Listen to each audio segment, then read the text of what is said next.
The following program may contain language that is not suitable for all audiences. Viewer discretion is advised.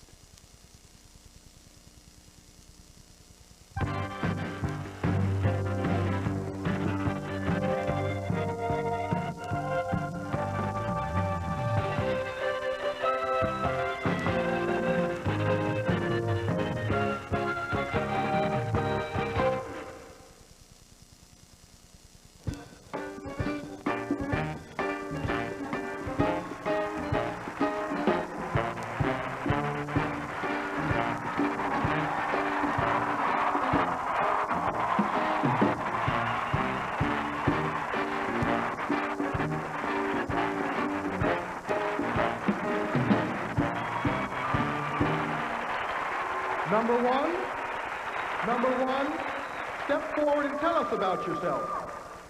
My name is Donald Trump. I'm the only man who could look at New York and go, need it, got it, need it, got it, need it, got it. But she's not getting the shuttle. Thank you. Next. My name is Ivana Trump, and I'm the only check Donald ever bounced. Thank you. Next. My name is Jim Baker, and I'd marry either one of the other two.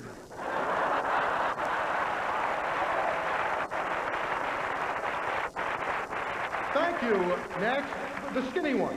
Oh, me? My name is Ed Koch, and I've lost 65 pounds using the Slim Fast product.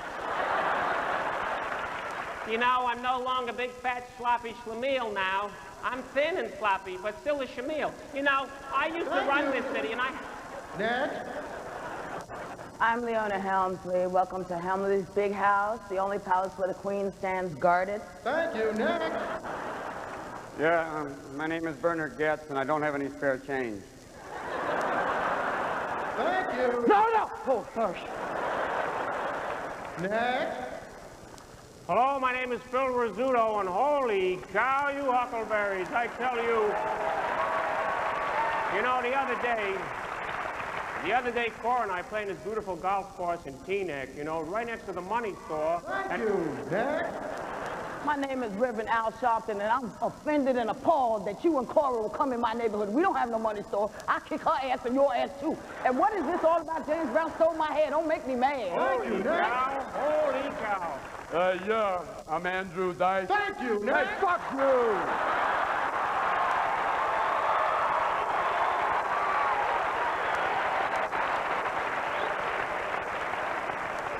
Thank you. Next. I'm Billy Crystal. I'm Whoopi Goldberg. And I'm Robin Williams. And hello! That's right! Yes. You got it? Yeah. This is it. This is it, baby. We just want to say to you, welcome to Comic Relief 90. It's wonderful to be here in New York, the greatest piece of Japanese real estate this side of Tokyo. Ow! It's got a new name. That's right, Nissan York, ladies and gentlemen. And we want to kick it off with something really incredible. Ladies and gentlemen, The world famous Rocket!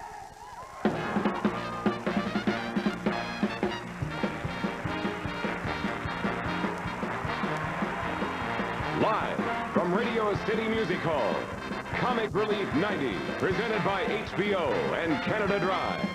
A star-studded evening of humor and humanity starring Danny Aiello, Louis Anderson, Elaine Boozler, George Carlin, Art Carney, Dana Carvey, Natalie Cole, Bill Cosby, Dave Coulier, Mayor David N. Dinkins, Bobcat Goldthwait, Alan Havey, Dustin Hoffman, PS 116 Children's Chorus, Bo Jackson, Al Jarreau, Jake Johansson, Davey Johnson, Kid and Play, The Kids in the Hall, Robert Klein, Tommy Lasorda, Sugar Ray Leonard, Richard Lewis, Audrey Meadows, Kevin Meaney, Dennis Miller, Tom Parks, Jane Pauley, Paula Poundstone, Joyce Randolph, Joan Rivers, Tim Robbins, The Rockettes, Paul Rodriguez, Rita Rudner, Bob Saget, Susan Sarandon, Tom Scott and the Comic Relief Band, The Simpsons,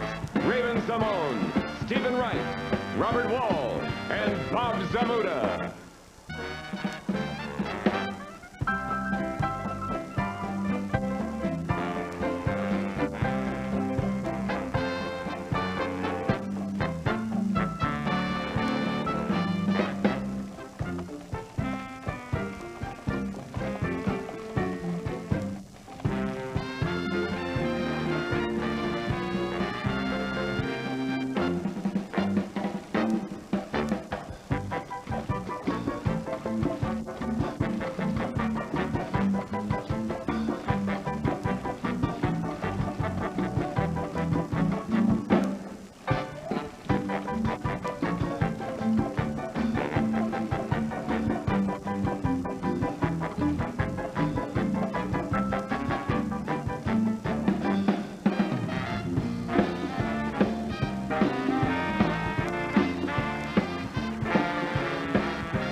everybody. The Rockettes!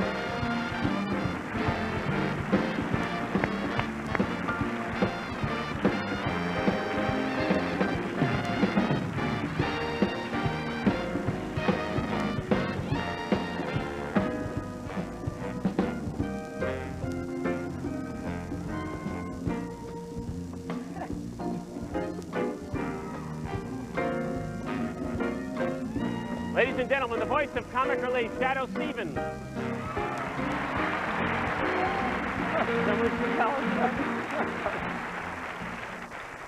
And thank you, Shadow.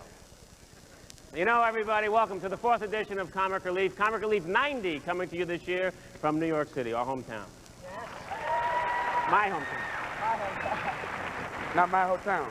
You know, we're here at the fabulous Radio City Music Home, home of the Rockettes. Yes. The mighty Wurlitzer organ. It's cold in this thing, honey. And the... I didn't think you were smuggling diamonds, baby. No, honey. I can hardly get in the thing. The squeeze, I'm telling you. Glued. Anyway, and the fabulous Christmas extravaganza. We all love New York. We're happy to be here with the most generous people in the country. New Yorkers will give you the shirt off the neighbor's back. You know what I'm talking about. But tonight, we need more than New Yorkers. We need everybody in the country to help those who are unable to help themselves at this time. Homelessness is still with us everywhere. That's right, Dan Quayle. Think about that. We're still determined to do something about it. So this is the 4th year that we've gotten together for Comic Relief. And we want you all to know that your past efforts did make a difference, a major difference in the lives and futures of thousands of people. And now we want to get this year's effort. Oh, you can applaud? Yeah, go ahead, because it's been great. Yes.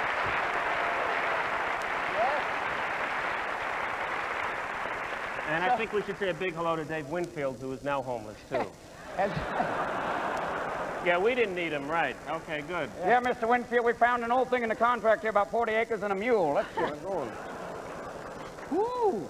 Now, we want to get this year's effort off to a great start.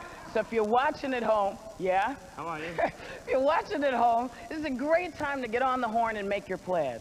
The lines remain open 24 hours a day, 7 days a week, so you can still call anytime during the show, after the show. But don't forget to do it. Why are you talking so fast? I don't know. I'm just so happy to be in New York. I'm just so happy to be in New York. I come from California, so normally I'm going, whoa. Now, you can put your pledge on a credit card if you like. And if you contribute $30 or more, we'll be happy to send you a Comic Relief T-shirt. That's right. And if you contribute $50 or more, we'll send you a T-shirt plus the Comic Relief sweatshirt. And you can wear them together or as an ensemble or mix and match. Either way, you'll be making a fashion statement. Thank you. And it's a statement about the compassion for the homeless. So call now, call later, call waiting, but don't let the other guy do it. You do it, okay? That's right. All right, let's get started. Let's go. Listen, Elaine Boozler. Chick is great. She was dubbed the first lady of stand-up by Rolling Stone magazine. Her recent live special from Omaha called Top Tomato was so successful, she decided to move up to the big time, Tulsa.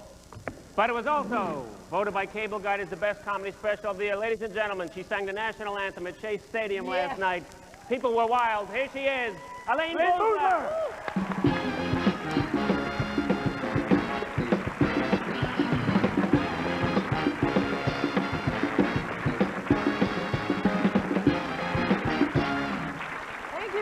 Thank you. Look at this. I was raised in a middle-class family in Brooklyn. This place is slightly less ornate than my parents' dining room. Well, the new Surgeon General made his first big move. He heard there was 2 new cigarettes coming out. One brand aimed directly at blacks, and the other aimed at women. And he made him pull the one aimed at blacks, but he did nothing about the brand aimed at women. And I think that's terrible, because I'm really addicted to these Penis Envy 100s now. They don't even have a smoking section on the airplane anymore. Nope, it's been replaced by the 100 internal condoms filled with cocaine section. These guys in South America swallow 100 condoms filled with cocaine, come to this country, they have to give them back. And they don't use surgery. You know how they get them back? Naturally.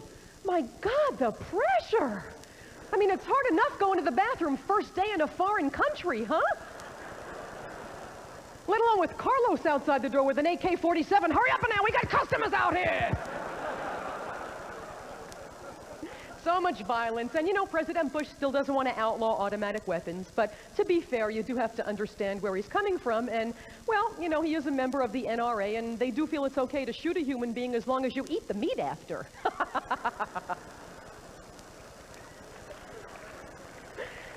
Got this whole controversy going on if women should be in combat. Can women fight? Can women kill? Yeah, I think so. Just have the general come over and say, hey, hey, see the enemy over there? I just heard him talking. They say you look fat in those uniforms.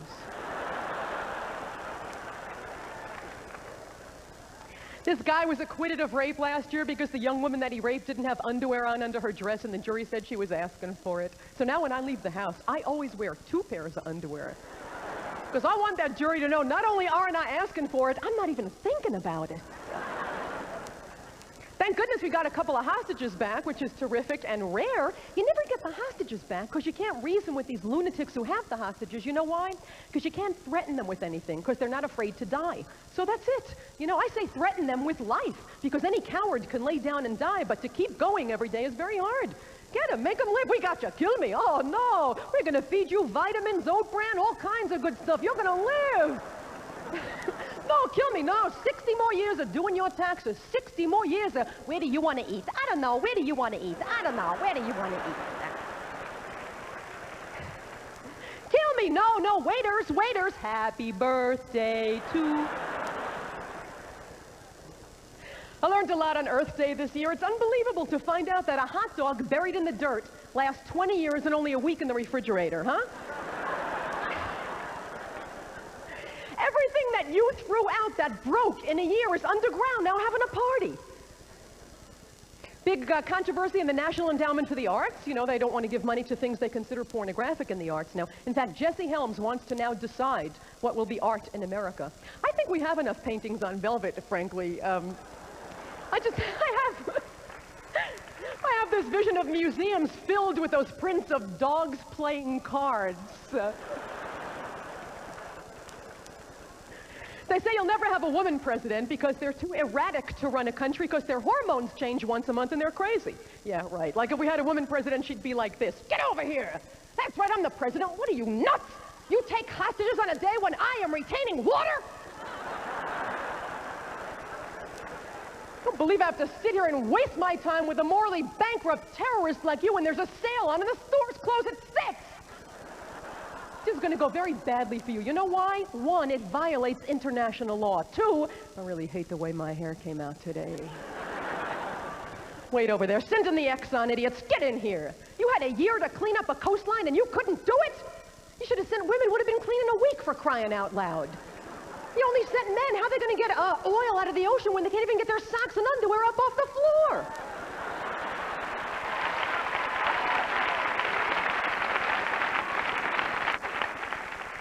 Get out. I'll clean it up myself. That's right. I'll clean it up. Why? Because I'm just a maid around here. Thank you so much for supporting us. Good luck to you. Go Mets. See you next time. Thank you. Ladies and gentlemen, Danny Aiello.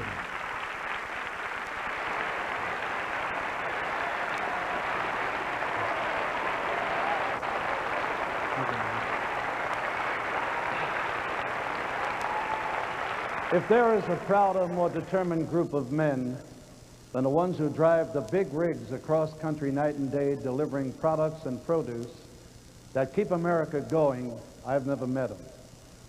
Truck drivers are legendary in their independence and their willingness to take on a big challenge without flinching or complaining. Now, fatigue and bad weather are occupational hazards to be dealt with, not things to immobilize you or change your life. But what happens to a man who comes up against events over which he has no control? What happens to a man used to making his own way and providing for his family when circumstances force him into that gray area, faced by way too many decent, hard-working citizens lately? What happens when you're used to driving for a living and end up living in your car because you don't have a home anymore? It's not fiction. It can, and it does happen. And the results are devastating.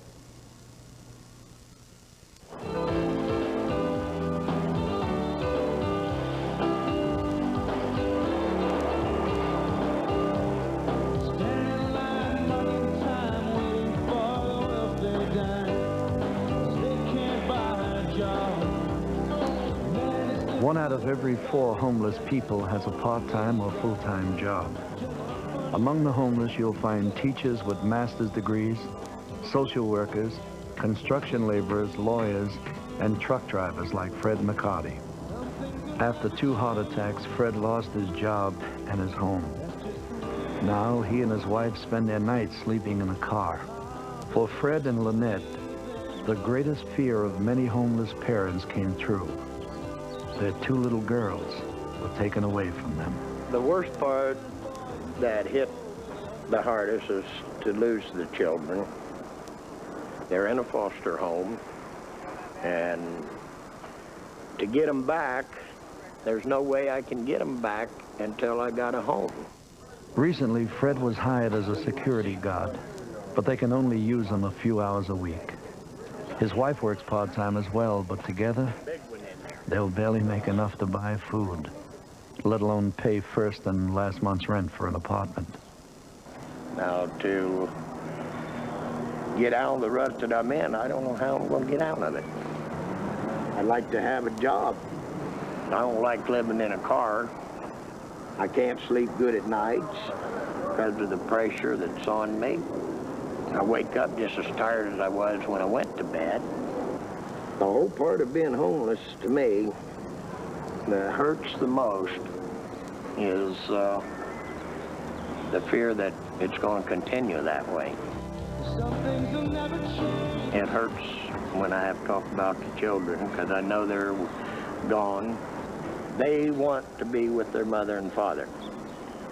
Now, I want them too, but I understand better than they do that they're better off where they're at right now. I could not live with myself if I thought I had to have my 2 kids out here in this car with me. And I couldn't stand for that. That's just the way it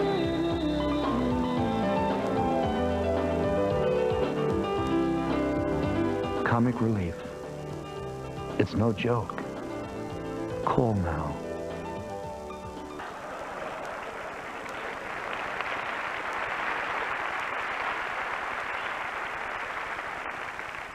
GQ magazine called Richard Lewis one of the 20th century's most influential humorists, ranking just below Charles Bronson. But seriously, I want to say one thing. There's only a few people on this planet that make me feel normal, and this is one of them. He wears all black, and this prompted Johnny Cash to say, "Oh, sure, he's a G comic, but I like the way he dresses." Let's bring him out here right now, an incredible man, the master of Meshuggah, Richard Lewis!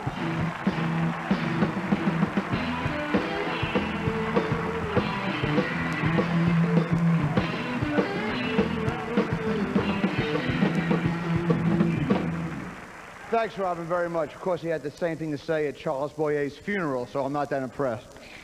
Great to be here. We don't have much time.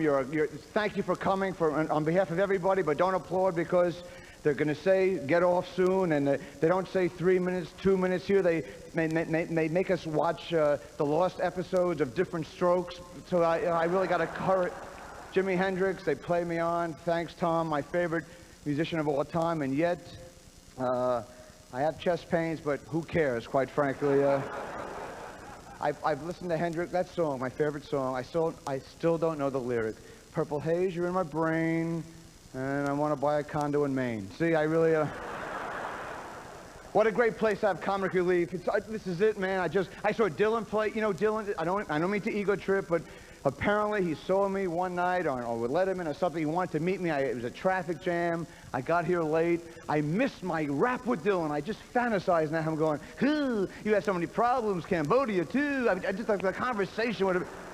I saw Dylan 6 times this year, and he never talks, unlike my mother, and every word, Dylan just said something. What did he say? He says he was influenced by Huckleberry Hound. Ooh. So then, Huckleberry Hound, Dylan loves Huckleberry Hound.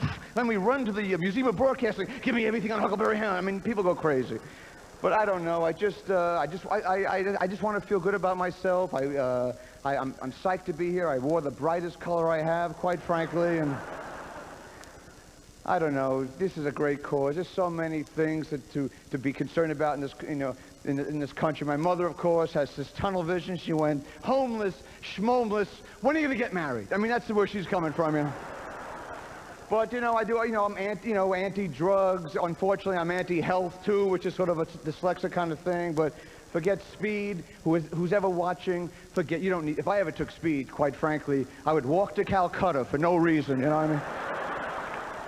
I did speed once, not cocaine, but in college, pulling an all-nighter. I took something, and sadly, I had a premature ejaculation with the wrong woman. It was a frightening situation. I never smoked dope. It was it got me nuts, you know. Actually, I did. I just lied. I did it once. I didn't feel well. But my friend, we drove to our finals. It took 8 days. It was like Lewis and Clark driving to the midterm, you know. It's not good. Forget dope. I mean, forget marijuana. He actually broke for the horizon while he was driving. It was sort of sad. But I do benefits now. I was in the deep South the other day doing a couple of benefits, and it was a little frightening. I mean, I was in this gymnasium, and, well, the MC came on and went, please, stop the fist fighting and try to listen to the subtle Hebraic stylings of Richard Lewis. And that was sort of... And they had a scoreboard. It was sad. They had, like, you know, Heckler's 8, Jew comic, nothing. They had things like that.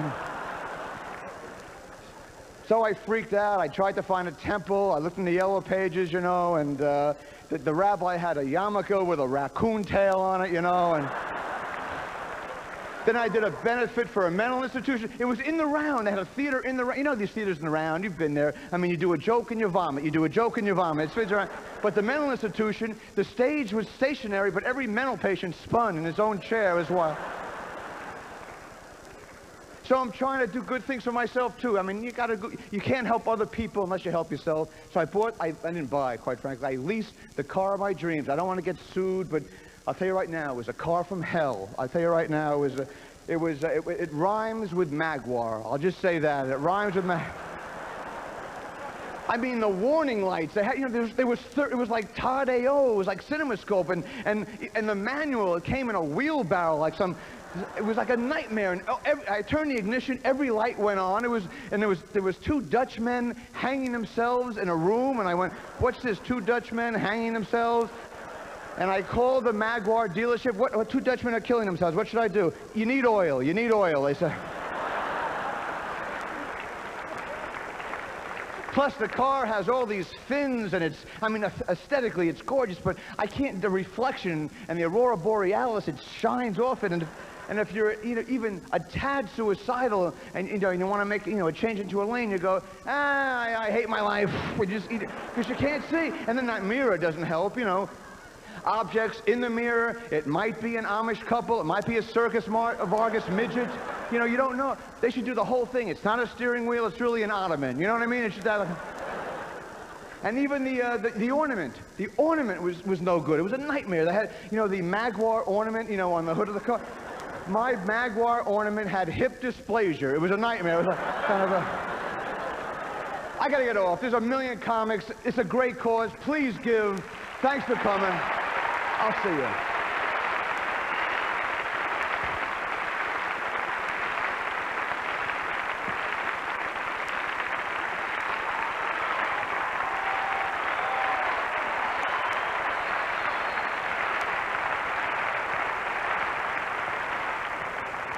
Now, if you donate $30 or more to Comic Relief, you will receive this. Free t-shirt for, okay, for only $20 more. Or for $50, for those of you with a calculator, you will receive this too. They make me do this. Listen, $50 gets you a sweatshirt and a t-shirt. Buy one, you'll feel good. You can have them both for summer, you can have winter, you can mix and match them, you can do anything you want to. It's a good cause. Buy them, please. Here you go.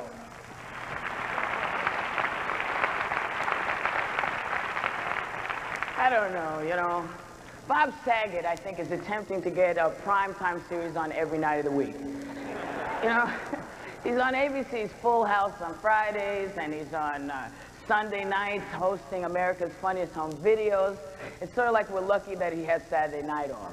So please put your hands together and welcome Mr. Bob Saget.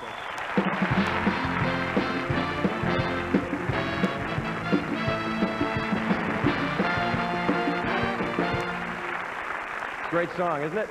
Thank you very much. I'm sorry about all my exposure. I really am. I am very happy to be here. I want to validate all of your parking. I really do. I had trouble coming here tonight. My daughter didn't want to go to bed. She was going, "Daddy, sleep with me." Just sleep with me over and over again. And it was upsetting for me because I flashed forward 20 years and I pictured her saying it to another guy. And, "Sleep with me." And he's going, "Lady, I'm just here to fix the phones, okay?" I'm a very fortunate man. I have two beautiful daughters. I have a 6-month-old daughter who's breastfeeding. Not right now because my wife is here and it wouldn't work the camera. But the important thing is my 6-month-old daughter is absolutely beautiful. And I actually feel like I would vicariously like to. This might seem weird to some people because I can get to the sentence. I would like to actually breastfeed her. Not that I want to lactate and enjoy that, but I read actually in Newsweek that a man could do it. He could breastfeed if he was sucked hard enough. And it's true. And I'm serious. You could lactate. And you can do anything in life if you suck hard enough. And that's why I have 2 television shows. That's basically my success story, ladies and gentlemen. Thank you. Have a good year. But I'm extremely fortunate because I'm on a sitcom show, and this is an interesting story to me, I hope. And it's called Full House. I'm on it with Dave Coulier, who's here tonight, and another guy, John Stamos. So I'm setting it up to tell you all this stuff. And John used to be on General Hospital. There's the setup. Okay, so John and I are in a car on the way to Full House. We're driving to work, and we're making a left, and this other woman is coming in another direction, and she was really not smart. She's okay, by the way, but she really was fine afterward. I have to tell you that. But she was making a left at this corner. She didn't see a bus coming. It was 15 feet from her. I guess it was in her blind spot, that little strip of metal between the windshield and the window. And the bus hit her car, and her car spun around 3 times, and I made a wish, which is customary when I see something spinning. You know, I wish she'd be okay, and then I got out my video camera, and I got some great blooper footage. No, please, practice safe taping. I don't get off on violent videos. So anyway, that was my disclaimer for the moment. So this woman, she's rolling in the intersection in her car, and John was amazing. He was like Batman. He opens up his briefcase, he takes out a cellular phone, he hands it to me, and he goes, "Bob, call 911. He hops out of the car, he stops traffic, he goes, "I'm not a doctor, but I've been with some on television." He runs over to her car, he puts it in park. He's amazing. I'm trying to find the on switch on the phone. I have no idea how this thing works.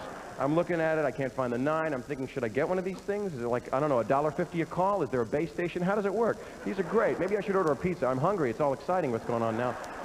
No, that's not true. And I ran over to her car, and John is looking in the window, and he says, "Bob, I did all the action stuff. You talk to her. You can't shut up." So I ran over, and I said, "You're going to be fine. Just breathe normally. We're on 8 o'clock on Friday night. There's nothing to worry about."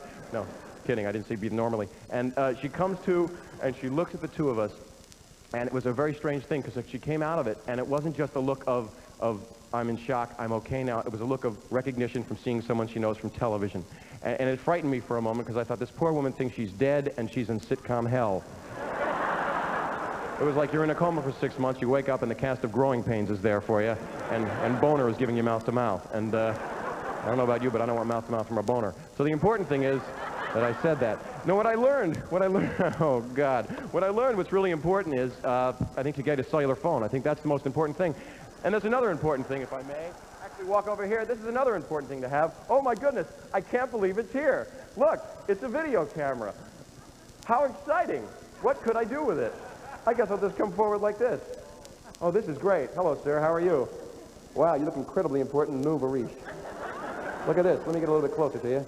There we are. Look, everybody. It's blue velvet. Oh my gosh, look at that. I'm sorry. Crotch shot. Take a look. I'm sorry, sir. There's another one. Whoa, nice shot. Look at it, sir. It's 20 feet tall. Look at the screen. Can you believe it? I'm sorry. I didn't mean to do that. I wonder what you're thinking right now. You better stop taping me, buddy. I could ruin your whole career. I know a lot of important people in show business. I'm serious. I got a handgun on my beard. I'll kill you. I'm not kidding. Knock it off, buddy. I'm major important in this business. I'm not looking at you. You're embarrassing me. I hate your guts. Don't aim it at me. Stop it. Hey, I don't talk like Rocky the Flying Squirrel. What the hell are you doing? Hey, I have slept with everybody important in this business. Knock it off, buddy. At this point, I'd like to turn this around, actually, and just apologize, because this is a very obnoxious thing, and I used to hate obnoxious people, but I like them because now I'm their leader. You know, I was reading in one of the tabloids that I had shot some X-rated videos, and I never have, but here's why, if I could. I'd like to just show you something I've been working on. This is, believe it or not, it's in the dark right now, and it's never been seen except in the dark. I wanted you to know that. Can't believe I'm doing this. I'm sorry I did that. I shouldn't have done that because I am huge. But anyway, I'm sorry. I didn't mean to say that. I want you to say it. I really do. In fact, I'll pay you to say it. My nose is actually coming out of your television set at home right now, I bet. It's actually 3D. I could sneeze and ruin your furniture. I love you people so much. Thank you so much for indulging me. Please support this and give some money. Good night. Thank you, sir. It's for you. Thanks, man. And now, Paul Rodriguez.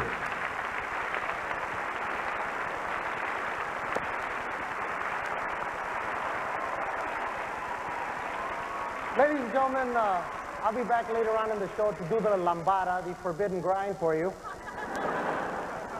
Right now, I'd like to tell you about our organization. You see, most organizations do good work. They have no problems in identifying themselves with the work they do. Everyone knows what you represent when you say you're with the Red Cross or Muscular Dystrophy or Save the Whales. If people believe in the charity, they are quick to offer a donation, and the process is relatively straightforward.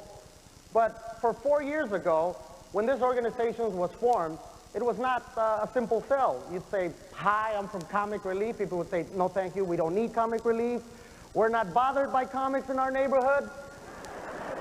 You'd say, look, we're from Comic Relief. Will you help us? Why should I help you? You comic bum, get a job. Comic Relief, we sure could use your help, sir. Don't make me laugh. Well, 4 years have gone by since our first efforts on behalf of the homeless, and I have mixed feelings about telling you that the vast majority of Americans now know our name and the work we do. I'm proud of that fact because it means we have made our mark on the consciousness of America. And I'm also saddened by the fact that we are still here raising money for a problem that we hope would have gone away by now. Comic Relief may never be as famous as some of the other charitable ventures that have been around for decades. But we are here, and we are doing what we set out to do. And the bottom line is that the money is getting out there where it can do the most good. And that, my friends, is really what Comic Relief is all about.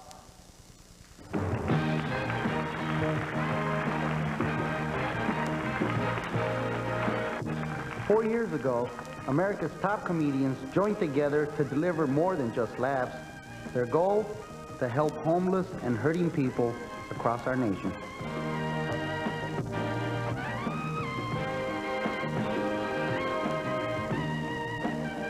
But my big paranoia, hey, I want the administration to get behind Comic Relief. It's with bush and quail. What is it? I don't know. Shrubbery? Is it a mammal? I don't know what's going on.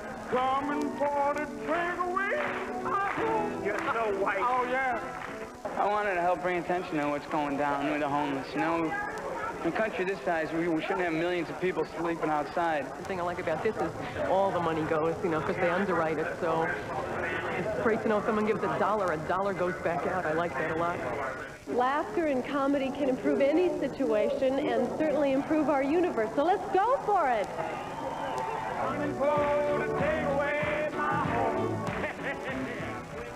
I walked into this center and I see children and their mothers, and they don't look like what people believe homeless should look like.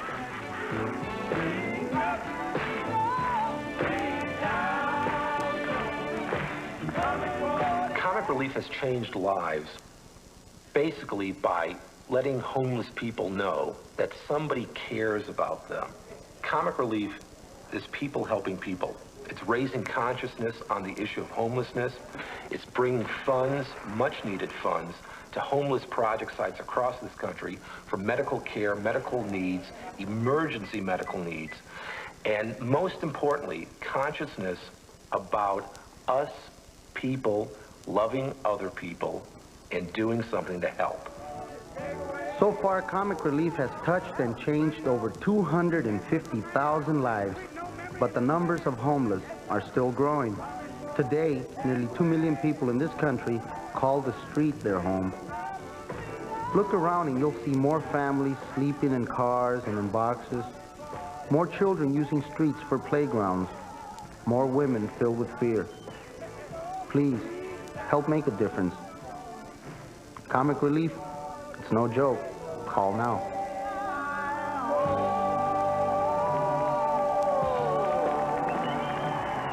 I would like to very much introduce my song, my partner's song. I'm a little nervous and my tongue got in the way of my eye tooth and I couldn't see what I was saying.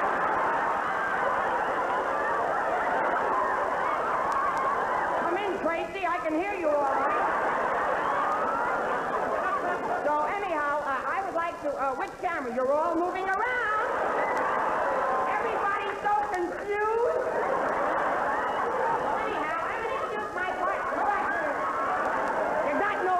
You're running away. I'm going to introduce my partner song, and this is a young man I'm very proud to present. Which side do I go? Over here? Oh, all right. Everybody is so nervous. Brush your teeth with Ajax. Anyhow.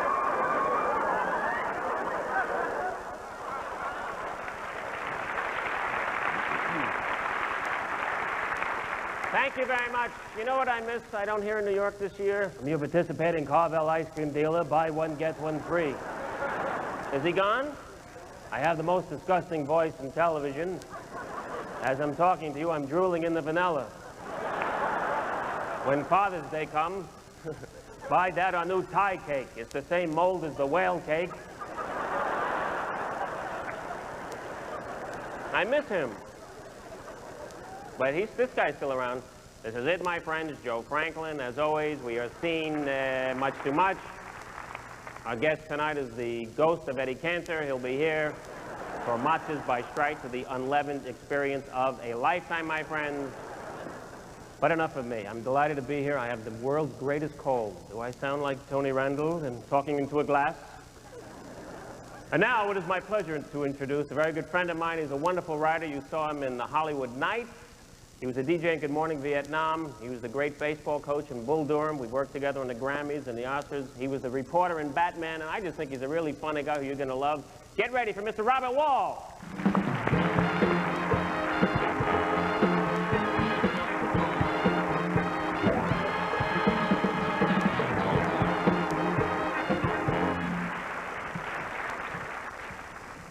Before I begin, I want to say how very thrilled I am to be here at this great stage with these great people for this wonderful cause.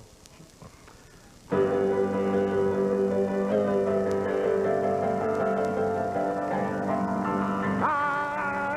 can't play the piano.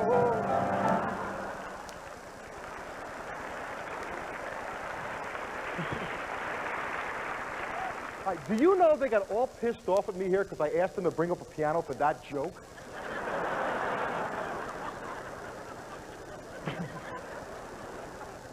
A man comes home from a hard day's work, only to find his wife packing a suitcase, throwing all her clothes in a suitcase. He goes, what are you doing? She says, I'm leaving you. I just found out I can get $400 a night for sex in Las Vegas. He goes, no kidding. He grabs a suitcase and starts packing his clothes. She goes, where are you going? He goes, oh, I'm going to Vegas too. I want to see how you're going to live on $800 a year.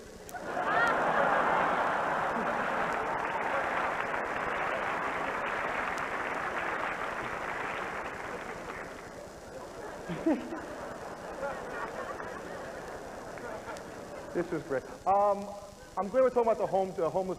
My home, I'm originally from Union, New Jersey. Yeah, but we have a summer home in Newark. Now, I'm going to defend New Jersey tonight because we are always the butt of a lot of jokes, which is okay. That's okay, because people from New Jersey have great senses of humor. Of course, we've got to. We're from New Jersey. I do take offense when people don't even know where the hell New Jersey is. I'm watching cable the other day, I don't know, Channel R, and I hear a Japanese sitcom. I hear, New Jersey. Oh, what exit? Oh. But you know, New Jersey got some great people have come from New Jersey. Jack Nicholson is from New Jersey. Meryl Streep is from New Jersey. Susan Sarandon is from New Jersey. Frank Sinatra is from New Jersey. Jack. And of course, Bruce Springsteen is from New Jersey. We're real proud of this one. But you know what happens when you've never had a winner and suddenly you get one? Sometimes you tend to overreact just a little bit. This is a true story. I'm not making this up. About 3 years ago, there was a bill introduced in New Jersey Assembly to make Bruce Springsteen's Born to Run the state anthem of New Jersey. Am I making this up? Is anybody, can I get corroboration here? It's the Emmys, right? So, now when you think of an anthem, although it's a progressive move, you tend to think of things like patriotism, pride, a sense of imagery. Let's analyze the words of this song, shall we? In the days we sweated out on the streets of a runaway American dream. At nights we ride through mansions of glory in suicide machines. You find very few anthems with the word suicide in the opening. You don't hear da da da da da da suicide. Only in New Jersey. The funny thing is, you know, most people who do commit suicide in New Jersey have help. Sprung from cages out on Highway 9, chrome wheel, fuel injected, stepping out over the line. Whoa! Can you picture your grandmother with you at a ball game right then, right? Belting out that old whoa! Hey, way to go, man! Give me a forearm bash, babe. Come on. Imagery, imagery. We've got imagery. Baby, this town rips the bones from your back. So that's nice, right? Kind of have a picture of a flag of a guy going, yeah! Come visit. It's a death trap. It's a suicide rap. Is tourism going to zoom or what, huh? But every anthem should have one line that sums up the people's true feeling for their homeland. And I think we can all agree this last line says it best of all. We've got to get out while we're young! 'Cause tramps like us, baby, we were born to run. Whoa, oh, oh, oh, oh.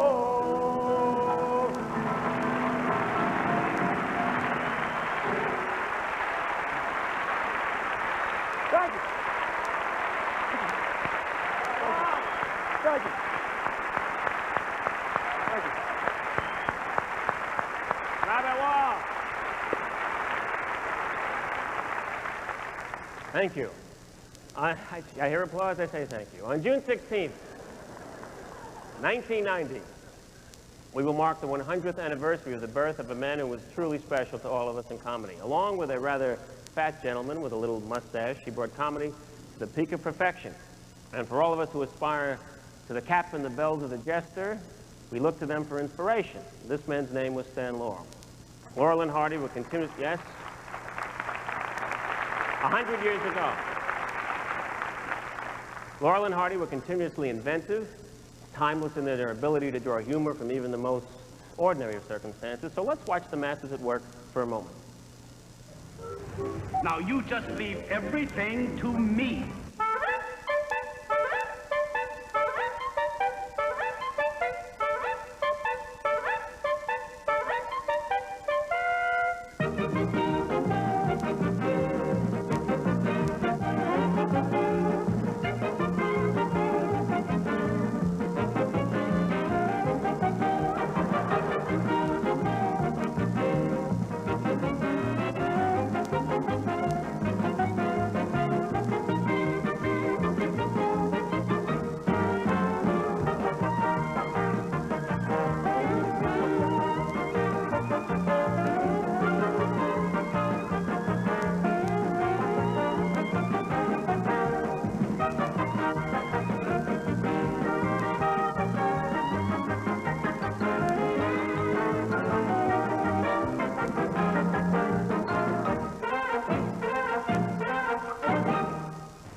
Here's another nice mess you've gotten me into.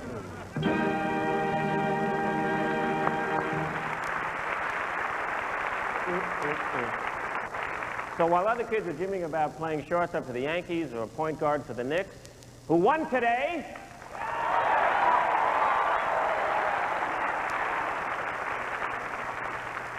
It's that new forward, Bernie Getz, who can shoot from anywhere. But you know,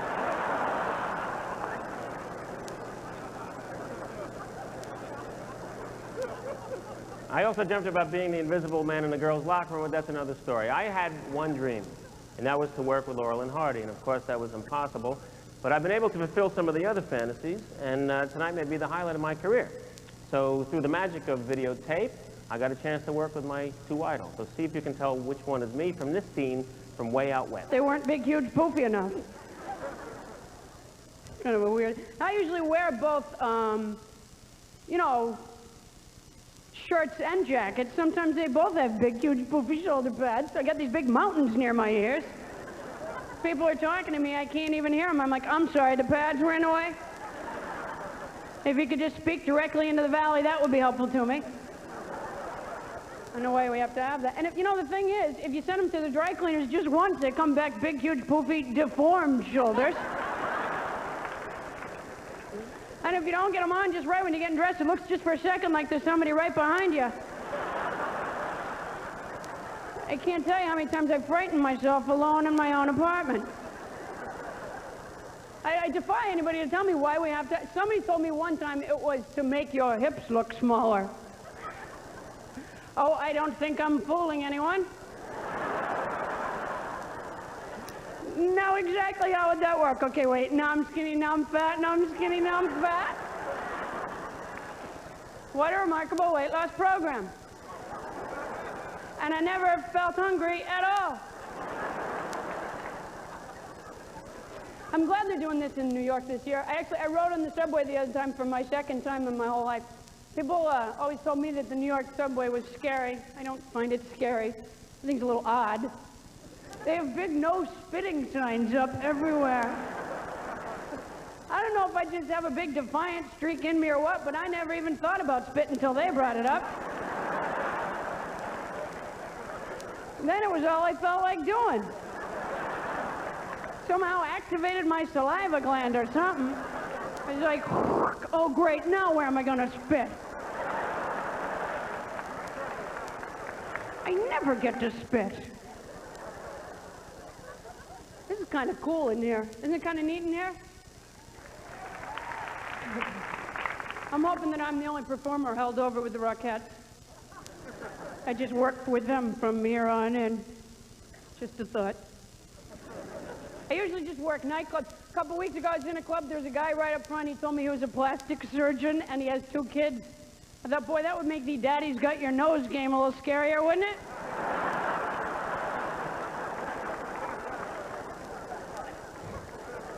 I just flew in. I flew in during that rainstorm a couple nights ago, and you know, you can't fly anymore without the pilot doing the thing where they tell the stuff out the window. Have you noticed that? I don't want to know the stuff out the window. Nothing out the window is exciting to me. All I want to do is sleep. And I don't think anyways I ever seen anything they pointed out ever. They could tell me there's like clouds and ocean out there. I'd be like, well, hell, I don't see it. And if the thing is on the left, then I'm on the right. And if I'm on the right, then the thing is on the left. Something like that. And if it's only on one side of the plane, then why tell everybody?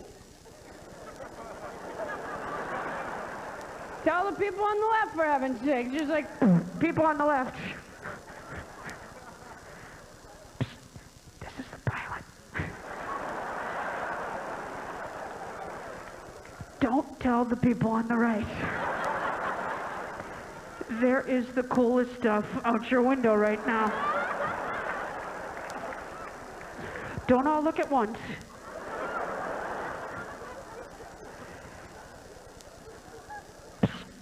People on the left. We hate the people on the right. You are the best people on this plane right now. Look at them over there, just sitting there. God, I hate them. They are ruining everything. We are purposely flying crooked right now so that they can't see stuff. You don't have to put your tray tables up if you don't want to.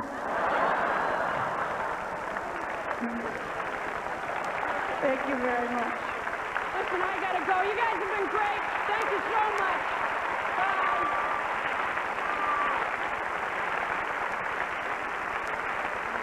It's very, very difficult because you're embarrassed to tell people that your family is homeless. You can't do anything about it, you see. And you don't have friends. You don't keep friends because they move you from one shelter to another shelter, which means that you have to change schools as well. So you really don't get to lock in to any friends. So an awful lot of the people you meet are strangers. Well, when you meet a stranger, you love to put your best foot forward. So you would love to say, oh, yes, and I have a home, and my father works, and my mother works. But you can't. You're just too embarrassed to say anything. But you know you're very, very fortunate, and so am I, because you have a big home. Right. Oh, this big car. Yeah, your home. Yeah. Yeah. And the door's like this. But you know that some people really don't have a home. Yeah, I know.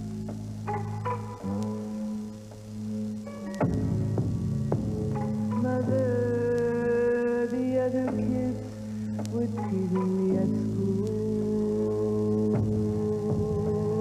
Mother, they made me feel like such a fool. They laugh at... Sometimes I see a little girl or a little boy, and they have a paper bag in their hand with all their clothes and stuff. That's right, because out of 3 million homeless in this country, almost half are families.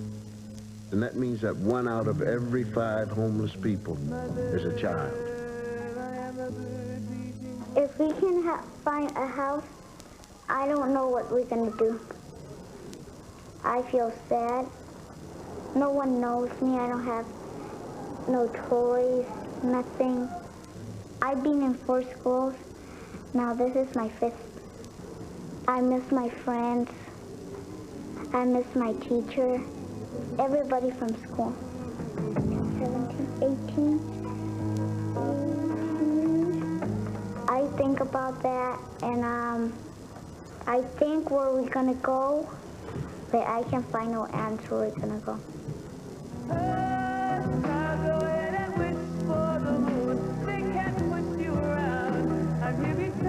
Most of the families we see are not chronically homeless.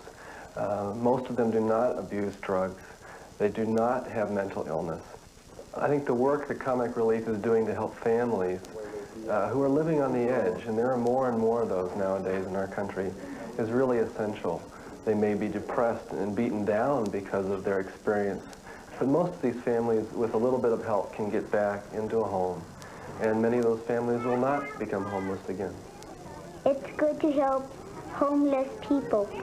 You could help them with a lot of things. And even if people don't help you, you can still help them.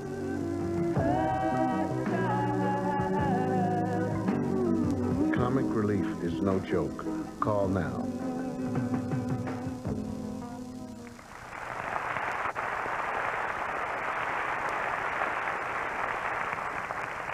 You know, this is the 4th year we've all gotten together to do this.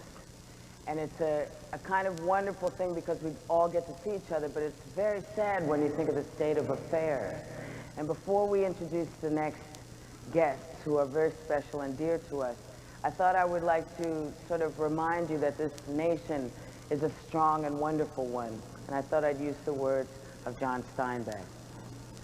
If a person ain't got a soul of his own, just a little big piece of a soul, the one big soul that belongs to everybody, then it don't matter. Because we'll be all around in the dark. We'll be everywhere, wherever you can look. Wherever there's a fight so hungry people can eat, we'll be there. Wherever there's a cop beating up a guy, we'll be there. We'll be in the way guys yell when they're angry. I knew they would do this to me. I'll be in the way kids laugh when they're hungry and they know supper's ready. When the people are eating the stuff they raise and living in the houses they build, we'll be there. That's America. Lifeline is an organization dedicated to ending hunger and homelessness. This year, the president, Joe Sterling, wrote a song that a couple of friends thought apropos for this evening. So please welcome the amazingly wonderful Natalie Cole, Al Jarreau, and from 50 countries, the PS 116 Children's Chorus. Mr.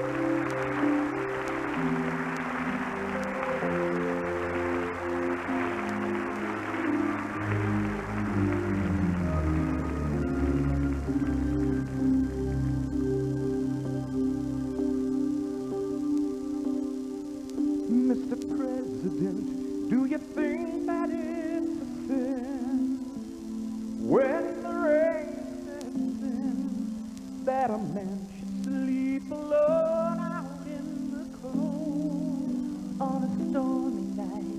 See the eyes of a child with a hollow smile as he wonders if he's going to sleep tonight.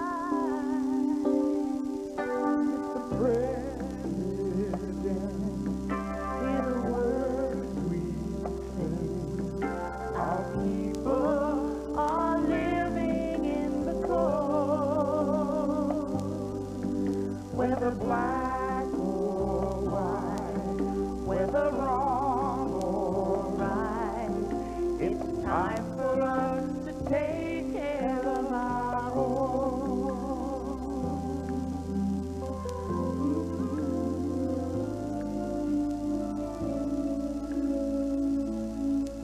Mr. President, I know my mommy tries.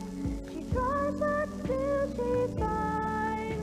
It's hard to bring me up without a home.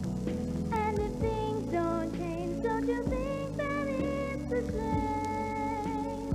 I'll grow up the same, and I'm not sure I can find a better way. Mr. President, hear the words we send. Our people are living in the cold. Whether black or white, whether wrong or right, it's time for us to take care of our own.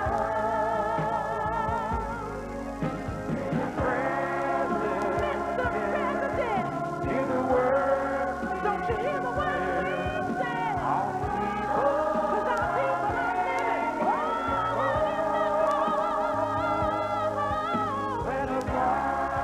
whether we're black or white, lift our voice. We got to lift our voices now, 'cause it's time for us to take care of our own.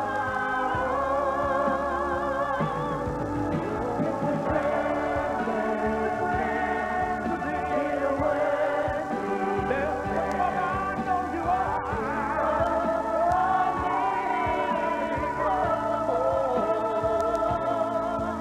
We can join our hands all across this land. It's time for us to take care of our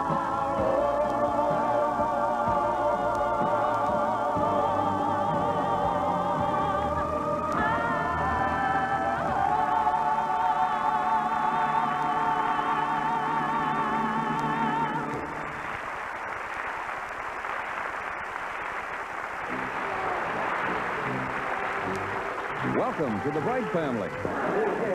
Yeah. Before you go, do you mind if I ask you something? Sure, Don. Well, I've had this on my mind a long time. You and I were raised together and went to the same schools and all. Yet you have a much better job than I do. Why is that, Ed? And Don, that's intelligence. Intelligence? Uh-huh. What is that, Ed? Hold my wax apple, Don. I'll show you. Come on over here. Now, Don, I want you to hit my hand as hard as you can. Okay, Ed. That's intelligence, Don. Thanks a lot, Ed. Well, I guess I better be going. Incidentally, your fly's closed again, Don. I'm sorry. I'm so embarrassed. See you later. See you, Ed.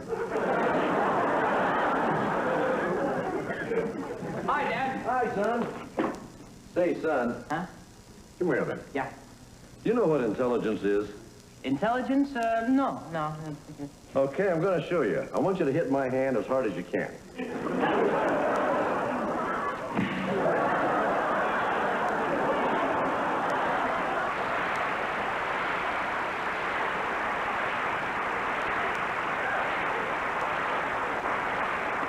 That's intelligence, son. Yeah, right, intelligent. Say, Don, you're not going to believe this. Remember a second ago when I said so long and almost went out the front door? Yeah? Actually, I went out the closet. Unbelievable. Oh, golly. Well, I'll see you later. Right, see you later.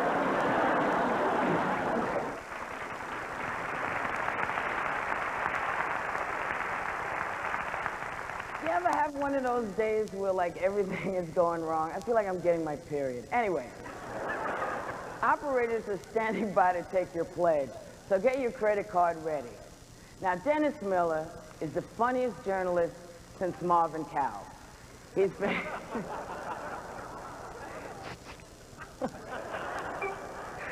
He's been Saturday Night Live's Weekend Update anchorman longer than anyone else in that show's illustrious history. From the 8th award-winning special, Mr. Miller Goes to Washington. Please welcome Dennis Miller.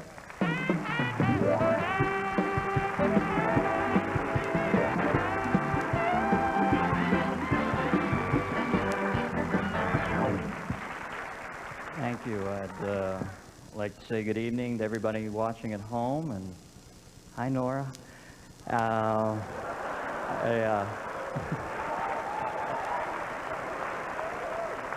Yeah. Excited about tonight. I spent the afternoon listening to self-improvement cassettes, and now I'm feeling a little inadequate that I don't have the CDs. I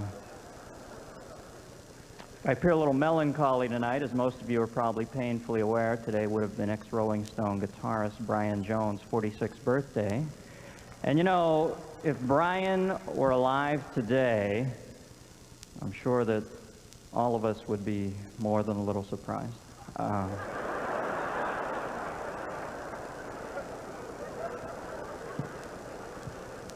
The winds of change are blowing through Europe. Talk of a possible reunification of Germany. You know, I view this in much the same way I view a possible Dean Martin-Jerry Lewis reconciliation. I haven't really enjoyed any of their previous work, and not sure I need to see the new shit right now. Yeah. You think everybody would be happy about the wall coming down in Berlin, but I saw it being picketed by a group calling itself East Berliners for Handball, and evidently they're pissed off. Contras are breaking up. Evidently one of them is dating Yoko, and Supreme Court has now turned the issue of abortion over to the states. Hey folks, the states can't pave fucking roads. I think we should all remember that state legislators are merely politicians whose darkest secret prohibits them from running for a higher office. I've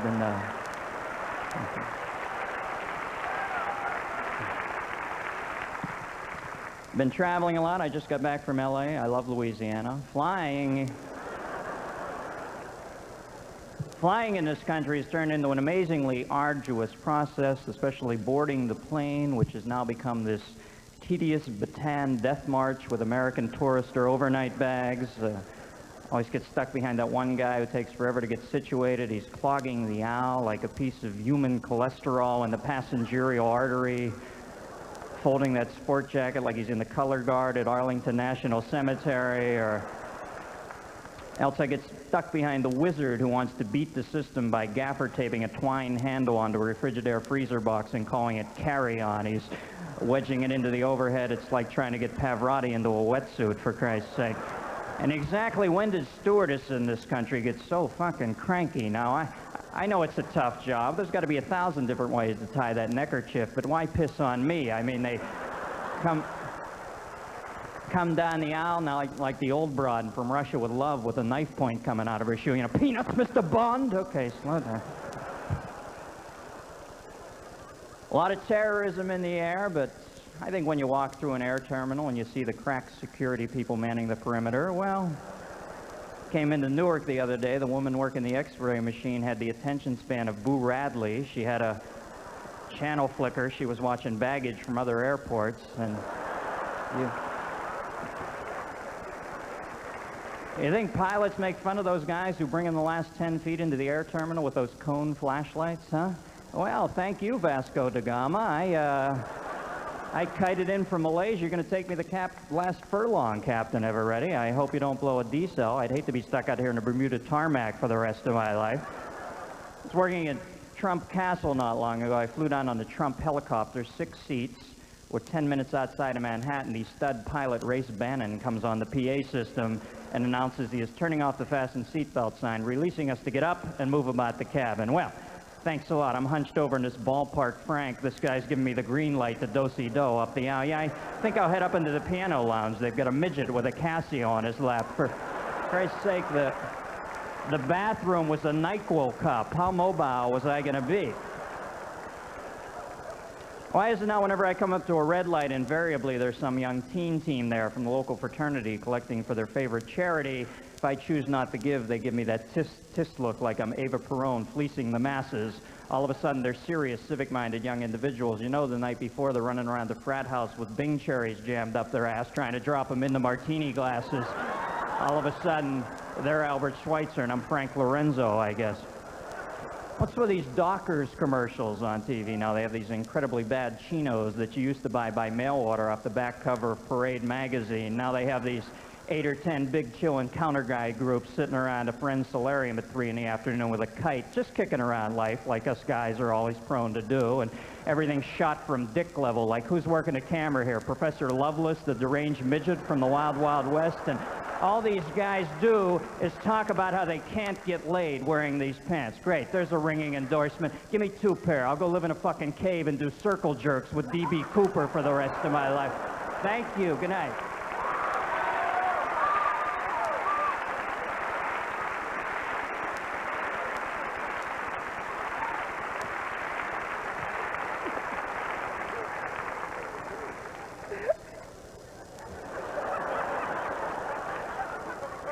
I don't know. They just tell me where to go and stand on the spot and say what they're rolling.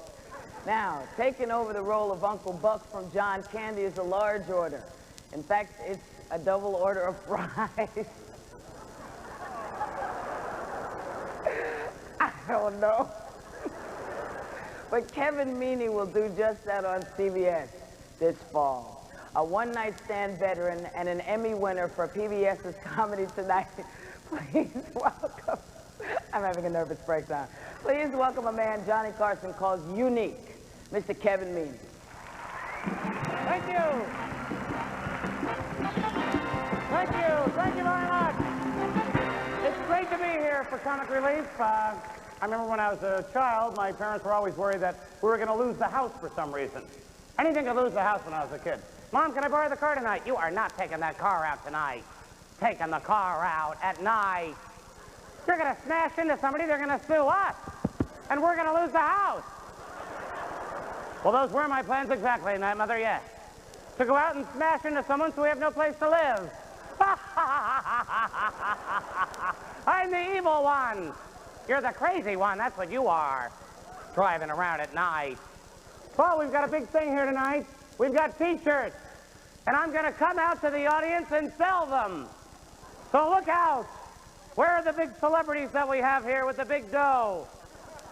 $30 and $50. Let me look. Look at them, look at them, look at them. Take a good look at them. Here's big celebrity number 1. Larry Bud Melman. Stand up, Larry. Look at you. Take a bow. Larry Bud Melman. Why do you wear things like that? Wearing a white shirt and a tie. Because I feel comfortable in it. You feel comfortable? Well, you look crazy. That's what you look like, Thank mister. you. Wearing that. Take it off. Take the jacket off. No, I don't have enough Take it shirt. off No, now. why? Take it off. Turn around to the camera. Take it off. Put that over here. Now, what do you want to buy? Do you want to buy a sweatshirt or a T-shirt or both? Well, $50 how much are you for both. charging? $50 for the Oh, no, I'll T-shirt. give you 20. Larry, it's for Comic Relief. I realize that. I'll still give you 20. You want to take the 20? Should we take the 20? No, thank you. No, we're going to take the 50. I know. No, we're going to do the T-shirt and the The T-shirt and the sweatshirt. 50 for both of them. 50. Oh, come on. Kevin. Turn around here. All right. You can do better than that. Look at the tomato can. Look at the tomato can, Larry. What's the number to call? 1-800. 1-800. 528. 528. 1000. 1000. That's the number to call. Okay. Look I it. still give you. No, give me 50. What do you mean? I want $50. Let's go like that. Turn around. Give me the $50. Oh, well. The hell. Here, you got it. $50. $50. You've got everything. Now let's raffle off Larry Bud Millman's jacket. No, no, no. We're going up here now. How about you, sir? Oh, who is this? This is Dick Schaap, isn't it? Stand up, sir. Stand, do you have any money on you? Yes. How much dough do you have on you? I'll buy a T-shirt and a sweatshirt. You better buy a T-shirt and a sweatshirt sitting around like that. What's wrong with you? Like a crazy person. I usually ask the questions. Usually ask the questions. All right, we've got one T-shirt, one sweatshirt for Dick Schaap. Come on. We're making dough here. And look at that. A $50 bill. Big old 50 right there. Look at it. Look at it. Look at it. All right. Where are the other celebrities? You look like a celebrity. Stand up, sir. Who are you? You're a big celebrity. I don't know about it. It's St. Nicholas. How are you, St. Nick? Turn around to the tomato can. Can you turn around? It's St. Nick. Do you have any money on you? No, I don't. You have no money? No. How about a credit card? I don't have one. You have nothing. How'd you get in here? I had a ticket. You had what? Ticket. You had a ticket. But you have no money on you at all. That's right. Dick, do you have another $50 bill?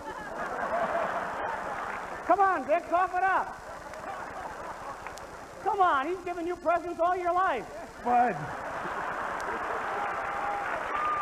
All your life this man has been giving. You don't have 50 extra dollars? I'm Jewish. You're Jewish? What does that have to do with anything? Now we know. All right. All right, we're going to get you one anyway, all right? Because you've done a lot. What is your name? Hirschfeld. Hirschfeld. All right, there we go. Who knew? Who knew? We've got one more T-shirt to sell. Who do we have here? Who are you? Who are you? Sitting there with the gray hair. Phil Dusenberry. Phil Dusen. Oh, my God. It's Dusenberry. $50. Do you have it? Cough it up.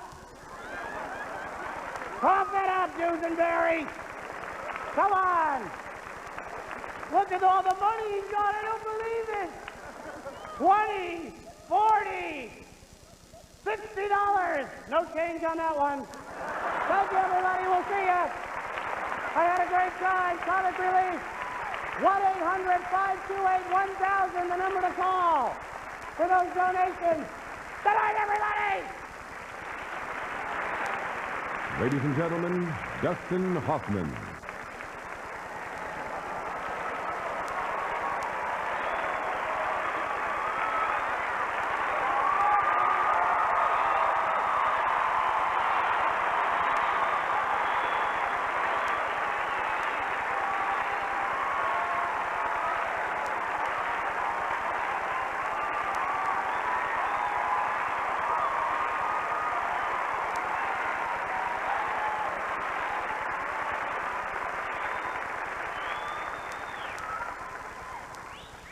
I'd give anything to tell a joke, but I gotta say something serious. Along with the cowboys and the pioneers, part of the folklore of our country concerned the hobos who rode the rails and led a nomadic life that was romanticized in story and song, sleeping under the stars and leaving messages for each other on the sides of barns and railroad cars. They were a quaint footnote to a bygone era, a brotherhood of free spirits who banded together by choice. No one thought to call them homeless. Colorful was probably the word most often used to describe them. But today, in every city and every town of any appreciable size, there are thousands of people who are neither quaint nor colorful. They sleep under the stars not by choice, but of necessity. Rather than trust each other, they fear each other, hate things that happen to a person when his basic needs aren't met. They are the homeless. And given the choice, the great majority would never choose to live this way. So they're not a quaint footnote to history, but a massive social problem that must find creative solutions, and soon. The numbers are growing, the problem growing, and if they become a part of the folklore of our country, it will read like a very sad chapter indeed. And the ones most deeply affected are the children. When I think of home, I think of a place where there's love overflowing. This is the new face of homelessness. Displaced, disoriented, alone. On any given night, at least 100,000 children will not have a bed of their own to sleep in. They'll be shuffled from school to school, if they're enrolled in the school at all. There's no security, no sense of safety, and certainly no place to call home. It doesn't feel good when you don't know that, you don't know where you're gonna go next year or next week. I don't want to be homeless no more, you know.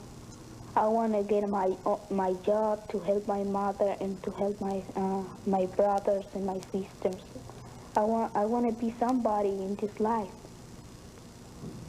And I'm gonna do it. So we'll see.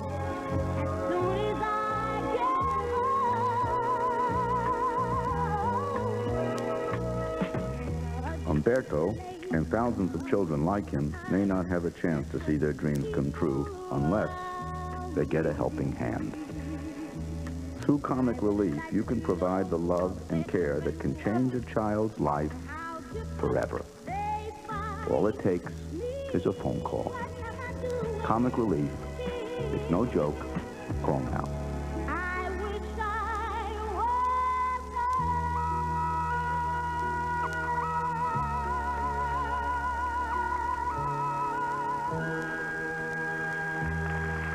Ladies and gentlemen, courtesy of the Mirage Hotel and Casino in Las Vegas, Nevada, please welcome the superstars of magic, Siegfried and Roy.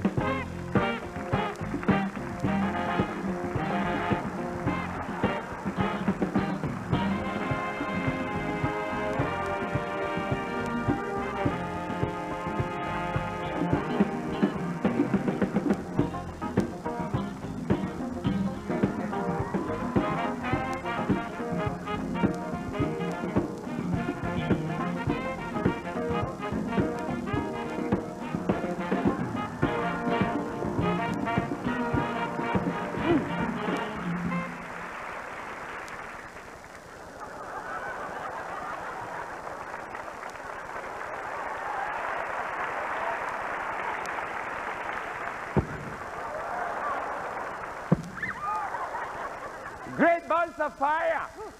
I'm Siegfried. And I'm Roy.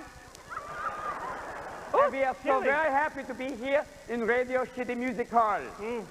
I'm excited. My nipples are hard. Look at you. You know something. It is a wonderful, wonderful night. Ladies and gentlemen, may I be frank with you? You were last night. Oh! You know something, ladies and gentlemen? We get lots of letters from the animal rights people about what we do to our animals. They say that we hurt the animals, that we abuse them. That's not true. To them we say, fuck you! No way. No, we don't abuse the animals. We abuse each other.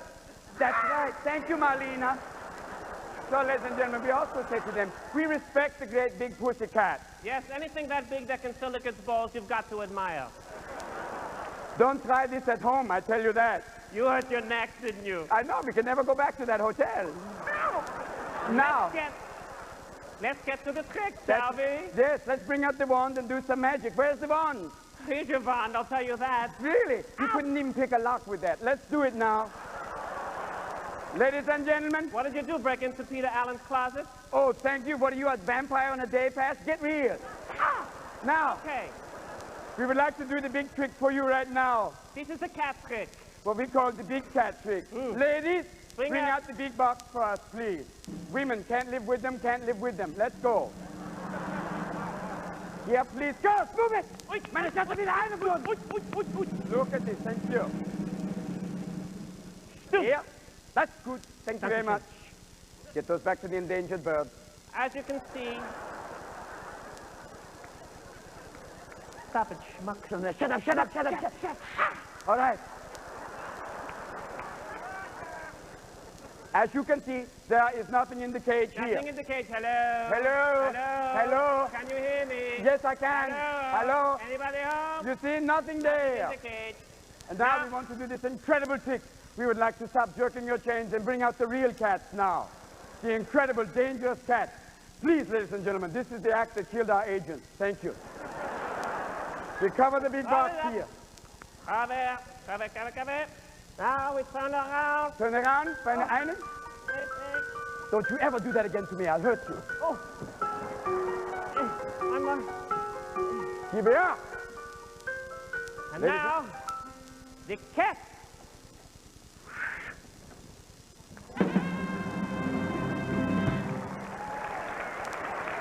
Knock! What is this? Who are these people here? Bernie and Sheila Katz from Great Neck. What are you doing here with the Bernie and Sheila Katz? Excuse me. Get us out of here. Let us out of here. What are you doing here? No, don't tell me that again. I'll tell you. Ladies and gentlemen, please pardon my brain-dead talk of an assistant. Oh, so now I'm an assistant. I do tell you that now. Don't you ever do that again. I tell you this. Why can't they fade out on us? They're just going to let us die here. Why don't you let us out? You shut up. Too late now. Quick as the white sail. There you are. Oh, the cat is... Ladies and gentlemen, the cat. Thank you very much for letting us do this today. Thank you.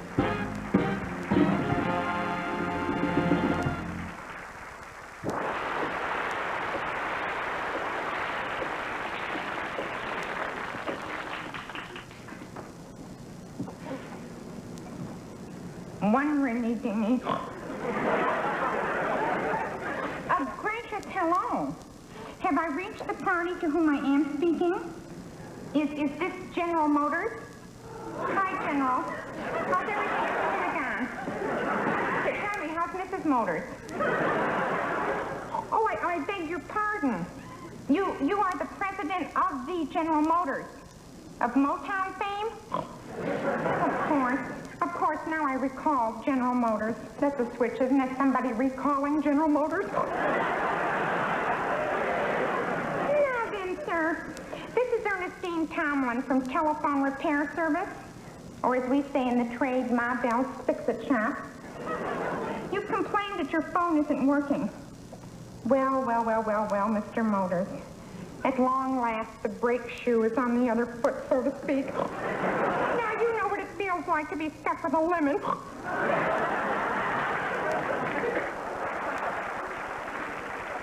Ladies and gentlemen, the Mayor of New York City, the Honorable David Dinkins.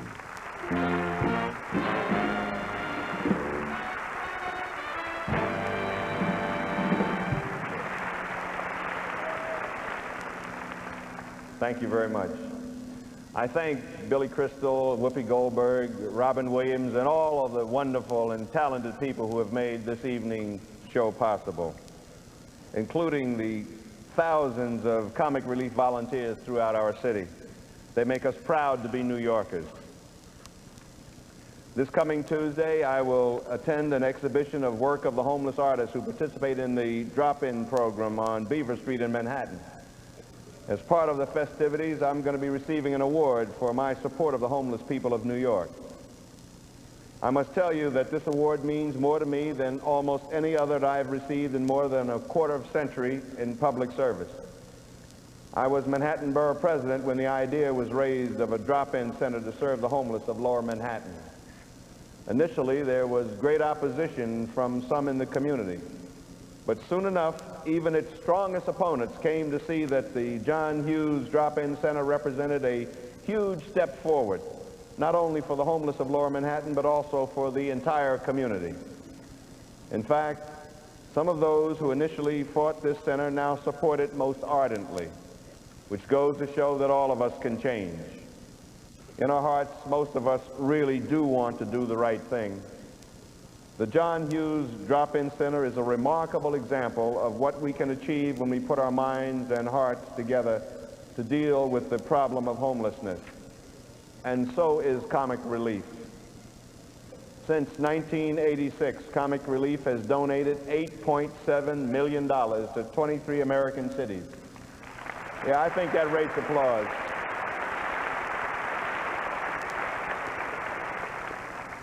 Well over $500,000 of those dollars came to New York City. These funds help alleviate pain and suffering for thousands of homeless people. Comic Relief is humor with a heart. Its philosophy is, where there's laughter, there's hope. I gladly second that emotion. And once again, I thank all those who have contributed today and throughout the years to Comic Relief. God bless every one of you. And now, it is my great pleasure to introduce to you the founder and president of Comic Relief, Bob Zmuda.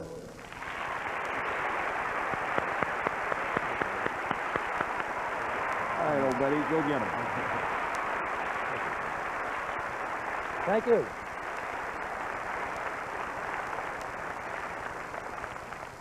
Well, of course, this is our first time in New York City.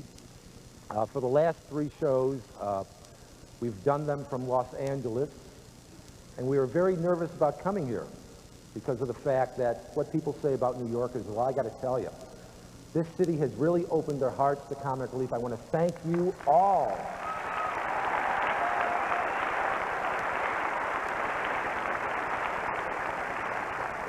And this crowd tonight at the beautiful Radio City Music Hall, you've really opened your wallets.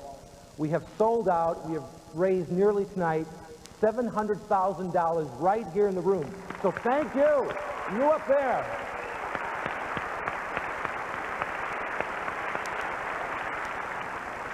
Now, of course, Comic Relief would not have happened without the support of literally hundreds of very caring and devoted individuals. I'd like to take a moment to thank just some of them, because without them, we would not be here. First and foremost, our good friends at HBO. They have been tremendous, these people.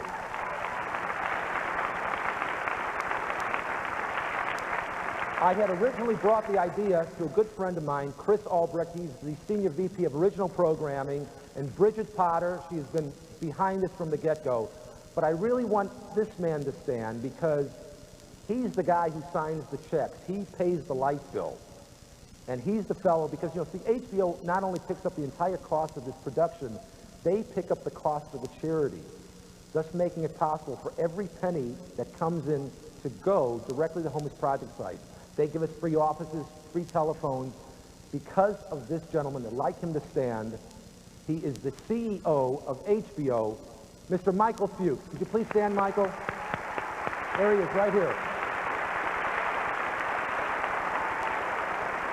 Thank you, Michael. Thank you. And HBO also unscrambles the signal. So cable operators all across the country could take that signal and give it to their viewers. So every year, more and more people get a chance to watch Comic Relief. I want to thank those cable operators, the comedy club owners, the project directors in all the cities for coming together and doing such a great job. These next 2 people, I don't know how they do it. Every year they produce this show. And it's always so crazy because you've got 45 people showing up. Many of them don't come to rehearsal. And they do a great job of putting it all together. The producers of this show, John Moffat and Pat Twerk Lee. And of course, the man who directs the show, this is his 4th year directing it. He's in the truck. The show's going to probably be about 5.5 hours, and he doesn't get a chance to get up and leave. So, Walter Miller, how's the bladder holding up? Half full. Half full, okay. Of course, the Comic Relief staff, these are the hardest working people, and they're just a joy, and they're a great team of people, and I just want you to know you have Sunday off. You have Sunday off. Comic Relief, we've grown so much over the years. This last year, we've done a lot of things with the NBA. Later, you're going to see something that we're doing with Nike. I don't want to give it away. But this year, we're very proud that this is the first year we have a major corporate sponsor. And I'd like to introduce to you now, because I understand he has something for Comic Relief. He is the president of Canada Dry USA, Mr. Jim Smith. Thanks a lot. Thank you. Thank you. Well, I want to take this opportunity. I think everyone has gone over it a few times to thank HBO and also the comics that have put this show together with Bob's team. It's a great deal going on backstage, and it's a fantastic job. I want to thank you. Also want to thank the 345 Canada Dry bottlers across the U.S. and also their customers for raising this year $500,000 for Comic Relief. That's great. Thank you. Thank you, Jim. Thank you. And also, I must say, this is $500,000 here in check, but also there's $1.5 million that Canada Dry is putting out for promotion of this show, and that really helps. So thank you for that, too. Thank you.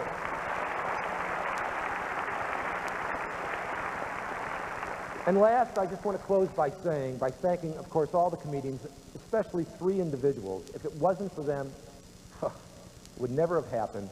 They are the cornerstones of Comic Relief. Every year, they not only perform, they not only write the show, they not only rehearse it and not only promote it, but throughout the year, they travel all across the country visiting homeless project sites. They go to Washington, D.C. Just a few days ago, they were in Washington, D.C. testifying in front of the Senate on behalf of the homeless of this country. I really just want to thank Billy Crystal, Whoopi Goldberg, and Robin Williams, and thank all you folks.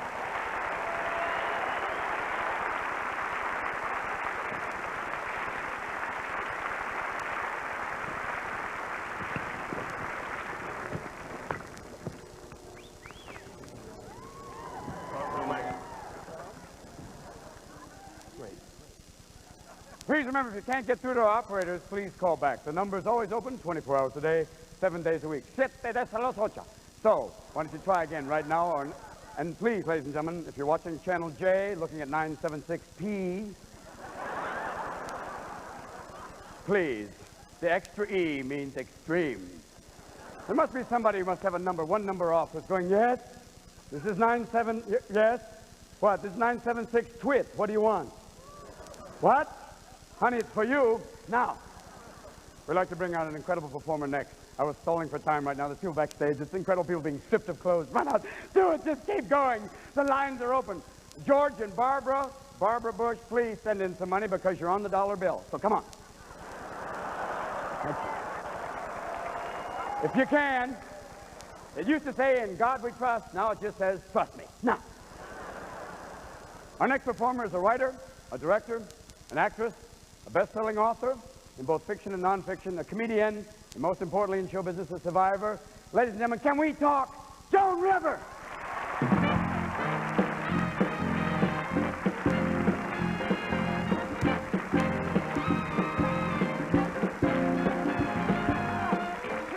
How nice to see all of you. It's fabulous to stand here on the stage, and this is the 4th year of Comic Relief, and now when I think of spring, I think 2 things. I think Comic Relief is coming and time to get into a bathing suit, which means exercise. How many people, I'm just curious, here exercise? Yeah. How many of you are Jewish? No, Jews don't exercise. I'm sorry. If God wanted me to bend over, he would have put diamonds on the floor. There is no way. And now the bathing suits are getting smaller. They had a little string bikinis. Little bitches walking around the beach, little string bikinis. Looks like they're flossing their asses. And you go, certain people should not go swimming. People with acne all over them, right? How's the water? Pucky, pucky, pucky. That and hairy people. Hairy people, they got like the black hair growing all over the shoulders and on the love handles. You're like, and it comes up from the ass like black, black, black, black, black. Those women should stay home and pluck. I'm so... I hate it. Don't you hate hairy women? Madonna. Is she here, Madonna? You talk about hair. Thank God they made her blonde. When she was dark, I went to a party, she raised her arm. I thought Tina Turner was under there. I never saw her like it. And what do you say to her? Your hair looks great. Who does your knees? I mean, it's just... Because she should shave, don't you think? Do you shave? What do you use? Shave, wax? What do you use? A razor? Yeah. Does anyone use Nair? I use Nair. Nair is that creamy stuff. You put up like one leg and then the thigh and down the other leg and then the phone rings. Oh, shit, you gotta walk like this. And now Epilady. Who uses Epilady? Does it hurt? Hurt? Hurt? Epilady is this little machine and it rips the hair out of your legs. And when you come to, and the nurse lets you touch your leg, you go, this is very nice. And now they have Epilady for pubic hair. That's good.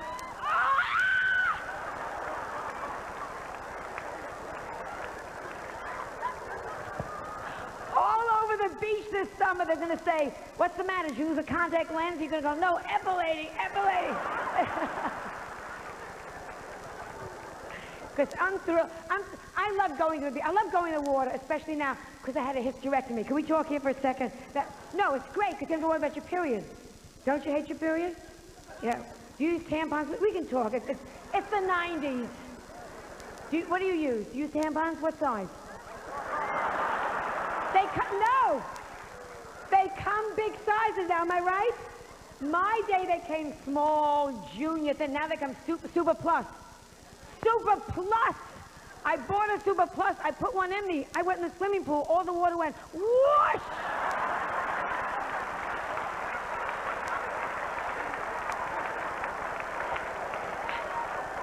Anyhow, you're such a nice audience. Please give. It's such a good cause. Thank you for letting me entertain you. Good night.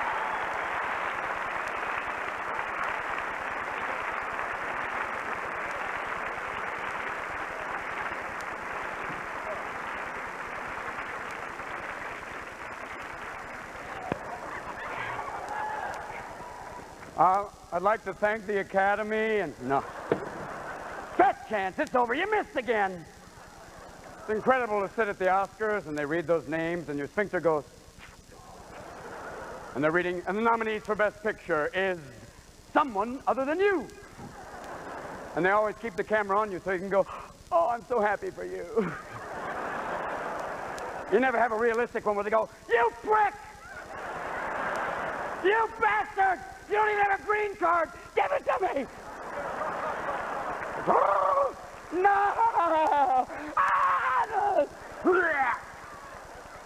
It'd be nice to give a little realism once in a while. Because basically Hollywood is a rat race staged with mice, so don't worry about that one. I'm out here stalling for time. People are looking at me like, you used to be so good. Before we go on, I just want to talk about a man named Jesse Helms, a very, very interesting man. And he's one guy you look at and realize, Will Rogers said he never met a man he didn't like, and I think he never met Jesse, though. Boy, would you look at Jesse Helms and go, oh, you brain-dead bastard. You proved to me Darwin was wrong. I'd like to bring out now they're saying, go, do it now. What does that mean? Okay, here we go. Dana Carvey appeared in the movie Spinal Tap. Tough guys who can currently be seen in Opportunity Knocks. But it's on Saturday Night Live where his talent has truly flourished. Ladies and gentlemen, isn't he special? Let's bring him out!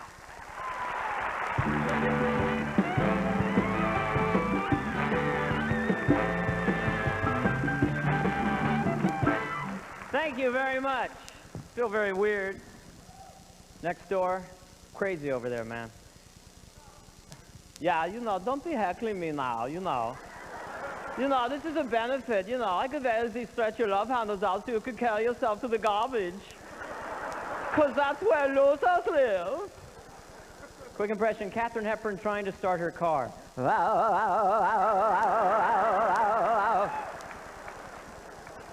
Thank you, I'm just trying to warm up here. Okay, but I'm glad to be here. And I think it would be a fair statement to say that every comedian here would prefer to be a rock star in real life. Because I think rock stars are the coolest people on the planet. Rock stars are very hip, always flare their nostrils, look like they're about to vomit. They always have that preamble before the song that makes no sense at all. You know, ladies and gentlemen, a long time ago there were lots of people. That's all I'm trying to say. And a lot of these lyrics, you gotta admit, when you hear songs on the radio, some of these lyrics are very generic, very trite. I mean, to me it sounds like the guy is making them up as he goes along. You know what I mean? It's like, she's cold as ice.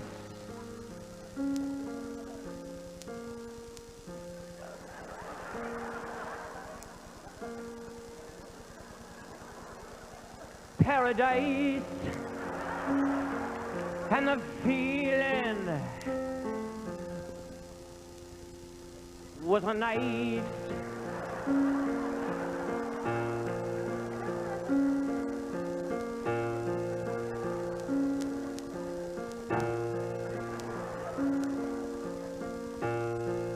And there's a lady I know.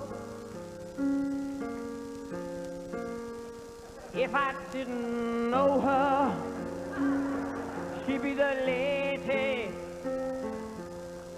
I didn't know.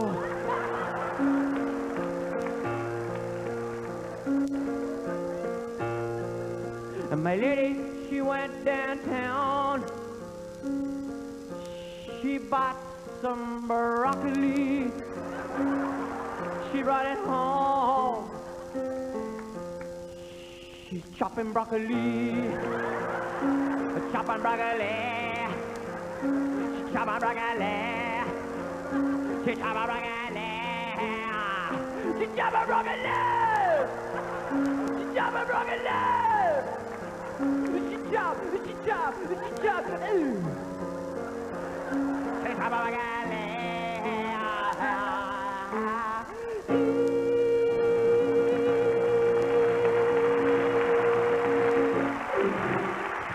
Thank you.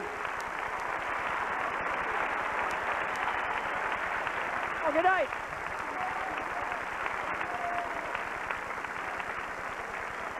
All right, people, please keep putting it together. All right, all right.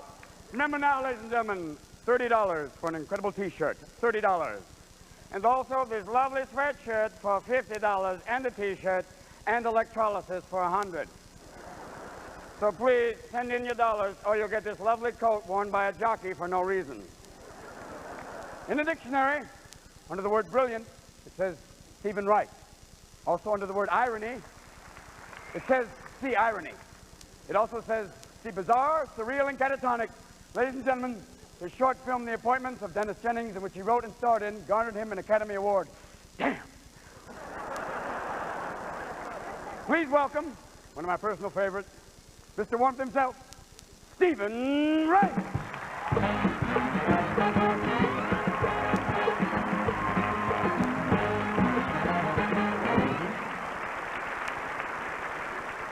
Thanks. I'm gonna get a tattoo over my whole body of me but taller. Whenever I fill out an application, it says in case of emergency, notify, I put doctor.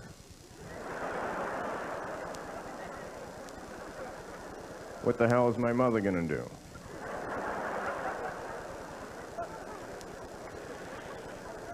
What's the youngest you can die of old age?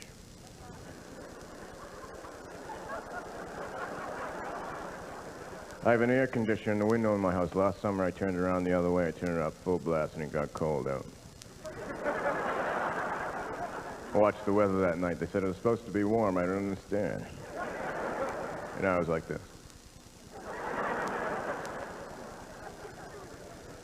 Been doing a little work around my house. I put hardwood floors over wall-to-wall carpeting. I put fake brick wallpaper over a real brick wall. Just so I'd be the only one who knew. On the walls of my house, I have paintings of the rooms above them. So I never have to go upstairs. Doesn't matter what temperature a room is, it's always room temperature.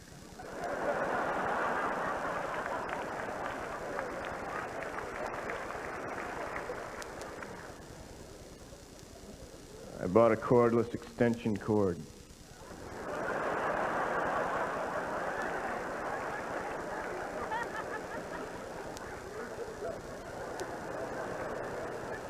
I have a fax machine, I have fax waiting.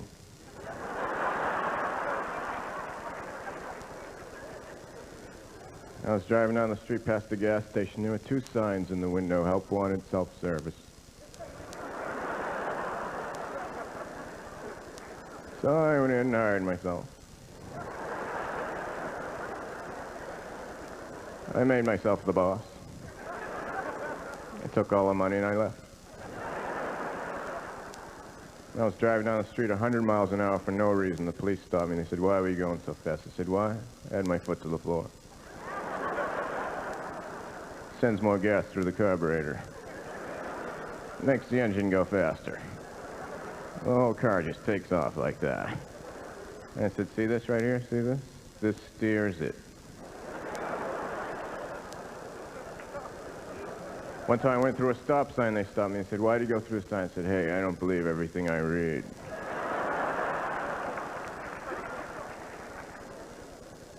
I've been arrested several times. I was once arrested for resisting arrest.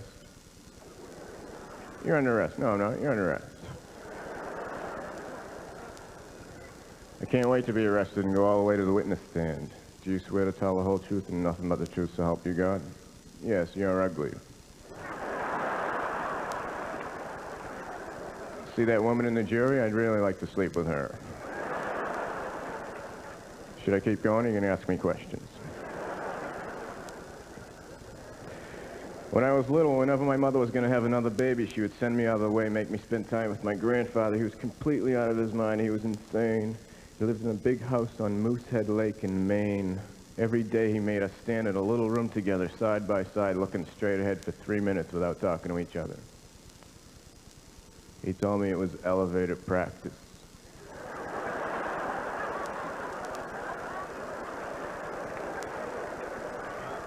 Now sometimes I'll be on an elevator with someone and I'll say, "Did your grandfather make you do this too?"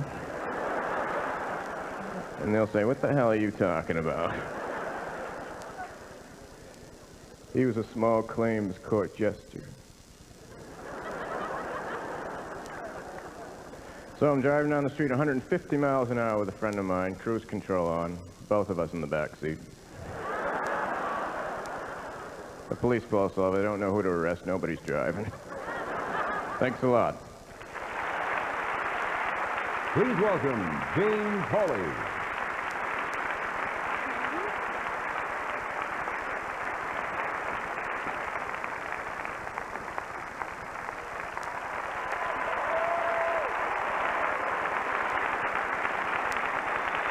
From the time we're old enough to read, we develop an understanding of what words mean.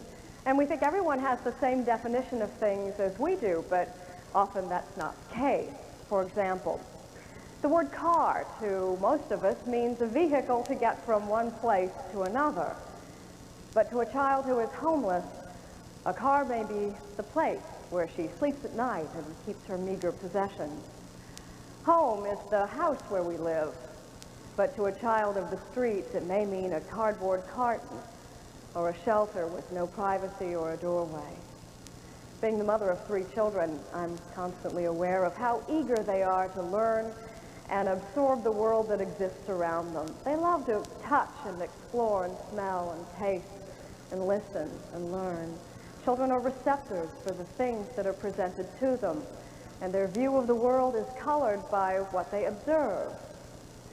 How sad it is that children of the homeless are denied the simple, basic joys of childhood.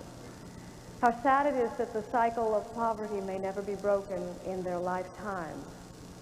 How sad it is that words like safety and security and continuity are like some foreign language. These are children who, through no fault of their own, are forced to live in unnatural life in difficult surroundings. It is a bleak picture, but one that can change with the addition of some bright colors which you can supply with your contribution. We all know what the word compassion means, and this may be the perfect time to demonstrate it.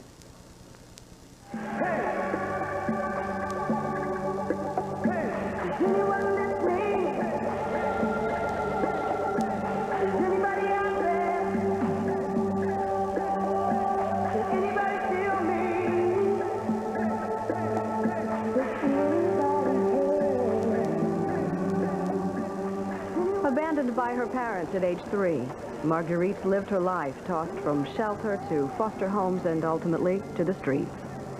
Today, with 2 children of her own, Marguerite has found temporary shelter, and she's trying to give Rima and Rico the home and love that she herself never knew. One time we had to sit out to sleep on top of the suitcases with the coat over because it was raining and it was cold, and my son was sick. We didn't have any place to go.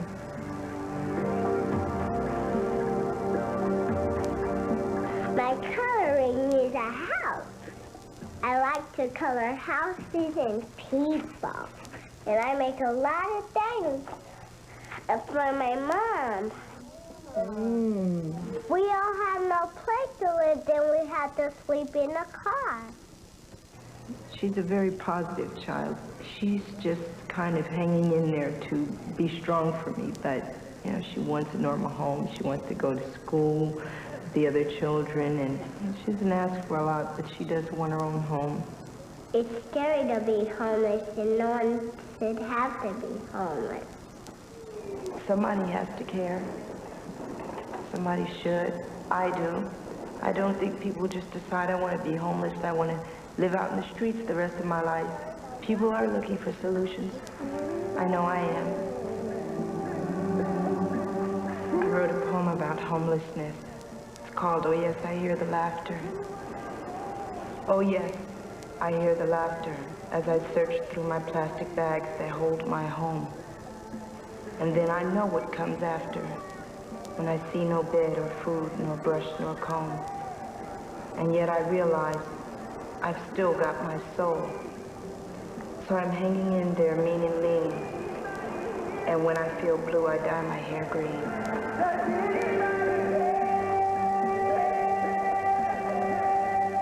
Comic relief. It's no joke. Call now. Lord, I shall give these laws unto thy people. Hear me! Oh, hear me! All pay heed! The Lord Jehovah has given unto you these 15 Ten Commandments for all to obey. That, of course, is the great Mel Brooks, who made a lot of us want to be comedians. Mel, thank you. We had a night last night at Shea Stadium. It was Comic Relief Night at Shea Stadium. So let's take a look at some of these clips from last night's Comic Relief Night at Shea Stadium. The Mets have been great to make a Comic Relief Night. 50,000 people with glasses and noses and things, and shows tomorrow, and it's great that they're doing this for us and for me personally. It's fun that they let me come out here. So we can play basketball. Well, go see the guys. Here we are. We cannot wait to hear you sing the national anthem. Oh, I practiced in the shower all morning. I'm ready.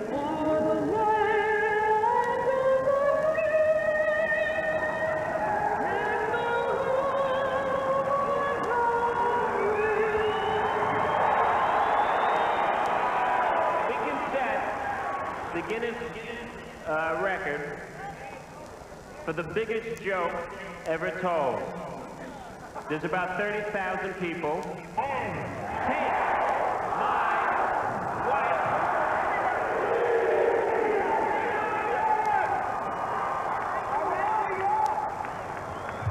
words of Lou Gehrig said, today we all feel like the luckiest man on the face of the earth. So thank all of you for your support of Comic Relief. Yay! Thank you.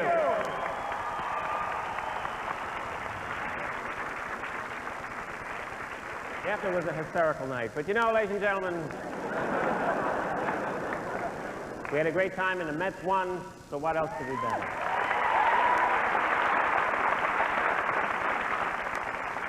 I hope the Pistons are watching this. Hello, hello. Did I lose me? Hello, there it is. I hope. What is? Aren't I? Hey, what? Ooh, you know, in the time to show happen. This is one of the things I've ever done. I held it every time that I have to do it because in sound, in and out, and then I'm all these people and it's going in sound, it's up, and I'm paying. No, this I'm paying in dollars at home watching cable. And show it hours, and they come with e-shirts, a shirt, you know, it's off, people, even the sound, now you get pissed, blame you. But our next performers,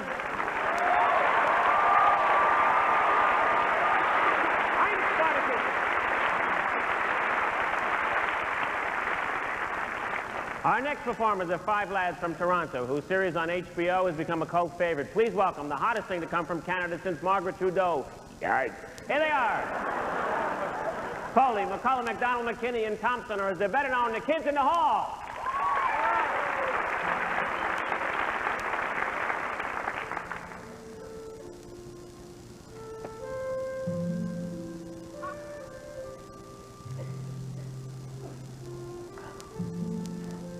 The last time I saw him, we didn't even talk. We just watched the Flintstones. It's always that way. Last time you see someone, you just wish that you said more. Well, it's not like you know it's the last time, right? I mean, if you knew it was going to be the last time, then, well, you'd say something.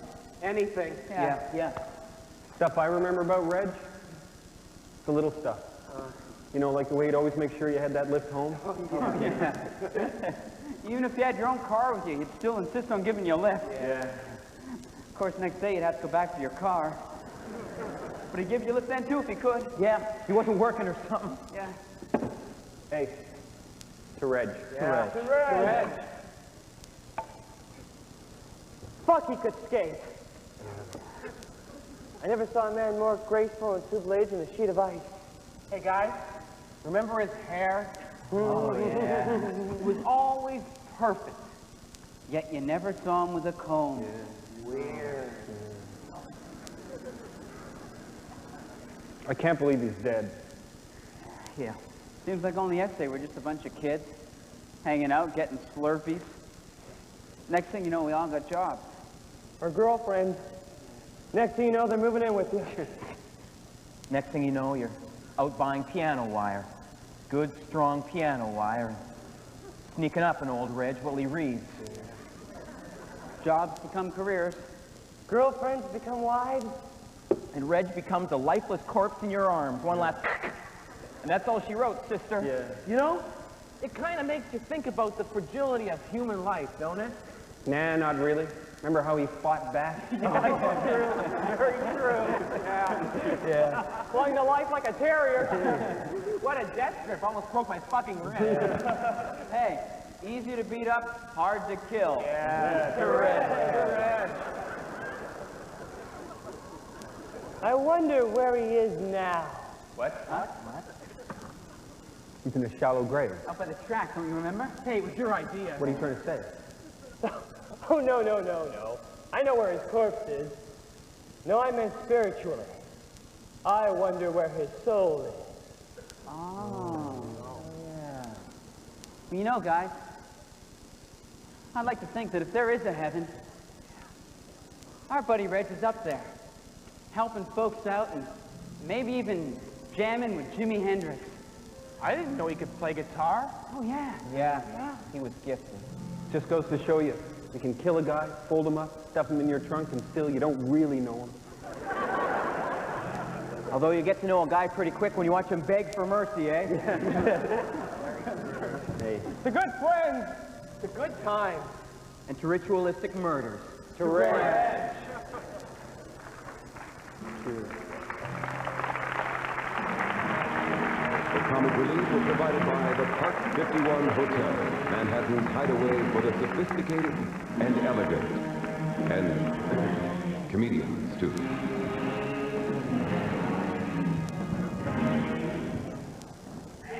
We got a total so far. We are at... I'm doing the lumbotomy. So far, we are 25% over what we were last year. We are at $1.2 million in pledges already.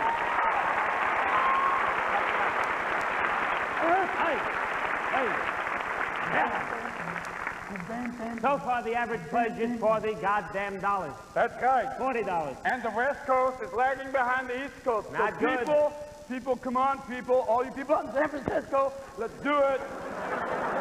I know you're sitting at home going, we're okay, honey, let's just get to the door. Because the East is doing great. The East, we're doing great. But the West, not so good. West, people, yo, West, go. I'm trying, So man. in the West, get on your car phone and call us. You know what I'm saying? Fax me. You know what I'm saying. Get out there, do it. We need your help, dude. Please, come on. Give. The women's T-shirts are going better than the men's T-shirts. Fellas, afraid? Let's go. And the incredible comic relief shorts, which they haven't really made, but I'm thinking is a great idea. The shorts that adapt on a hot day. You know what I'm talking about? I know what you mean. I'm right behind you. Now I'm in front of you. So please, pick up the phone and keep calling. West Coast, we need you. I feel like a comedy pimp. Check it out, don't be afraid. Come on, please, people, get together, do it now. You know what I'm saying. And what are they? Oh, the stretch sign. Stretch. Go for the long one. Okay. Why, if you call it now, God damn it. Welcome to Chippendales, ladies and gentlemen. Don't be afraid. Here we go. Chippendales, you got it. All right, first time here, the black man's going, no big deal. Boom, bam, bam, boom. Just call me when you're ready. Okay. We're stalling for time. The guys in the back are going, yeah, that's going real good. Oh, that's good. Now you keep calling and we'll do new things. We'll make up new TV shows like The Jessel Family. Everybody sounds the same. I'm home, honey. Don't be afraid. How are you? Not bad, darling. Have a nice day at the Not a office. bad day, darling. What happened at the office? Was there a war at the office? Not bad, darling. What happened? Not bad, darling. Hey, look at the dog. Bow, wow. Hey, Here comes the cat. Meow, meow. Wait, I think that's the doorbell. Bing, bong. Well, that's an episode. Now, I read this? Okay. Her Royal Highness, Her Majesty, the Queen.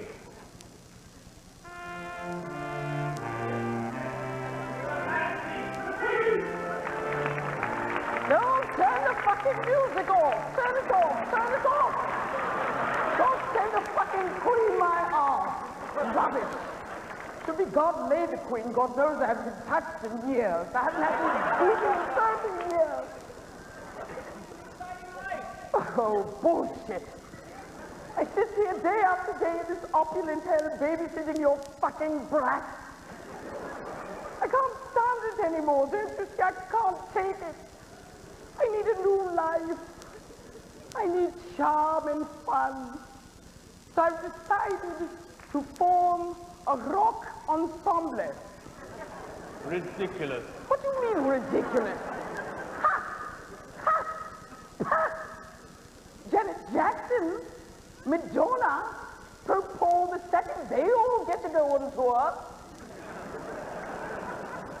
Maggie Thatcher, that bitch.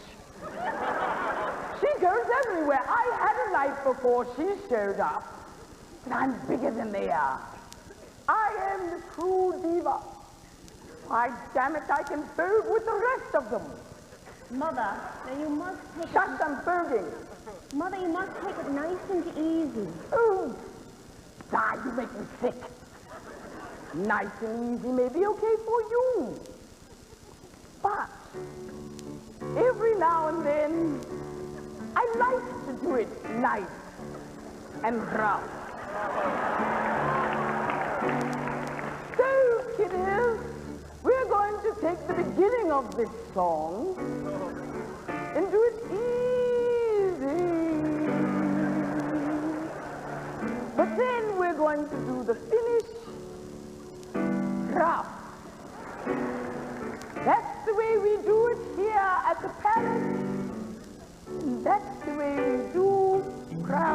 everybody. Left a good job in the city, working for the man every night and day.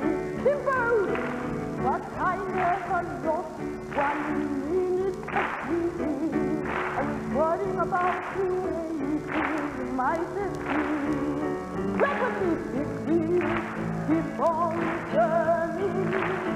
Oh, traveling keeps on turning. And we're whirling, whirling, whirling on the river. Oh, we're whirling, whirling, whirling on the river. Pick it up, kids.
Cupcakes? Ooh, do I ever. Homer. Lisa made those for the homeless. Oh, all right, the homeless. Yum. Don't mind if I do. Oh, man. Keep your greasy mitts out of there. These treats are for hungry children. They deserve fudgy goodness, too. You know, there are names for people like you. No, there aren't. Do-gooder, self-sacrificer, butt-kisser. Bart, you're saying butt kisser like it's a bad thing. Huh? Now, you see, boy, it never hurts to help those old winos. They're not old winos, Dad. They're kids and parents, too. Shirley, you see how it works, Bart? Give a bum a cupcake now, and he won't mug you later. Dad, the homeless aren't our enemies. They're human beings who need our help. Yeah, right, Lisa. They just want what they can't have, Bart. Homes, cable, and... Oh, brother. Uh-oh, school bus, gotta go.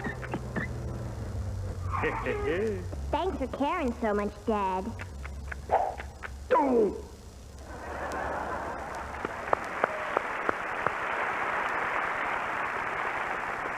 Jake Johansson is the son of the famous Swedish comedian Ingemar Johansson. who did a few jokes on Floyd Patterson's chin around 1960. But he is, however, one of the fastest rising comics today. You see him on Late Night with David Letterman, Tonight Show, and his own HBO One Night Stand. So please welcome the very funny and the well-dressed Jake Johansson.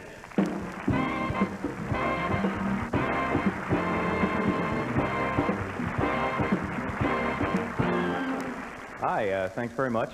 I'm Jake. It's nice to be here in New York. I hope it doesn't rain tonight, although that's one of the nice things about New York City is in the rain, it makes its own gravy. So, yeah, very nice.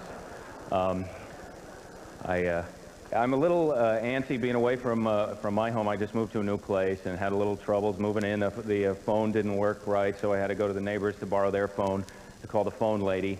And, I mean, not that I would assume that it was a woman at the phone company ahead of time. I just know the rest of the story. So, back off.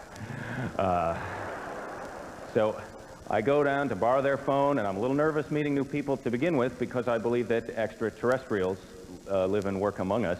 And so I get down there, and usually it's no big deal till they get a couple of drinks in them, and they get all friendly. Jake, you seem like a pretty decent guy. I just thought I'd tell you. You know, they rip their faces off, and I hate that. So I go down, I just want to wrap it up, and the woman at the phone company's giving me a hard time. Well, you know, what type of trouble are you having with your phone? And I don't know how many types of trouble there are. I was having the kind where you pick it up, and no sound comes out. I mean, it had mass, and it was retaining its original color. So in both those areas, I was completely satisfied with my service. So she says, well, we'll have to send a guy right out. And I had figured the guy would have to come out because I keep the phone at my place. And, yeah, there was no guy stationed there. Although maybe that's why they ask what type of trouble you're having, just in case you come up with a bonehead thing like, the buzzing noise comes out by my mouth. And then she can just tell you, well, flip it over. And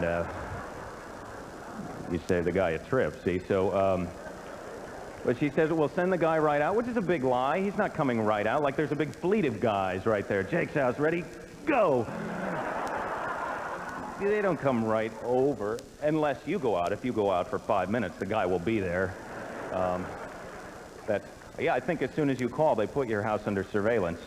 And sometimes you see them going down in the street in the sewer, and there's no phone equipment down there. Those guys will come right up through your toilets if you're not careful. Because they can collapse their skeletons. I don't know if you knew that. So I'm not taking any chances. I'm waiting at home with the lid down because that way their helmets click against there and you have a little warning. So I'm waiting. Hours go by. There's no guy. Then finally the phone rings, which scared the hell out of me because it's broken, you know, brrring, so I wheel on it like it's the devil or something. Like I would fool the devil with a fake karate thing. Yeah, I doubt I would even recognize the devil if he came as a phone. But I shouldn't say that or I'll go home tonight and there'll be a big devil phone in my room. The devil, I'll say, and he'll just go, just trying to prove a point. So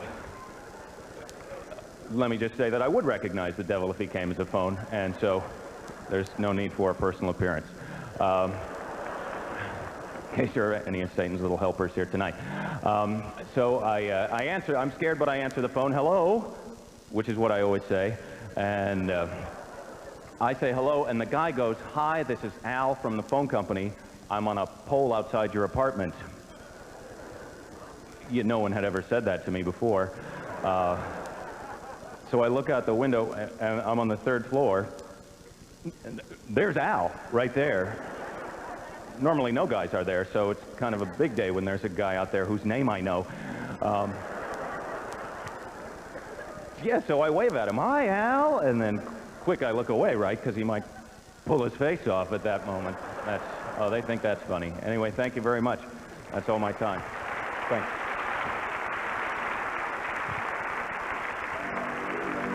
Dear God, is there somebody out there?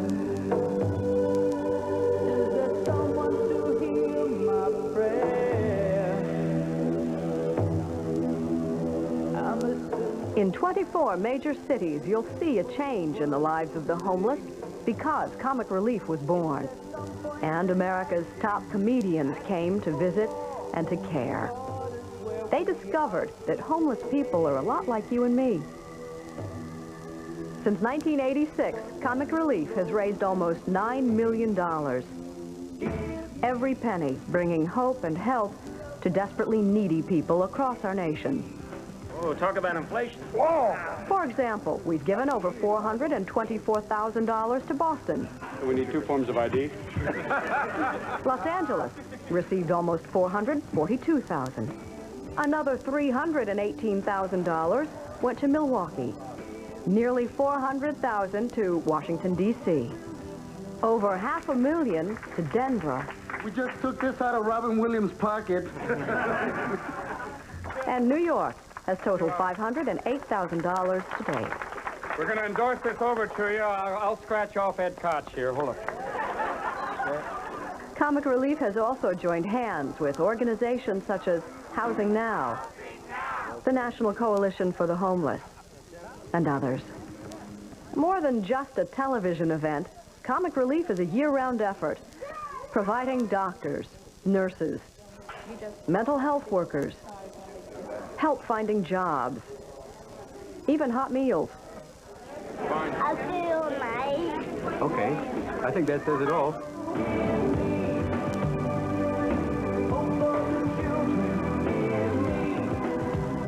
Comic Relief is making a difference, but every year, more homeless children are sleeping on our streets. Please, help bring laughter back into their lives. Comic Relief. It's no joke. Call now. Somebody out there.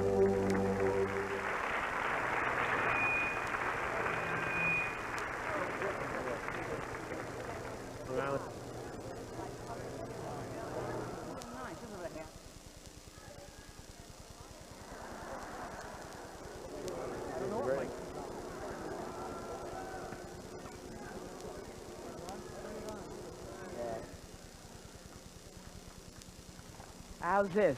Is that better? Fine, they put a dead mic on me, no problem. Rita Rudner wanted to be a dancer on Broadway. I know the feeling. And all she got was promises, promises until she turned to comedy. Her recent one-night stand earned her not only the crabs, but also an ace. Hey, I've had them. We've all had them, please. Let's get real here. You know, one-night stand, that's what you come home with.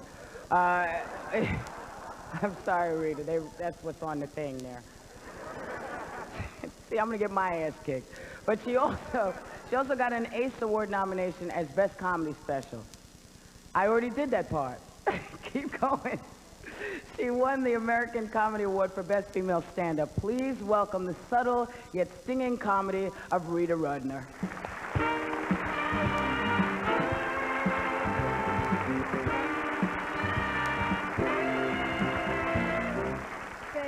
Thank you very much. It's true, I was a dancer, and it's so weird that I'm here in Radio City. The last time I was here, I auditioned to become a Rockette. I actually did, but I did quit dancing after I injured a groin muscle. It wasn't mine. He's doing very well, though, really. He's a soprano with the Vienna Boys Choir. I did other things before comedy got going. I was a stewardess for a while on a helicopter. There were about 5, 6 people tops, I'd say. Would you like something to drink? You would? Then we're going to have to land.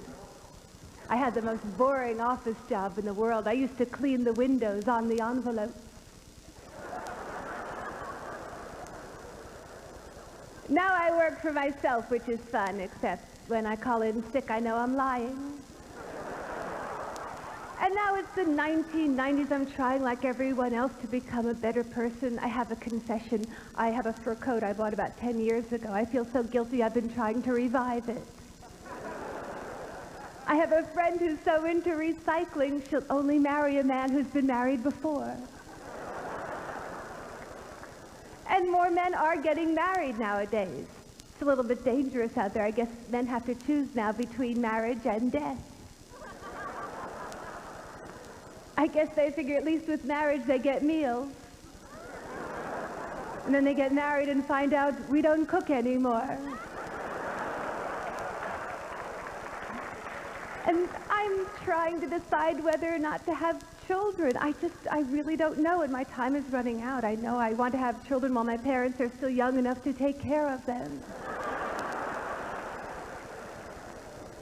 And I don't know what our children would be like. My husband's English and I'm American. They'd probably be rude, but disgusted by their own behavior. I married a man who's younger than I am. In fact, he's 2 years younger than he thinks I am. Well, the old theory was marry an older man because they're more mature, but the new theory is men don't mature, marry a young one.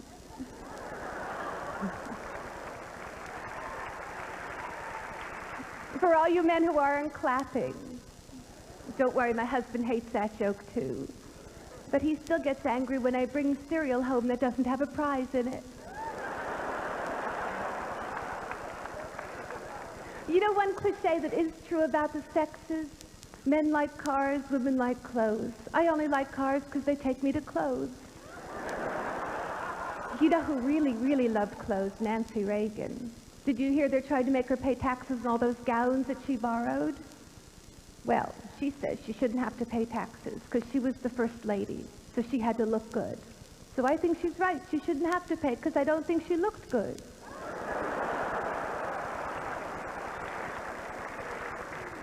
I know I'm guilty of spending too much money on things I don't really need, just like everyone else. My last credit card bill was so big before I opened it, I actually heard a drum roll.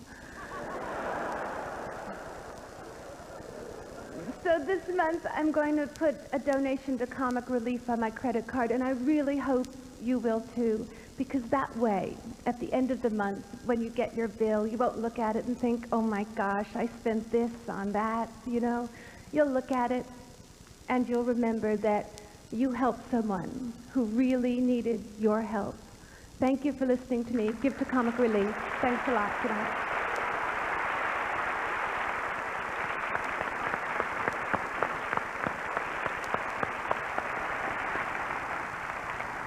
Although all the performers on Comic Relief have their own distinctive style of performing, we all came from somewhere, with the possible exception of Robin.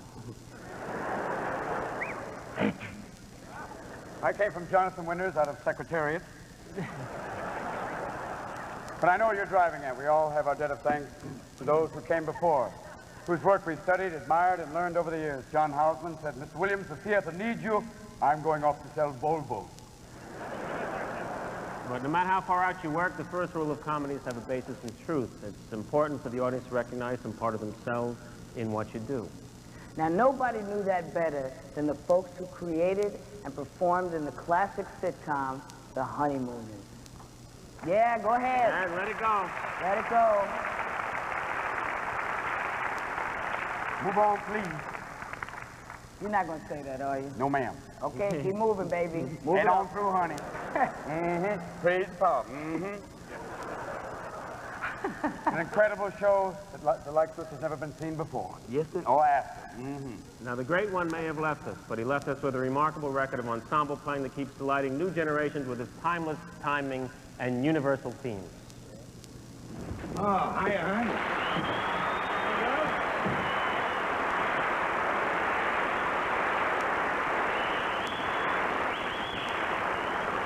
What's the matter with me, Trixie? Don't I get nothing? I'm too tired. How do you like that? I've been working down the sewer all day long and she's tired. That's another reason. I am going to make a fortune, and I am going to let you in on the deal. There we go again. What kind of a crack is that? I'll tell you what kind of a crack that was. You come to me before, you know, with a chance to make a fortune. I can't stand to make a fortune again. I'm going broke. One crazy harebrained scheme after another. That is all I have heard since the day that we got married. You heard one of my harebrained schemes before we got married. I proposed to you.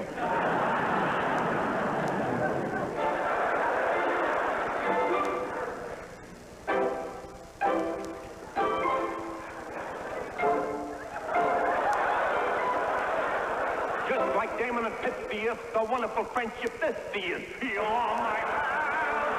You're a tonic for my morale.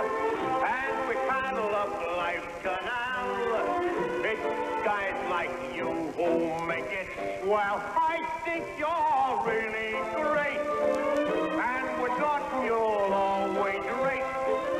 Besides, I know you're influential. You carry lots of weight, lots of weight, lots of weight, lots of weight. Something that was the best lunch you ever packed for me. I mean, it was sensational, really. It's the most I ever had. No kidding, Alice. Pound of liverwurst, half a salami, 2 quarts of milk, loaf of bread, 4 oranges, half a dozen tomatoes. I mean, it was really sensational.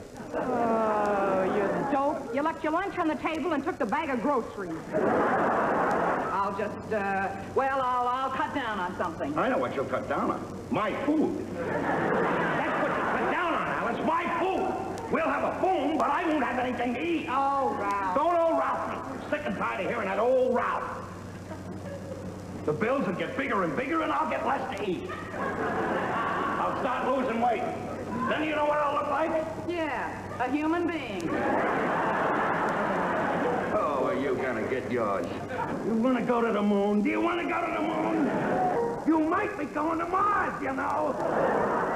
One of these days. One of these days. Bow in the One of these days, Ralph. One of these days. Pow! Right in the kisser. One of these days. One of these days. Pow. Right in the kisser. I love you.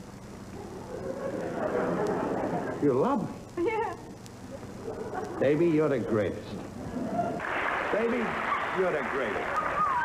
That's the greatest stuff there, honey.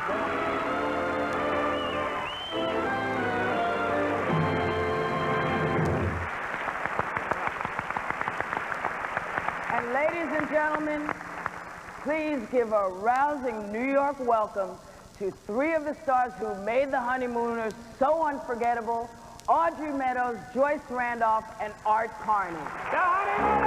Yeah.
Thank you.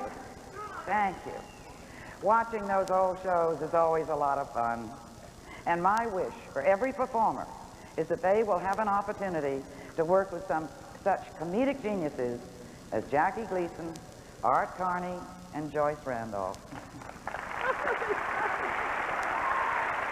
Thank you. And if ever there were 2 greater comedians to play off than these ladies, I never found them in a sewer, that's for sure. Life was very different when we made the Honeymooners. Although we all played members of blue-collar families, and money was always tight, we never worried about having a roof over our head or food on the table. No, we used to worry about having a roof on the table and food over our heads. That's what made it funny. But even our most outrageous problems would be solved by the end of the half hour, and a hug before the last commercial tied things up nicely. Today, Ed and Ralph and Trixie and Alice would be hard-pressed to make ends meet. Their quaint apartment house in Brooklyn would go condo, and if they couldn't meet the asking price, they'd probably have to move. Finding cheap housing in the city is practically impossible these days. And it's not too far a stretch to imagine the 4 of us joining the ranks of the homeless. And as others have said so often this evening, that is no laughing matter. We're grateful for all the fans of the old honeymooners who remember us as we were. But we hope all of you who know just how close we all are to being in that same desperate situation will act now to help those who need our help. If you do something about it now, all we can say is what Ralphie Boy used to say to Alice at the end of each show. You're the greatest. I guess you have to go because we can't get the last word in, huh? Thank you. Thank you all now. And please, please, please, call now. You got the last one.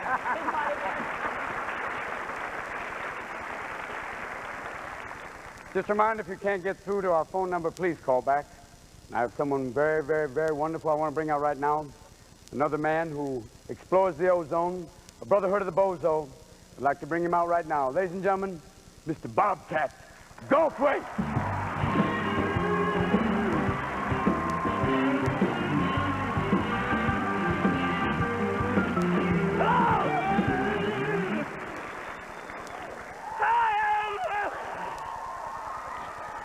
Hi, thank you very much.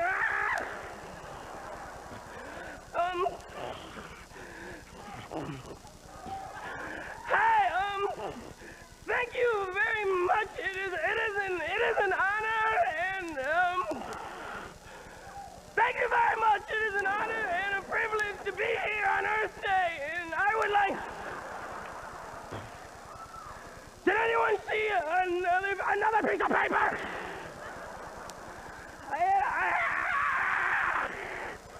Scott Bale is the Antichrist! Hey, Bobcat! I had another piece of paper and it had jokes on it. Hey, Bobcat, nice hair. Bobcat, nice hair. Shut up. Is it me or every comic relief, am I looking a little bit more and more like Ben Franklin?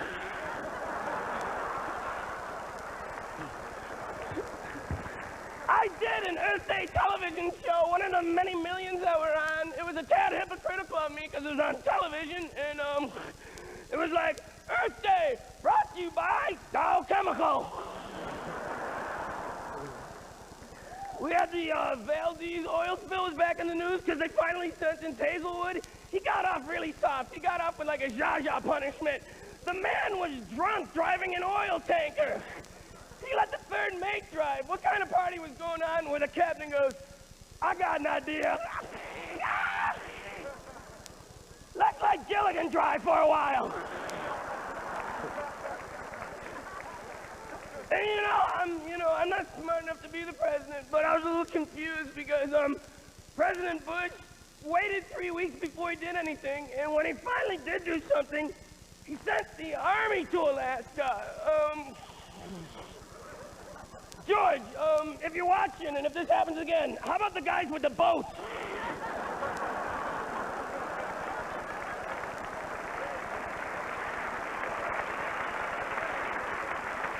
Exactly what was the army supposed to do? Shoot the oil out of the water? Get off that duck! President Reagan is still our president. Apparently, to the media, whenever there's a major media news story, they ask Reagan his opinion. He's not the president anymore.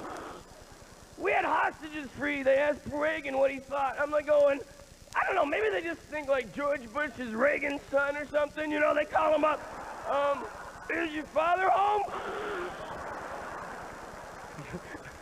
He's in California right now. Can I help you? I don't like broccoli. Real mature, George. See what else is new in the world? I was watching one of the comedy shows on Fox. Hey, Bobcat, nice hair. Shut up! I was watching one of the comedy shows on Fox, Current Affair, and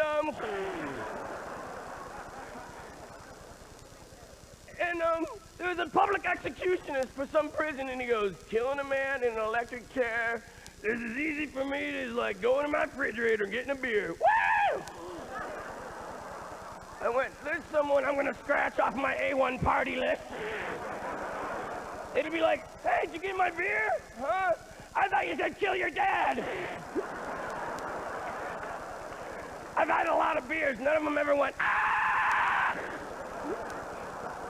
According to the Supreme Court, if you're 16 years old and you're retarded and you murder someone, you can be sent to the electric chair. And I figured a way out of it.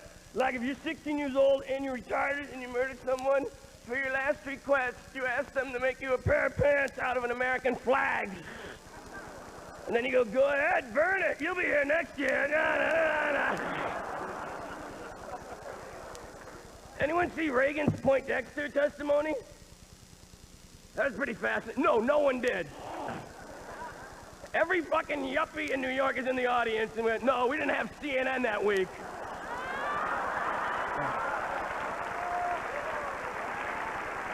You know, there's my audience, the dirtbags way in the back with the shit seats.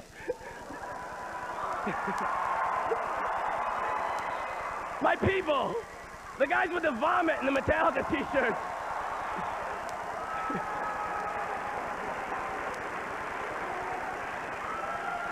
Shut up! Shut up, don't give me that hoo-hoo-hoo shit, that drives me nuts. There's a real thin line between hoo-hoo-hoo and heil.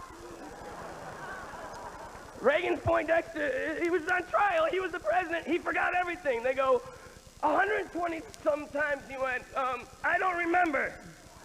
He was like, do you remember being the president? No.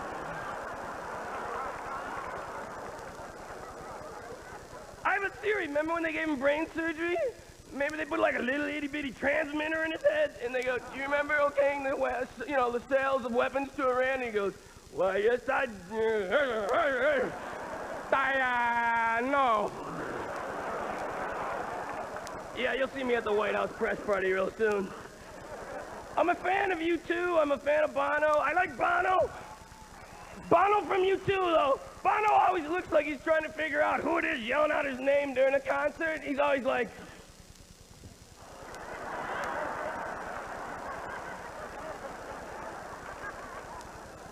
And I was watching Bono sing Pride in the Name of Love, a song about Martin Luther King's assassination. And 70,000 people were singing along with Bono. And I got goosebumps, because I said, I wish I had that kind of relationship with an audience. And I got goosebumps, and I was crying. And then this guy next to me goes, I bet you Bono gets so much pussy. Woo! Bono doesn't get pussy, he's singing about peace, you bag of shit. If I see you at the Earth Day concert, I'll beat the shit right out of you. Hey, Bobcat! Shut up! Shut up! No. Shut up! You didn't heckle anyone all night, and then I come on, you just want shut up! No, maybe you misunderstood me. No, I'm saying, really, you have nice hair. I like your hair. I don't care if you like my hair. If you like my hair, I'd cut it off just to piss you off. Now shut up! No. Hey, man. Maybe you don't understand me. No, what I'm saying is, like, I suffer from a hair loss problem myself. Shut up! It's not an evening with the guy in the second row. Yeah. I feel that we are kin. We are like brothers, and we both have a hair loss situation. Cut it off. Cut him off. It was a joke. No. Maybe. Did he say he was going to cut off his hair? I distinctly remember him saying he would cut off his hair. Cut off his hair? He shut me up. I heard it. And I could talk all night if it was up to me. Go, cut it off. Come on. He wouldn't do it. Oh, my God. Yeah! Oh, my God. Well, if you're going to cut off your hair, don't do it for... God. He's still talking. Hey, yeah, well, that's just one little cut. You're not going to cut off, like, all your hair, are you? Wait. What are you doing, man? If you're going to cut off your hair... If you're going to cut off your hair... Get some money. Cut it off. Who'll give me $100 if he cuts off his hair? I want $100. Give me $100. We got $100 right there. Who'll give me $200 if he cuts off his hair? We got all of it's off. Look, Michael, you give me $100 if he cuts off his hair? We got $200. Who'll give me $100 if he cuts off his hair? Come on. You're all writing this shit off. Come on. Who else we got out here? I'll do it, man. I want to hear some bids. Let's get some bids. What? It's gonna be Sinead O'Connor head here. No bid? Come on. Who give me $100? We give me $100? Yeah, you got me $100. You bet. This bet. Another $100, that's $300 we got. front row tickets. You're going to get hit up, pal. I got to tell you right now. Come on. Who's over here? I think we're running into a problem. They wouldn't even buy T-shirts. I don't think they want my momentous hair. You're on the rope, pal. Well, I'd like to thank everybody who let me do that. I have a feeling it'll be about 3 weeks before I get a cab home. It looks good though, don't it? Good night. Ladies and gentlemen, Susan Sarandon.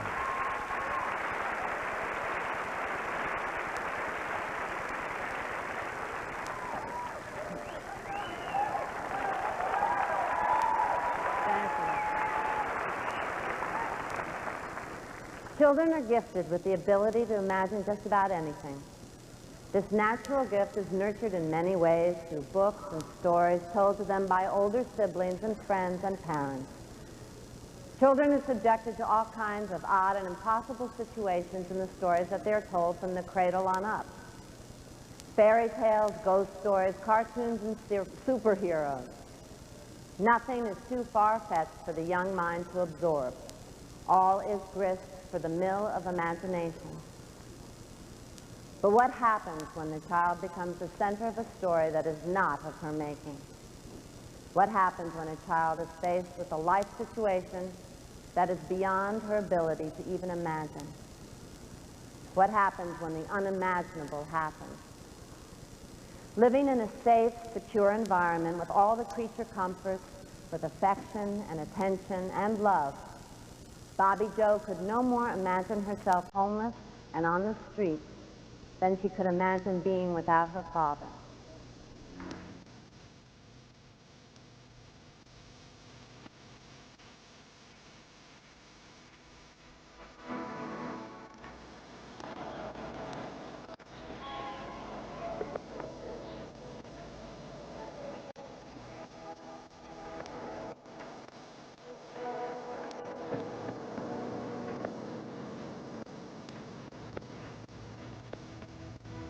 Three months ago, Shirley's husband collected his paycheck and never came home. He left Shirley and Bobby Jo alone, afraid, and homeless. What hurt me and scared me the most was not knowing if Dad was ever going to come back, and not knowing where we were going to be until he came back. For 3 nights, they slept in the Greyhound bus station. They lived off $5 given them by a stranger. It was scary, and it was shocking, because I'd never been homeless before. And so it was different, and I was afraid. Finally, they found temporary refuge in a shelter. It's a place to sleep, but it's not like home. When you have your own home, you have privacy. A lot of different people didn't come, and you didn't have to sleep in the same room with them. I felt weird here at first, because I've never been to a place like this or anything.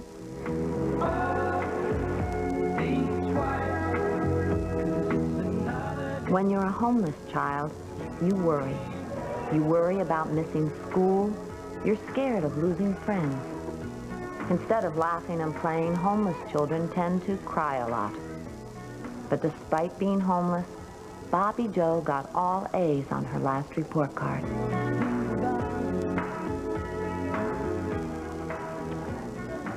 Everybody deserves to have shelter and privacy because they need it. And to be homeless, it doesn't feel right.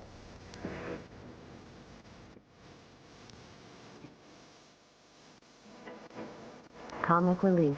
It's no joke. Call now.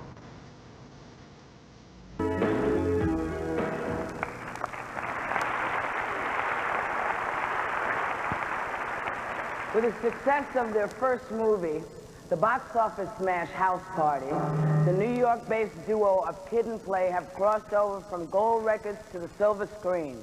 Along with their main spin master, Wizard M.E., please welcome from Staten Island, New York, Kid and Play.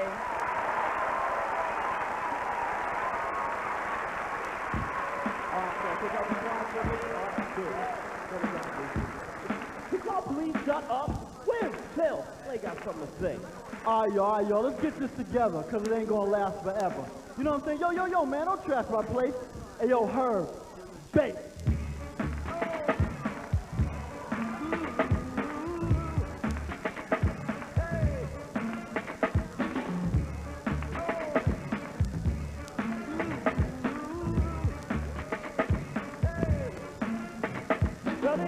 Miles around. Check out the sound, watch the wall come tumbling down. Kid and play is a perfect team. Now it's time to let off the team. Don't be bashful now, don't be shy. This ain't no time for you to wonder why. You're not on the floor with someone else. Don't blame us, blame yourself. You ain't got the guts to get with it. The time is now, dude. You can make this is a perfect situation to take a chance in. Cause this is the house that we dance in.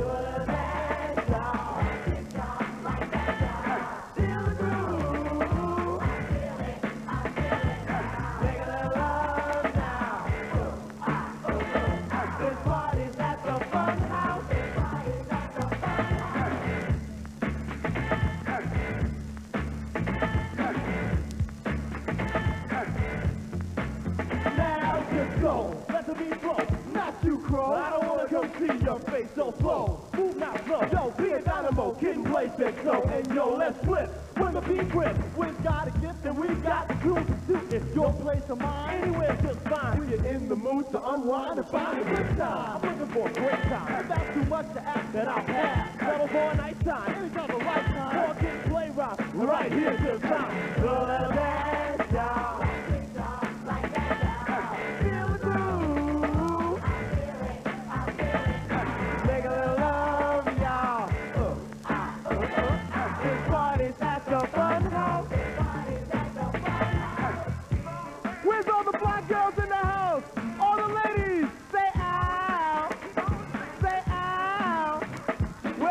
Fellas in the house, come on, say ho! Woo! We're having a good time. A few moments. Get your hands going like this, y'all. It's your last chance to do it. Everybody wanted to know what the good life is. Everybody, get it. What's up? Cut by wind. Just pipe it up. We move that. We make celebration. Last down for alcohol at the jamboree. Just get off the wall, dance and let's rock. When the beat drops, watch the clock, it's almost time to close up shop, and we've got the hip-hop harder. We do it fair, look out for my father. He makes sure ain't nothing been broken. Last record, y'all, and I'm hoping we don't get caught, because I know why. If Mom finds out, I'm overdoing that, y'all.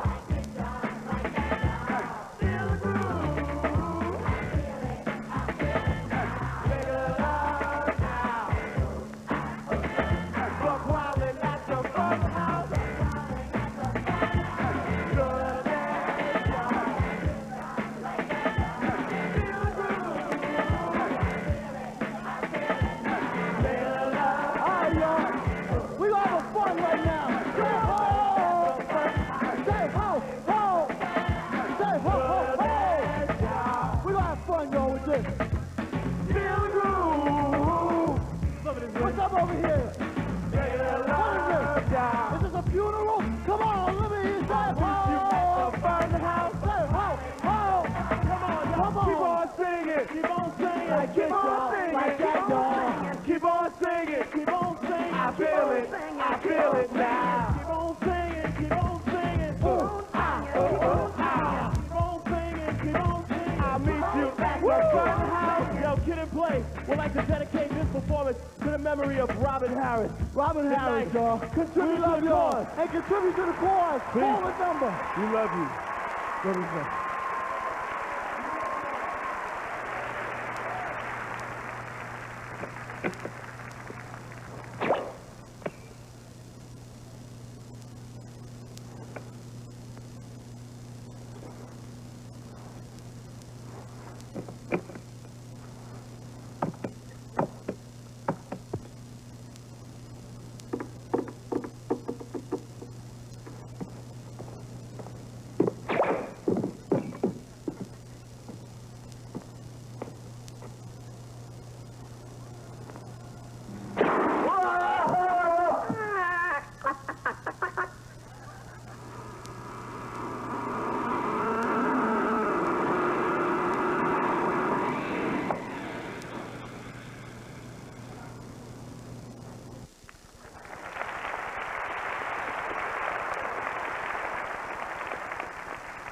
In addition to starring in ABC's comedy Full House, Dave Coulier does the voice of many of your favorite cartoon characters, Scooby-Doo, George Jetson, and Jesse Helms. Please welcome the multi-talented Dave Coulier.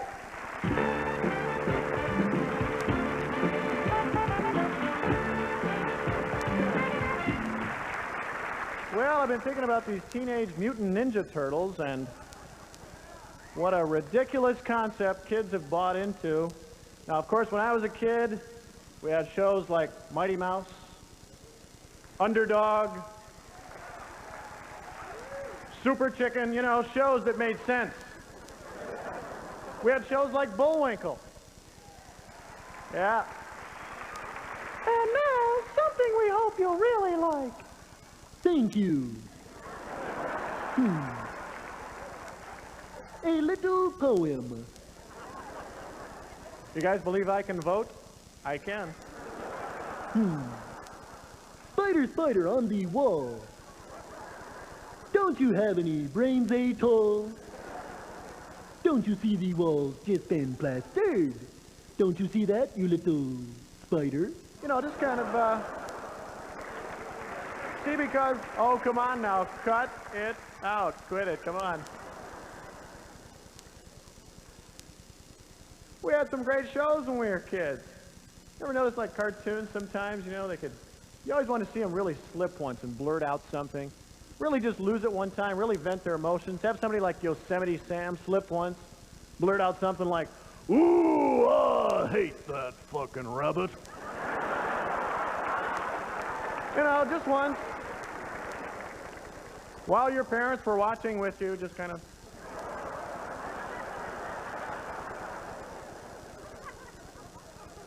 Did you ever wake up first thing in the morning, answer the phone, you sound just like Elmer Fudd? Hello.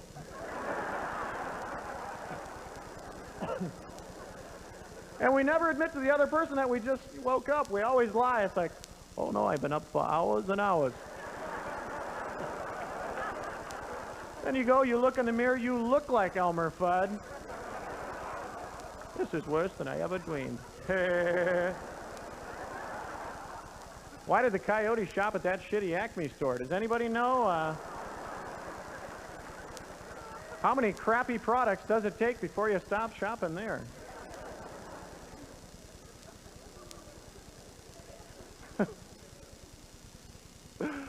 Oh, man. I think Popeye was probably my favorite cartoon. Seems like every episode of Popeye the Sailor is always the same. It's where Popeye and Bluto fight over olive oil. I think we could see why. What a bod, huh?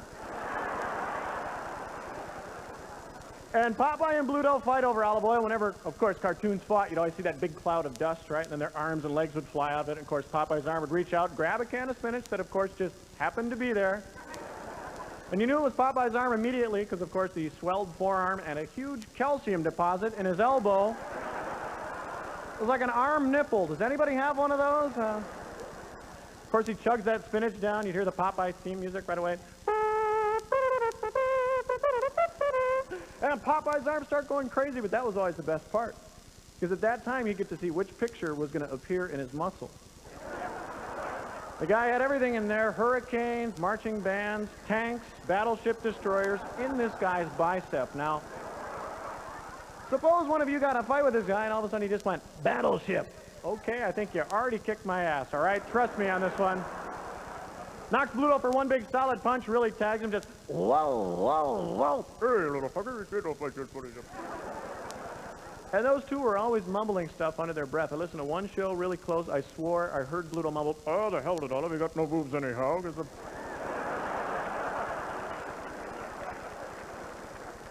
course, Popeye knocked Bluto out. At that time, Popeye wins his beautiful, vivacious-looking queen. You guessed it, olive oil. Yeah, and what a babe, huh? Check her out, I tell ya.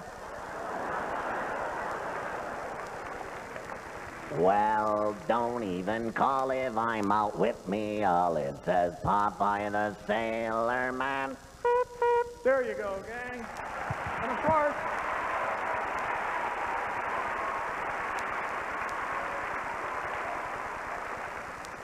hello, ladies and gentlemen. My name is Mr. Woodchuck.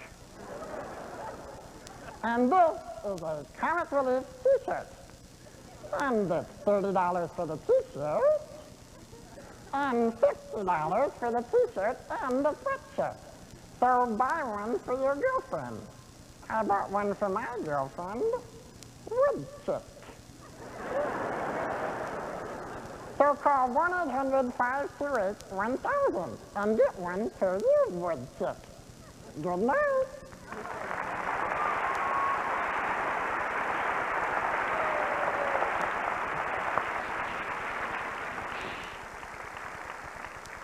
Remember, you can put that pledge on your credit card, so have it ready when you call. And do it now. Please, please. Why are there no Jewish evangelists? There's all these other people out there going, put your hands on the TV. Do you believe? There's Jim and Tammy. They're out there, Jim and Tammy. There was Tammy sitting outside singing away as they marched Jim, going, it ain't over. Well, honey, there's an old phrase. When the fat lady sings, it's over. You're the fat lady. You're singing, it's over. Okay. Now, I'd like to bring out this next man was the first performer to set the precedent on HBO with his On Location series. He's a Tony nominee, a double Grammy winner, a triple comedy threat, new chief child of the 50s, a man who made a lot of us want to be comedians. Ladies and gentlemen, the Sensei, Master Robert Klein.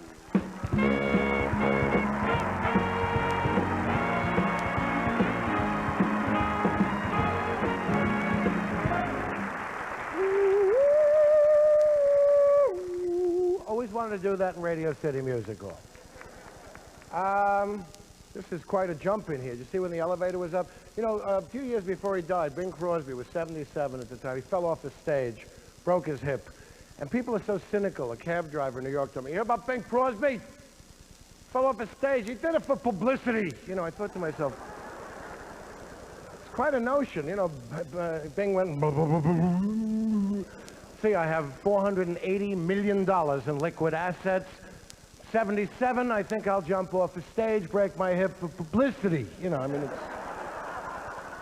I was watching a story the other night on the homeless, and CNN, the world's most important network, it was actually in the afternoon, switched to Beverly Hills for live coverage of the Zsa Zsa Gabor probation hearing. What does she do? We've seen her all these years. Can anyone tell me what she does? What does she put on her income tax when it says occupation? Darling, darling. I mean, she married fascist dictators like Trujillo. I once saw her on a show. A guy was talking about charity, and she said, well, darling, I have $250,000 ring I'd not give to you. You know, I mean, a real charmer. Smacked the cop in Beverly Hills, said, I kill you, the Reagans, you know. Now, let's say she did it in Harlem. How long do you think before the 15th bullet entered her body? Right? And then she was complaining she doesn't want to go to prison, you know. She's afraid of sexual assault. Ladies and gentlemen, I have been close to this woman on several charity occasions. I would say her sexual assault days are over. I would say this would have to be a very desperate prison lesbian to start up with Zsa Zsa Gabor. I mean, you know, this is a woman who had disabled people in wheelchairs removed from her sight at a dinner theater. Now, they don't want to look at this. Is a real charity beauty. And we hope, Zsa Zsa, if you're watching it, be a good sport and send in a couple of bucks. Community service she's doing. You know, you don't see it here on the monitor in the theater, but the number is under you, like Jim Baker and Oral Roberts. It's constantly under you. There's a number under Jim now, too, in his mugshot. You know, Oral Roberts made God into a blackmailer last year. He's going to take me. He's going to take me. You know, if he doesn't get $8 million for his med school, which we really needed, because I always dreamt of waking up in the operating room and the doctor says, don't worry, I'm a graduate of Oral Roberts Medical School, you know, with a specialty in liver prayer. You know, my feeling is you're named Oral. You're skating on thin ice to begin with. Primarily, you should keep your mouth shut, you know, but... And I miss Jim and Tammy on Koppel. To be quite frank with you, they're a satirist dream, and I'm sorry, I wish you could issue statements from the pen. I looked at her, and she reminded me of someone I like. I'm looking at her for, what, 5, 6 years, and I finally realized who it is. Ernest Borgnine. I look at her, and Marty, get married! Remember? Zsa Zsa Gabor is doing community service. What community service could this woman do? What service could she do a community but leave it immediately? I want to thank you very much all for coming. It's a good cause, and I just want to say we can't wipe out this problem just by raising a few million tonight. Got to keep it in your minds. Tell the people you vote for. Tell the corporations you buy from that this is the primary problem we have in America. Thank you very much.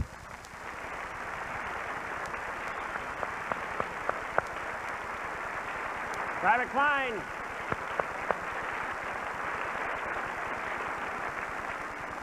Every year we have a little help from our good friends at Nike.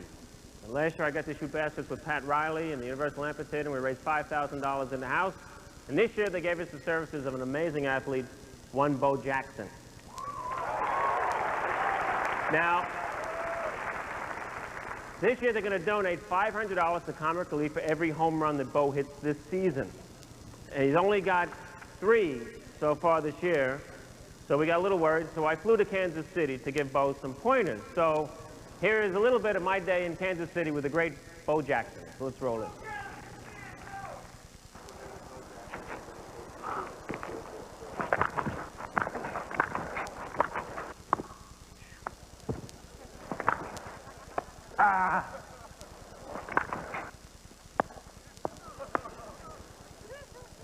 Hey, Bo, I'm 42.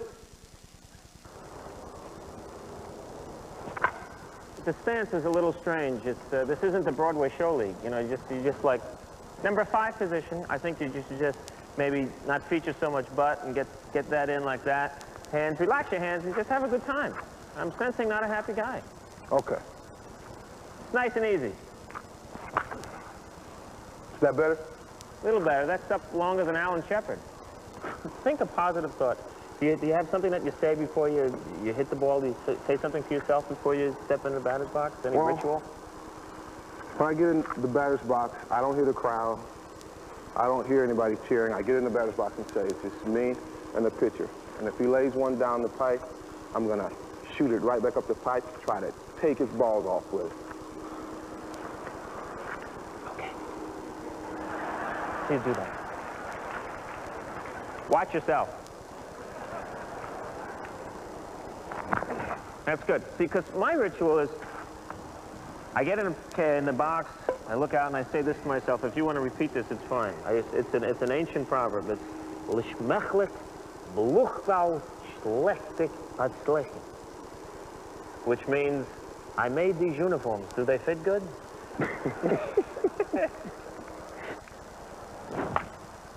Don't look up at that ball, but unless you know you got it, unless you know you hit it to East Hell. East Hell? Yeah. Don't look up unless you know you hit it to East Hell. You kids, I hope you got that down. Don't look up unless you know you've hit it to East Hell.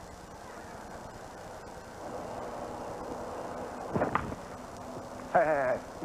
Excuse me. Yeah. This isn't the ice-capade. Get that ass in. Okay. Hands back here. Yeah. And you go here. Yeah. Here. Stride back here. See, look, watch my foot and my hand. Right here. No. Okay. Show me that. All right. Got it. Like that? Like that. This isn't the ice. Show me what you can do, baby.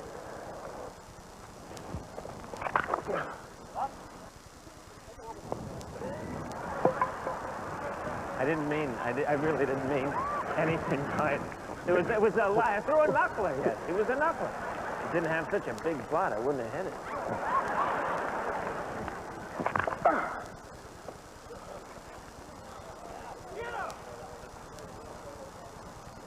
Well, I'm really proud that something I threw went that far. Got him with a broken back, Corey. With a broken back? He wasn't throwing shit. But then again, he's never been to a Seder, and he doesn't really know what it's like to eat bitter herbs when you really don't want to. So, So, we're thrilled that Bo is contributing this year, and Bo, keep working. So we were in Kansas City to shoot a PSA like I did last year with Larry Bird. Now, you've seen when Bo strikes out on occasions, he can snap a bat in his bare hands. Have you seen this? He either breaks it over his leg, over his head, or just when he wants to. So we thought we would parody that, and we had this bat, and we sawed it all the way until there was maybe 1/8 of an inch, and this is what happened. Hey, give me some of that, all right? Just one. Just gonna take one. Oh, oh no. Oh.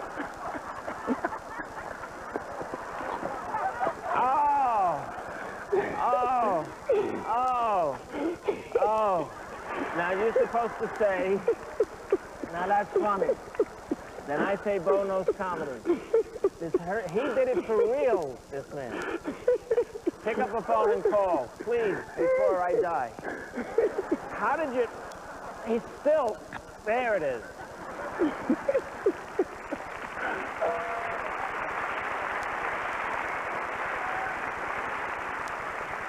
Still have Roy hair in my mouth from the book. So, the good people at Nike, and they have been great. Not only do they contribute money, and I just want to take this time, because they really care about the individuals who are having a hard time. This year alone, Nike has shipped 25,000 pairs of shoes to shelters across the country, besides the contributions that they make. And we think that's pretty great. So tonight, we thought we'd wake this place up. Nobody's ever hit baseballs indoor here at Radio City Music Hall. So, get your gloves out, kids. We got prices. Nike's going to pay for this. If I hit one into the orchestra, it's $250. 500 in the mezzanine, $750, and $1,000 way up there. Now, I can't do this alone, so please welcome two gentlemen who are going to help me do this. They've been fighting out at Chase Stadium, the managers of the Dodgers and the Mets, Tom Lasorda and Davey Johnson.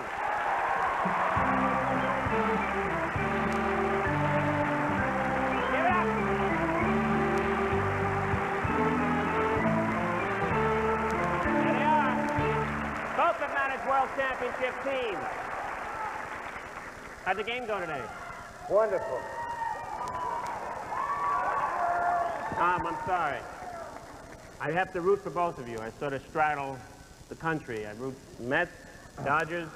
Yeah, but you've been leaning the wrong side for the last 2 days because he's won the last 2 games. All right, but you know, it's a long season. It's a long season. Hey, hold it, hold it. I'll tell you what, I'll bet you there are more Dodger fans in here than there are Met fans. Listen to that. That's a good bet, Listen Tom. to that. Okay, that's a good bet. Okay. Hey, you guys just shouldn't have left. Shouldn't have left, Tom. Shouldn't have left where? Shouldn't have left where? Okay. Can we raise the nets here so people won't be afraid in the front? You guys in the back, this is New York, you can catch anything. And I mean that. All right. Now, Tommy, you're going to throw to me. Who'd you pull for today? I was pulling for both of you. But how? The winning team, Tommy. Oh. Whoa. All right, Tom, you're going to throw to me. Well, then he's pulling for the Dodgers for tomorrow. Wrong. Okay. Now, Tom? Yeah. First of all, you look thinner than Mel Torme. I just wanted to say that.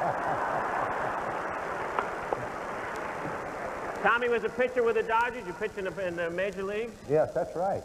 In fact, my claim to fame was in baseball in 1954, we were leading the National League by 14 games with the Brooklyn Dodgers in July. And I was summoned into the office of the general manager, at that time was Buzzy Bavasi, and he said, Tom, I've got bad news.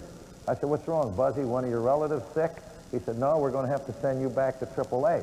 I said, wait a minute. Last year I won 15 games in AAA. The year before I won 20. I said, what do I have to do to prove to you and the manager that I can pitch for this ball club?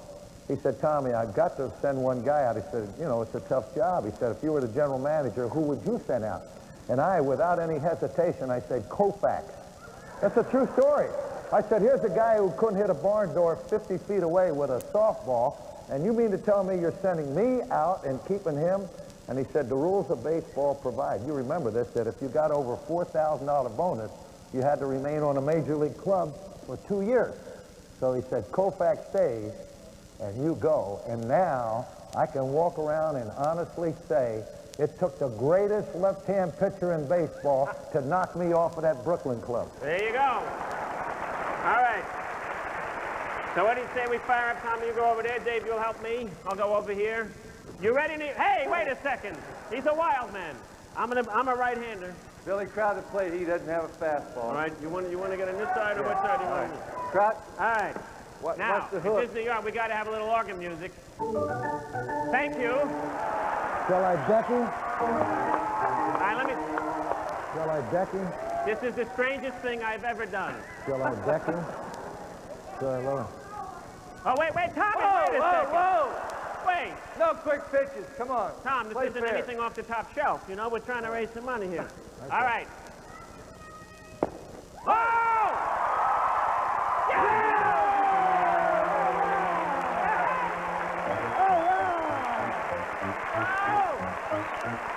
All right, Billy! All right! Yeah!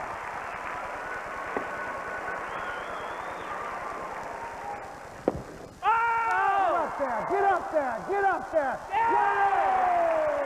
All right!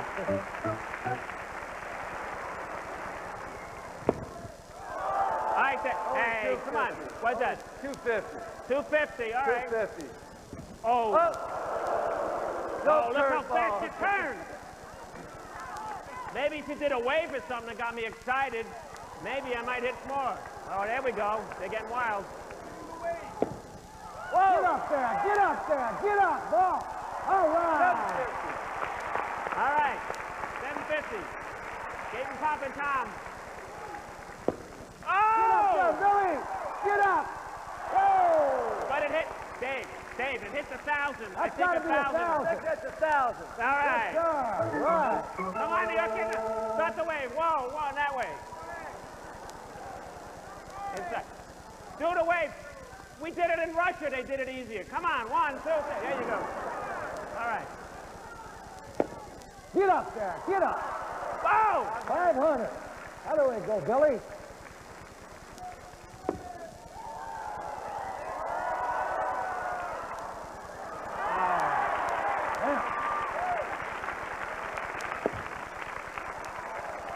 All right. Get up there! Get up there! Yay! All right!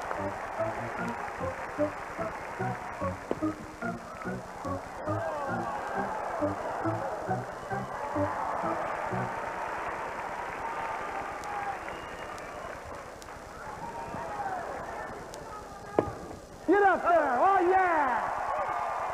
Jeez, that hit the wall. What is that? 1,000. 1,000. All right. Oh, how much time we got? How much time we got? We're way up there. Come on. That's high enough for 1,000, Dave. Close. All right, I'm trying. Get up there! Get up! 750. Hey, Tommy, you been working with your pitchers? Huh? You been working with your pitchers? Yeah!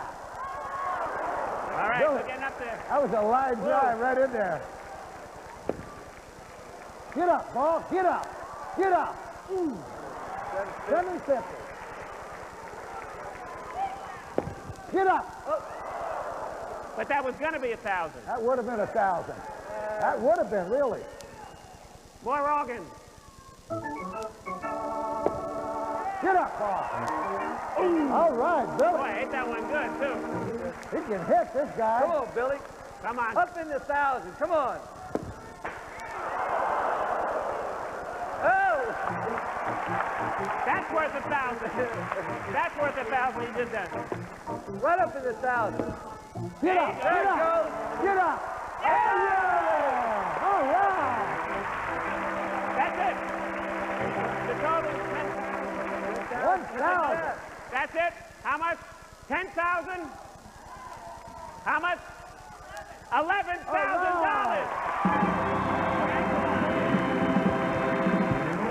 Tommy Lasorda, Dave Jackson. You guys are great. Go Jackson, wherever you are, thank you. Yes! will pay. Auditorium of Dreams. Our next comedian, Louis Anderson, is one of 11 children. You got it, baby. He has a new book out. He also has an HBO special. His new book is entitled Dad. The guy in the queue is going, I can't do this, I can't do this. Thank you for staying this late. I know many of you are going, please, I have to go. Please, we'll pay you, just let us up. Thank you very much for staying. I'm sorry, I'm dyslexic. I was the only kid at Halloween to go, hi, trick or trout. You're late, please sit down. I'm sorry, at $500 I should be going, happy to have you here, happy. You've won this incredible Black & Decker vibrator. Yes, the power tool of the 80s.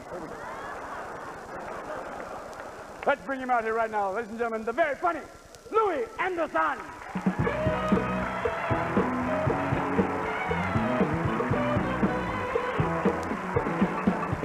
Thank you. Well, hello, New York. It's great to be here. Nice to be here. Thank you. Thank you. It's good. I made it over here without being killed, you know, and in LA, you step off the curb, you think people are going to stop here. They're waiting for you. I got the big guy. Just do what I do. I do what those deer do. I freeze on those headlights. I always wonder, what's a deer thinking? What is that, a Toyota?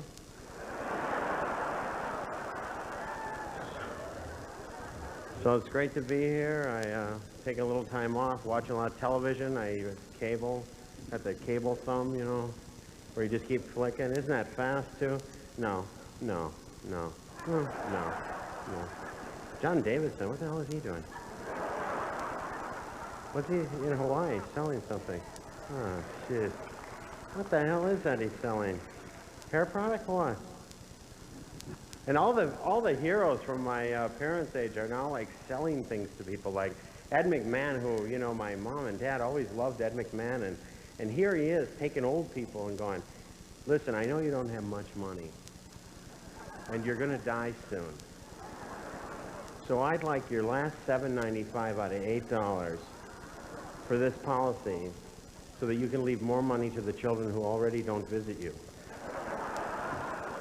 And Art Linkletter is selling this chair, this Craftsmatic adjustable chair. I've never seen one in any home, have you? And if you did, wouldn't you walk right out? Is that the chair Art Linkletter sells? I'm getting out. Well, wait a minute, let me try it. I've always wanted to try them. You do want one of those, don't you, for about 10 minutes? Or they'd be handy if you're laying in the chair and you drop something, wouldn't they?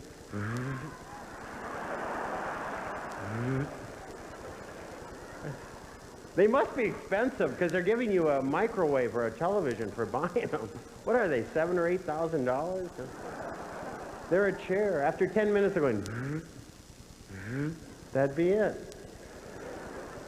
And the thing that really irritates me is that they've really, because we're all going to be older. So we're going to be sitting at home buying these things. And these people, you know, are selling them. The worst is that MediAlert. Have you seen this thing? Huh? You talk into it? My foot is stuck! It says stuck!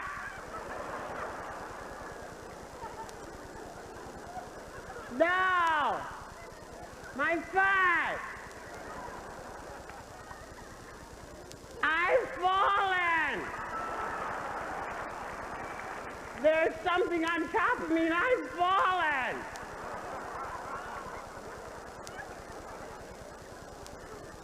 Well, where are you? I don't know where I am! Something's on top of me!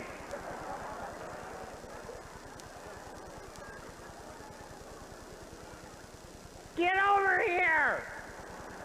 I've fallen! And my neighbor's foot is stuck!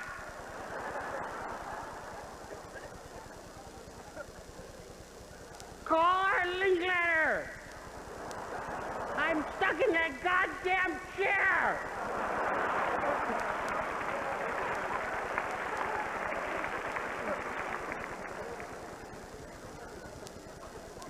Is that going to happen to us when we're old?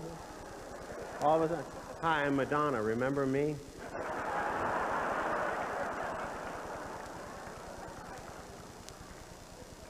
On a more serious note, I've been doing a lot of work with the homeless in the last year. I've been going to a lot of family shelters. And because I really can't come out here every year and ask people to send money and give their time and participate unless I figure out what I'm doing. And the time that I've spent out there is quite frightening, actually. The thing that I realize is that this is a economic problem in some ways, but in other ways it seems to be a much more of a social problem. And it especially seems to be a connection problem. When I look in the eyes of the people that are on the street, because a lot of times you want to avoid them, because they're doing goofy things, you know.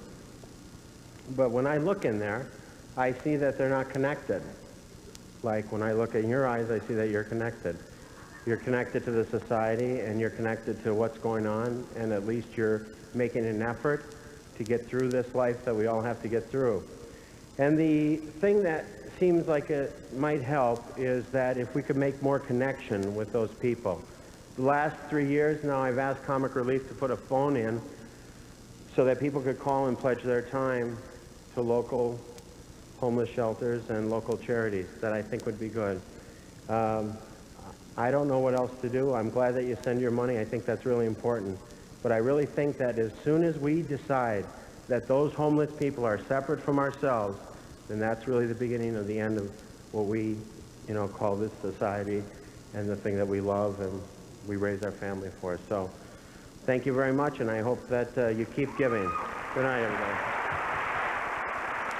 Please welcome Tim Robbins.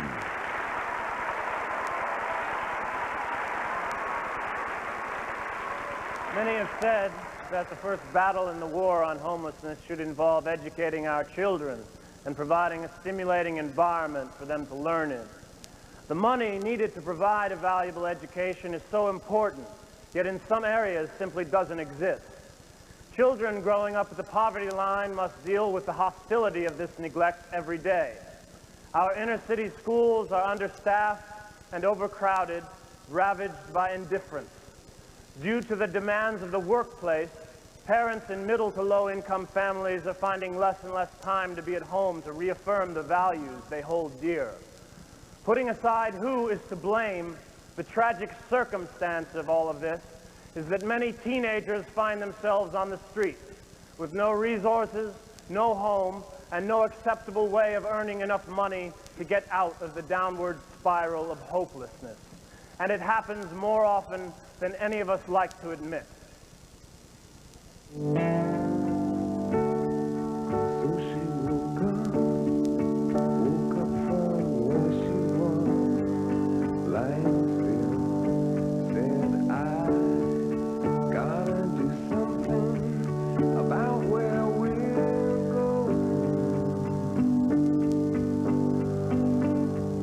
Every day, more and more teenagers find themselves on the streets, homeless, victims of abuse and neglect. They're cast out into a world they're not prepared for, a world that's cold and hostile. It happened to Tina. All of a sudden, here I am in a strange city, no friends. The other half of my family had literally deserted me, so I had nowhere to go, no one to turn to. It does a lot of wear and tear on your self-esteem.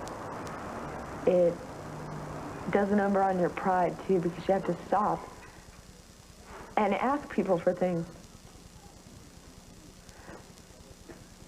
For instance, the shelter. I mean, I never thought I would be here. And although I didn't ask, it was offered to me out of the kindness of someone's heart. It still hurt, because I had to swallow my pride and take it anyway.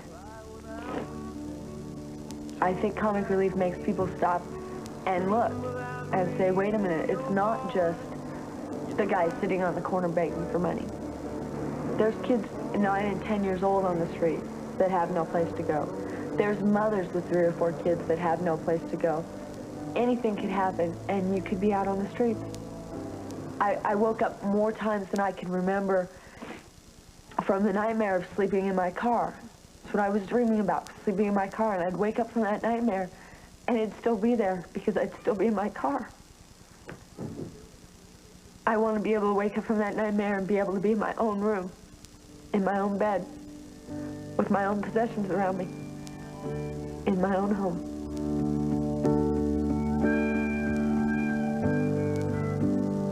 Comic relief. It's no joke. Call now. Remember the dance we used to do in vaudeville where we would dance and then stop and tell a joke and then dance and talk about your family again? Sure I do. How long ago was that, George? Gracie, that was 20 years ago. My goodness, how time flies. Just think, I'm 10 years older now. How did that music go again? Da-dum, yum, dee-dee-dee-dum, oh, dee-dee-dee-dee, dee-dee-dee-dum, dee-dee-dee-dum, dee-dee-dee-dee.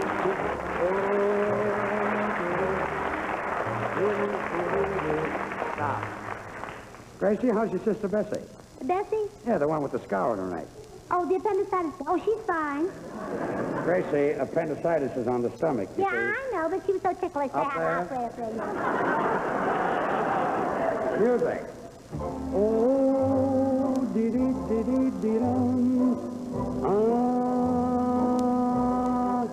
Oh, dee-dee-dee-dee-dee-dee-dee-dee-dum, dee-dee-dee-dee-dee. Stop. How long is Bessie married? 17 years. 17 years. Mm-hmm, they have 16 children. Married 17 years and has 16 children? Well, her husband was in the army 1 year. Music.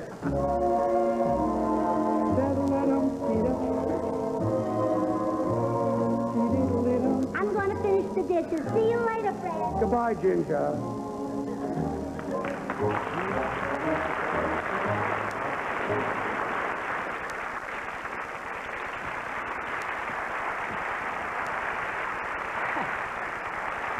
You know, watching George and Gracie sort of gives me a feeling for marriage. You know, it's been a tough couple of years on marriage these last couple of years.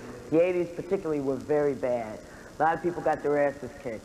Lionel Richie got his ass kicked. And that's because you can't fuck with sisters, because we will hurt you. It's true. See, I want to just talk culturally right now. You know, black woman to white woman. When your man comes home smelling like some chick, y'all say, well, come on in, it's all right. See? You say, come on, it's okay, get in the bed, go to sleep. We don't do that shit. See, we'll put your ass in the microwave. See? We don't care. We don't care. And he should have known better, you know? And we are the kind of women, we will not just come to your house and kick your ass. We come prepared. We do our nails, we get dressed. Brenda was dressed, honey. She did her hair, got in the car, went over there, beat Lionel Richie so bad he thought it was back in the Commodores. Shit was bad, you know? It was bad. It was bad, you know? Oprah, where is Stedman? That's what I want to know. Where is Stedman? You used to see Stedman all the time on the television. Stedman knew everything. Oprah would be talking about midget wrestling. Stedman said, yeah, I did that. You know? Then we heard a report. Reportedly, she had shot him, supposedly. That's what they said. She came out, she was burnt. She said, no, I didn't. But he was not there. So that makes me wonder, where is Stedman? You know? I can't say much about other people, though, because I got my ass kicked, too. I did. I married this very, very, very pretty man. Very pretty man. Yes, I did, because I thought I'm getting old, shit is dragging. You know, because gravity's got me. There's no question about it. You know, I feel it. I poke them up, they fall back down. You know? And I thought, well, let me get married. So I married this really, really pretty young guy. Could not fuck to save his life. I'm telling you, it cost me money to get laid badly. It pissed me off. It really did. I mean, let's talk now. You know, we've been talking about a lot of stuff. Let's talk about this stuff. This is a guy I had to give, you know, lifesavers to. You know, because you get a guy, and I'm going to talk about oral things. You know? It's a subject that comes up on occasion. Brothers don't want to discuss it, though. You ask a brother, could you please? Mm-mm. No, no, no. See, white guys, they don't mind, though. Yes, yes, okay. Yes. You know? But sometimes you have to teach them. Not like this. You know? It's uncomfortable. Hey! You want to stop that, please? Don't be doing that. This is not cows chewing grass here, babe. You know? So someone said to me, get some lifesavers, you know? And I told him, I said, take this lifesaver, curl your tongue, put it through the tip of the lifesaver. That's all I want to see. That's all I want to know. You know, because when it's done badly, you get up and you piss. Damn it, shit. Am I lying? Come on. Okay? And guys want it all the time. Baby, could you...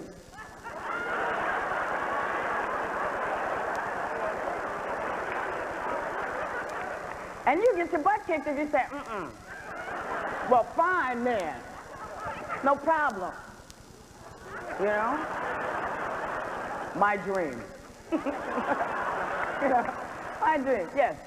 Yeah, well...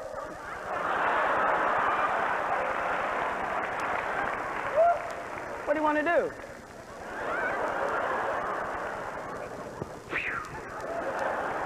You know? And, you know, there's so many things we can't talk about. I mean, one of the things we cannot talk about is sex. You can't talk about oral sex because people get very uncomfortable. But before, you know, I thought it was a great idea because you couldn't get pregnant. But now you have to, you can't. There's no way. I'm sorry. It doesn't work that way. I didn't tell you that in high school, though. See, because I'd have been just gone if I had known about this in high school. I think I lost my virginity in this theater.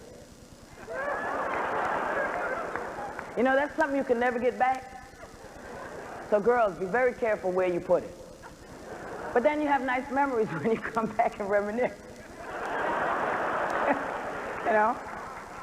Sex is a strange thing. I really like it, though. I really like it. I just became a grandmother. I talked about, yeah, it's all right. You know? I used to tell my kid, yeah, it's a wonderful thing. I guess she listens. But, you know, I like talking about things like this, like sanitary napkins and things like this, because they, you know, people don't talk about them. I mean, Joan talked about a little bit about it, you know, but I'm really into them, you know, because when I was a teenager, all there were, as she said, were those tampons. And it makes you wonder who made them, because they're big wads of cotton, dry cotton, in a cardboard canister that you have to put into your body when you piss. Oh! You know? But they're uncomfortable, and we are not comfortable with them as women because you always can tell when a woman has a sanitary napkin on. I'm sorry, has a tampon on. Because we're afraid they're going to come out, you know, because it has that little string. And the worst is when you lose it. That's when you know who loves you. You know? Could you help me just, I don't know where, you know?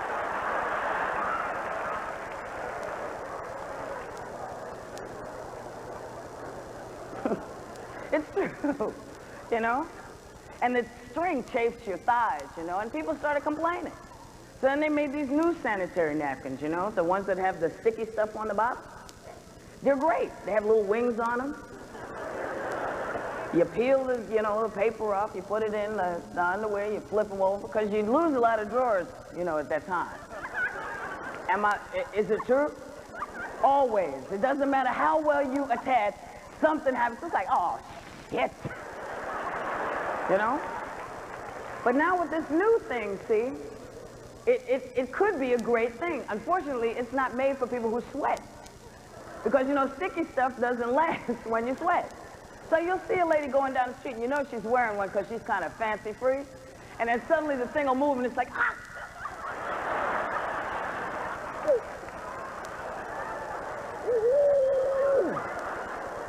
You know, and you can't be cool trying to detach hair. you know? Just something to think about when you're just sitting around thinking about nothing. You've been wonderful. Thank you for the opportunity.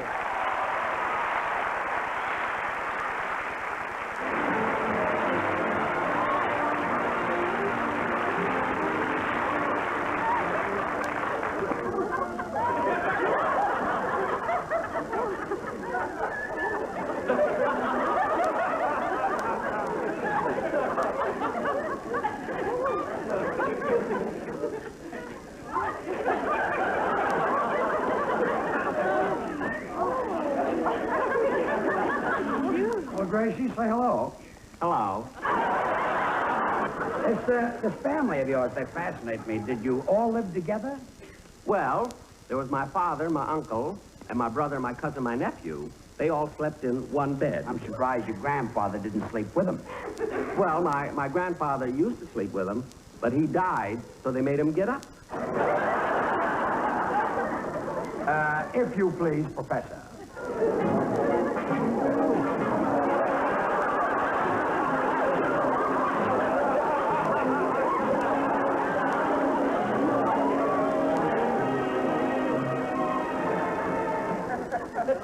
Your sister Betsy's been married a long time, hasn't she? Uh-huh. You know, she has 8 sets of twins now. 8 sets of twins? Mm-hmm. See, her husband made bookends for a living, and this affected their whole lives. Do they?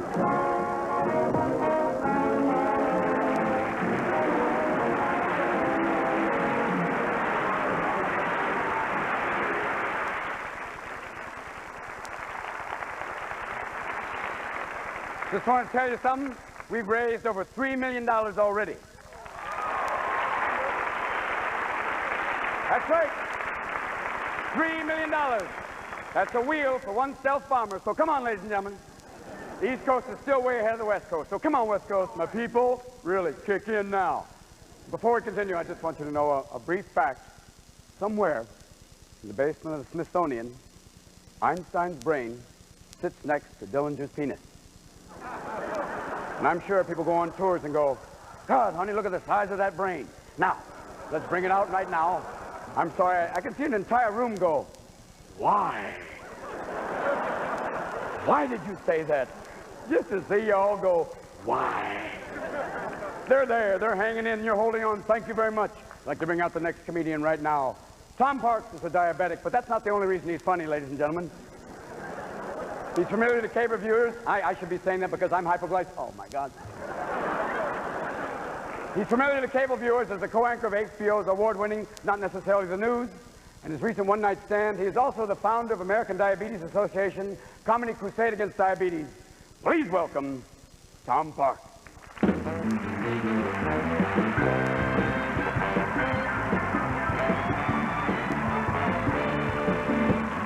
Thank you. I didn't know they were going to mention the diabetes.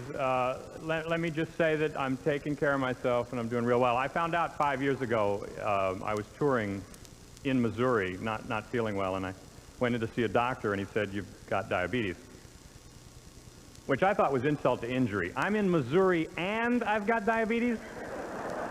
It's a shitty week. Now, I've been raised all over the country. I was predominantly raised in the South, and but I went to college in upstate New York. Thank you. It's really nothing. I cheated. Rochester, near Rochester, New York, yeah. And that was where I first met people from Brooklyn. Adi Rachati. He's a real good friend of mine. We were in debating club together. He was not a good debater. His idea of a good rebuttal was, fuck you!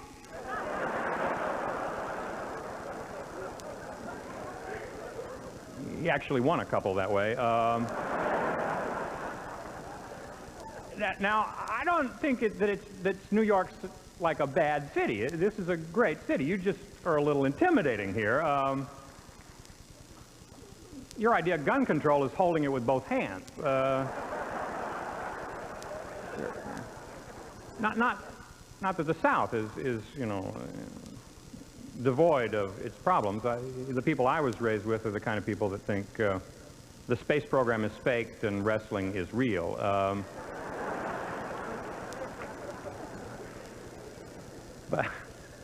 But we were taught to be polite. I think that's the thing that I got out of living in the South, and taught to be polite to everybody, which doesn't work when you're in New York City. I'm in Times Square trying to let hookers down easy. Oh no, I promised my mom. No thanks, I'm trying to quit. Ma'am. Now I live in California. I like living. I don't want to die in California. Just the idea of spending eternity under a stone that reads, "Rest in peace, dude." But California does have some stuff I like. They got a nude beach. Anybody been to the nude beach near San Diego? Anybody know that nude beach? Black's Beach. Yeah. Tough beach to get to. 300-foot cliffs straight down. You got to crawl down the cliffs to get to the beach. Don't have to crawl down naked. I didn't know that till I got down there. You can well imagine my chagrin. Now, this was the first time I'd ever been to a nude beach, and it's what I want to leave you with tonight, this information. Before you go to a nude beach, first time ever in your life, the first time? Before you go the first time, there are things you've got to think about before you go. Sunscreen. And we're not talking number 15, we're talking mayonnaise. Sunburn would be unthinkable. Now, I'm a bright young man. I had imagined the problem. I solved it. I bought sunscreen. I was proud of myself for thinking ahead. I was smug. Got to the beach. Everyone is there. A lot of people there. I put the towel down. I took off my clothes. I sat down on the towel. I got out the sunscreen. I squeezed it onto my hand.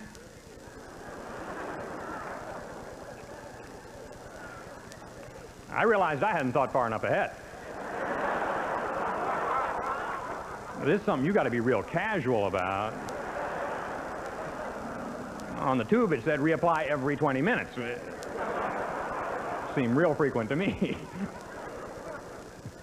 Now, before I go, because we've got this space, I just want to do something theatrical. I've always wanted to be an actor, wanted to be a Shakespearean actor. I wanted to do Macbeth. For one line out of that play, Macbeth and his wife have killed the king. Macbeth's in his chambers feeling very bad about what he's done. And Macbeth stands there, and this is the line that Shakespeare wrote for him. Macbeth stands there and he goes, "What hands are these?" I want to do it so I can stand there and go, "What are these? Hands?" Just to see who's paying attention. Thank you very much. Good night.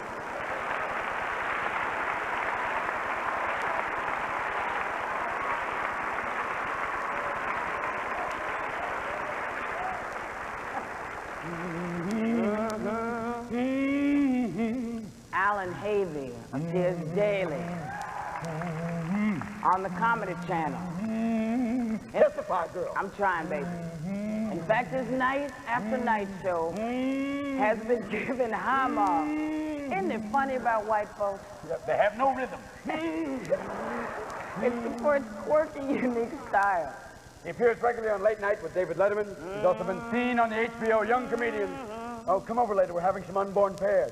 And in the movie Internal Affairs, please welcome Alan Havey.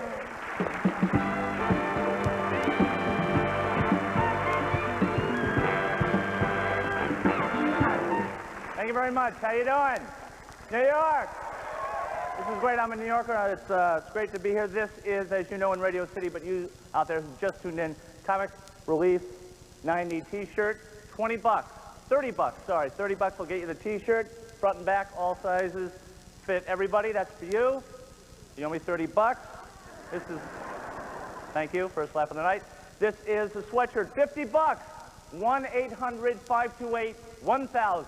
Call with your credit card, front and back, one size fits all, 50 bucks. Here, sir, there you go. Give it to your wife, tell her it's a teddy. You know what a teddy is? How many men here know what a teddy is? Not many. But you know what it looks like, but you don't know what it is because men don't buy lingerie. Men should buy lingerie. Ladies, wouldn't you like that? Yeah. It's fun. Guys, it's fun, it's a turn on, it's sexy. Even if you don't have a wife or girlfriend, just buy it and throw it away. Just to get that personal attention. You know, don't go to a department store. You just get some fat lady. Over there, over there. You want to go to a boutique. These little places down in the village, Les Petites, Les Mois. There's always a little bell on the door announcing your arrival. Ba-ba-ding, ba-ba-ding, ba-ba-ding. I'm perverted, I'm here. Ba-ba-ding, ba-ba-ding, ba-ba-ding.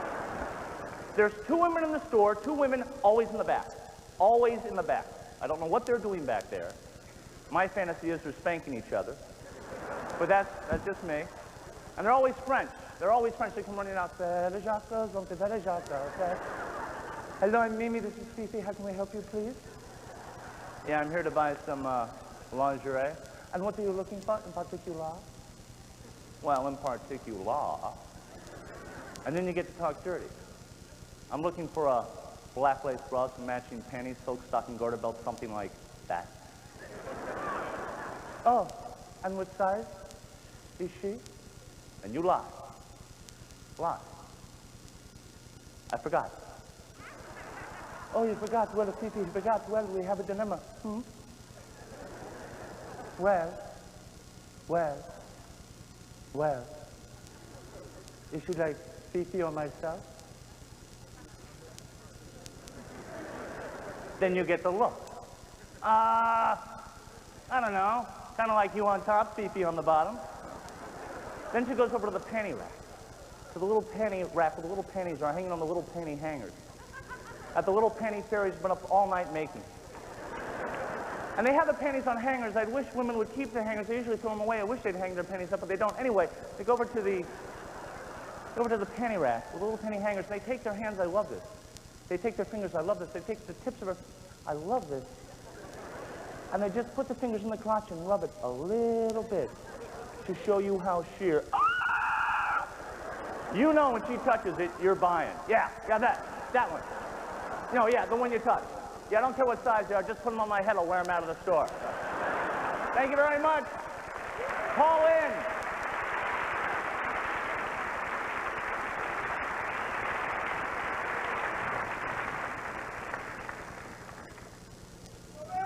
What? Thank you. I love the guy that we're bringing up because he's been one of our best supporters. He goes out of his way to do something for us with comic relief. He's a guy that I like very much. You've seen him quite often on television. Please welcome Paul Rodriguez.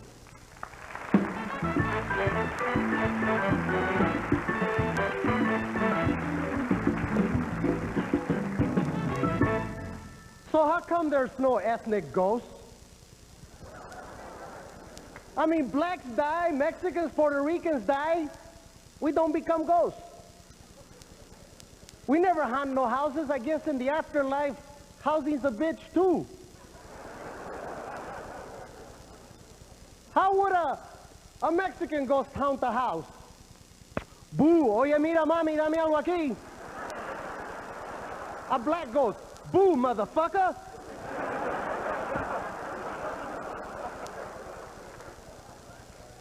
Jason takes Manhattan. I don't know what part he wants. I'd like to see him on 155th Street.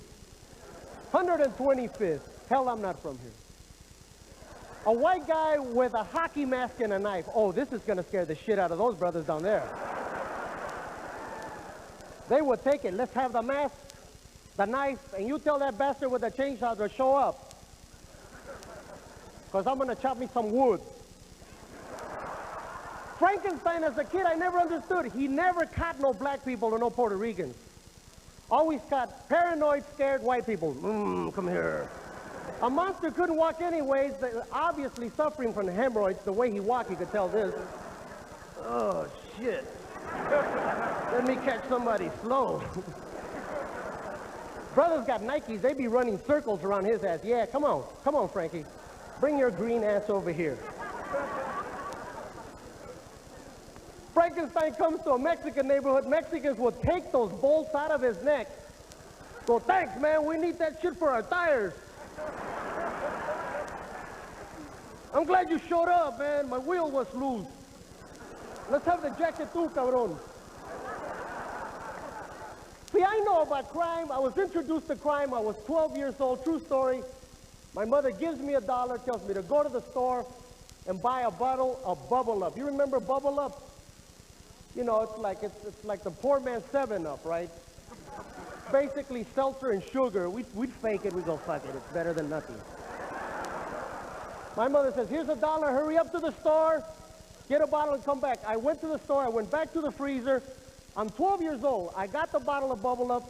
I go back to the counter. There's a dude holding up the liquor store. Shut up, old man. Give me the goddamn money. And I'm walking with this bottle, and it's like my whole life flashed. He turned to me and goes, get the hell out of here. So I put the bottle down. And have you ever wanted to leave a place where you want your butt to be out of there before the rest of you? Like, I'm just about to hit that little light that makes that noise when you're shoplifting. Bing, you know that thing? Just about when the mugger, the thief goes, hey, where are you going? I said, I'm leaving. And he goes, well, take the bottle with you, stupid. Then my butt goes back into place. I get a strut. Shit, I didn't want Bubble Up then. I wanted 7-Up. I took a couple of those Rolo candies, you know, the ones you couldn't afford, those real expensive ones.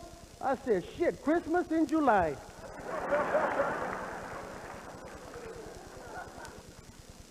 We're living in the 90s, time for safe sex. Safe sex confuses Hispanics, because to us, safe sex is basically locking the car doors. I know, Manuel, not now. Let me lock the doors. Okay, orale. It's been an amazing year. The Berlin Wall fell down. 500,000 white people crossed that wall. Not one of them was Mexican. Shit, usually we don't miss a good border crossing.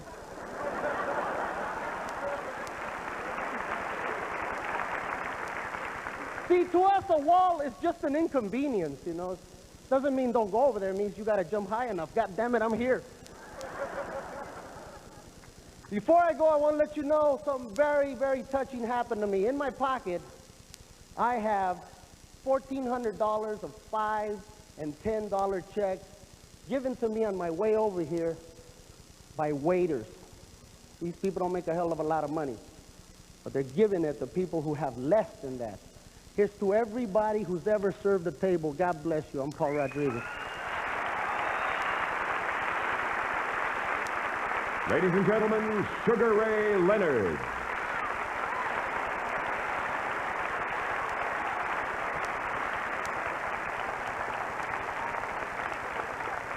Thank you. Boxing is one of the few things in this world I really know about. There are rules and regulations. There's a winner, a loser, and there's a third man in the ring, the referee, who maintains order. Homelessness is not that organized. There is no set way in which people become homeless. There are no winners, only losers. Comic Relief understands the unfairness of all this. They are here to even the odds a bit. We may be the people in the spotlight, on stage, on the screen, or even the boxing ring. But you know, it's you people, the people at home, all of us, yes, even our government, to come together collectively to totally eradicate this horrible scenario. With the 1-2 punch of caring and making a financial contribution, we can change the outcome of this major fight. Don't be a bystander. Please, join us in the ring, and let's go for a clean knockout of homelessness. You know, people, it's such a great feeling to be a part of the solution. I would say thank you and say God bless to each and every one of you.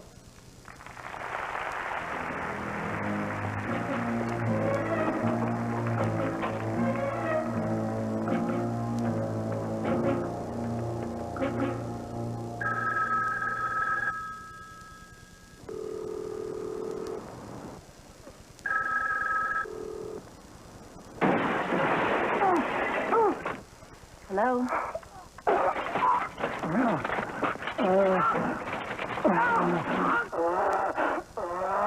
listen, mister, I don't go for this sort of thing.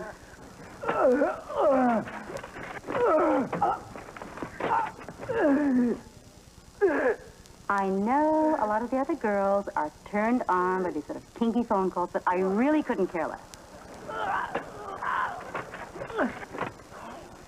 Why don't you, get my room number?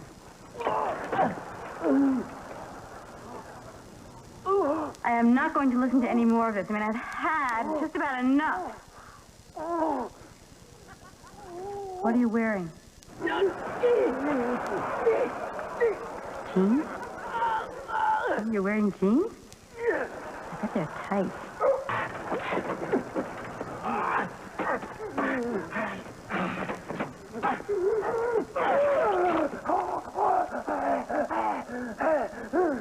God.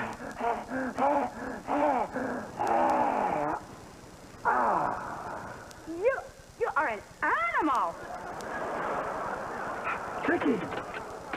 Victoria, it's me, Richard. Richard! Richard! No, Richard! Richard, I know it was you. I know it was you all the time. I just went along with it. I laughed. Did you laugh?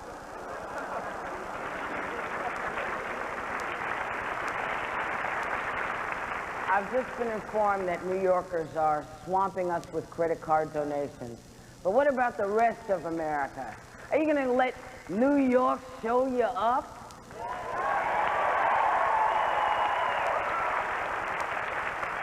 Come on, you guys, pick up those phones and call in now. You know, George Carlin has recorded, yes, honey, has recorded 12 comedy albums, which have resulted in 4 gold records and a Grammy Award. This summer, he can be seen in his 7th straight comedy special for HBO. Actually, he's only been straight for 5 of them, but then again, who hasn't? Why did they give me these lines? It must be something on my butt that says something. George's HBO special is entitled Doing It Again, and I, for one, am really glad he is. Please welcome one of the greats, Mr. George Carlin.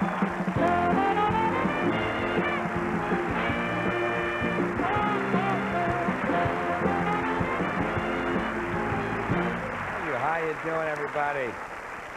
How are you? You know what I've been reading about lately? Anorexia. Somehow I can't feel sorry for an anorexic. Can you? Rich cunt don't want to eat? Fuck her. Don't eat. I give a shit. I'm supposed to be worried. I don't want to eat. Go fuck yourself. Why don't you lie down in front of a train after you don't eat? What kind of a disease is that? I don't want to eat. How do we come up with this shit? Where do we get our values in this country? Bulimia, there's another thing. Bulimia. This has got to be the only country in the world that could ever have come up with a disease like bulimia. Got to be the only country where some people have no food at all and other people eat a nice meal and puke it up intentionally. What's the morality in that? I don't understand our values. By the way, speaking of American values, aren't we about due to start bombing some small country that doesn't have an air force? Seems like it's been about 6 months since we've done that. I really think we ought to be out there doing what we do best, making holes in other people's countries. We're so warlike. We're so warlike. When we're not bombing or invading some helpless country, we're declaring war on something at home. Anything we don't like in this country, we declare war on it. We can't get away from this war metaphor. The war on poverty, the war on crime, the war on litter, the war on drugs, the war on cancer, the war... You ever notice we don't have a war on homelessness? There's no war on homelessness. You know why? There's no fucking money in it. That's why. No one stands to get rich off of it. You find a solution to homelessness, I believe, you find a solution to homelessness where all the businessmen and politicians can steal a couple of $1 million each, and you'll see those streets are cleaning up pretty fast in this country. Tell you what you ought to do about homelessness. The first thing we got to do is change the name of it. It's not homelessness. It's houselessness. A home is an abstract idea. These people need houses. It's housing they need. Physical, tangible structures. You got to build housing. It's not homelessness. It's houselessness. So we need low-cost housing. But where are you going to put it? Nobody wants you to build low-cost housing near their house. They don't want it near them. We got something in this country called NIMBY, N-I-M-B-Y, not in my backyard. Nobody wants any kind of social help located near them. You try to build a little halfway house, you try to open up a drug rehab center, you try to start a little home for some retarded people that want to work their way into society. People say, not in my backyard. People don't want to live near anything that might help society, even if it's something they think society needs, like prisons. Everybody wants more prisons. People say, build more prisons, but not here. Well, why not? What's the problem? What's wrong with having a prison in your neighborhood? It would seem to me like it would make it a pretty crime-free area. You think a lot of crack dealers and muggers are going to be hanging around in front of a prison? Bullshit. They're not coming anywhere near it. They're not coming anywhere near it. They're gone. They're gone. What is wrong with these people? All the criminals are locked up behind the wall, and if a couple of them do break out, what are they going to do? Hang around? Check real estate? Bullshit. They're fucking gone. That's the whole reason for breaking out of prison, is to get the fuck as far away as you possibly can. So, we need a place for low-cost housing, and I have just the place. Golf courses. Golf courses. That's right. Just what we need. Plenty of good land in nice neighborhoods. Land that is currently being wasted on a meaningless activity engaged in primarily by white, middle-class, well-to-do businessmen who are using the game to get together to make deals to carve up this country a little finer among themselves. I am getting tired of these golf assholes in their green pants and their yellow pants, you know, and their faggoty little hats and their faggoty little golf carts. It is time to reclaim the golf courses from the wealthy and turn them over to the homeless. Golf is an arrogant, elitist game. Arrogant. You see how big a golf course is? The ball is that fucking big. 4,800 square miles in this country devoted to golf. You could build 2 Rhode Islands and a Delaware for the homeless on land that is currently being used for this boring game. Boring. Have you ever watched golf on TV? It's like watching flies fuck. Boring. Boring. And mindless. A mindless game. Think of the brains it takes to play golf. Hitting a ball with a crooked stick and then walking after it. And then hitting it again. I say pick it up, asshole. You're lucky you found it. Put it in your pocket and go the fuck home. You know what I mean? Mindless. Let these rich... Sure. Let these rich assholes play miniature golf. There's plenty of that. Let them fuck with a windmill for an hour and a half. See how they like it. I got one more suggestion on a place we can put some housing for the homeless. Cemeteries. There's another idea whose time has passed. Saving all the dead people in one part of town. What kind of medieval religious superstitious bullshit is that? Plow these motherfuckers up. Plow these people up. Plow them into the river. We need that phosphorus for farming. You see, I have solutions. The only problem is no one ever calls me. Thank you. Good night, everybody. See you later. Take care of yourself. Help somebody.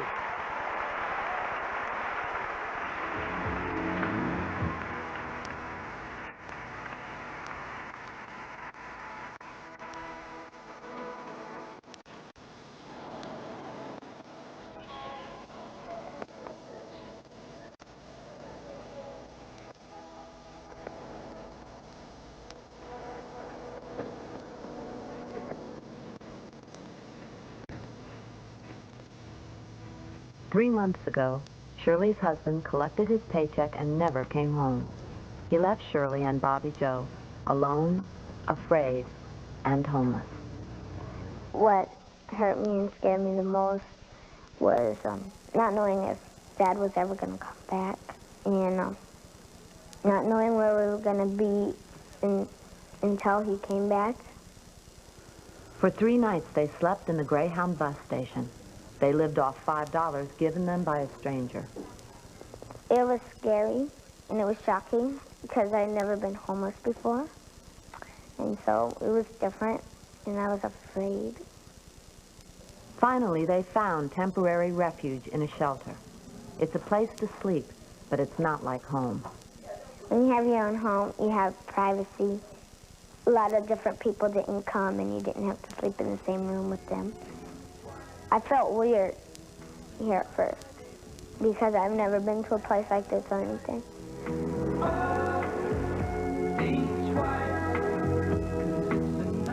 When you're a homeless child, you worry. You worry about missing school. You're scared of losing friends. Instead of laughing and playing, homeless children tend to cry a lot. But despite being homeless, Bobby Jo got all A's on her last report card.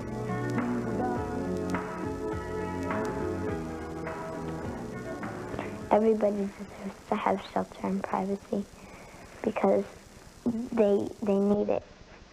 And to be homeless, it doesn't feel right.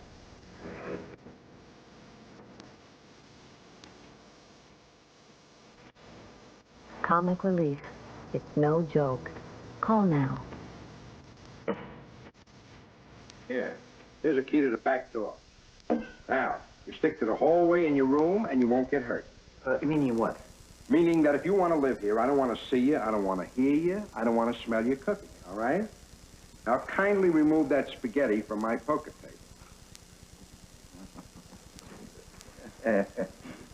The hell is so funny? It's not spaghetti, it's linguine.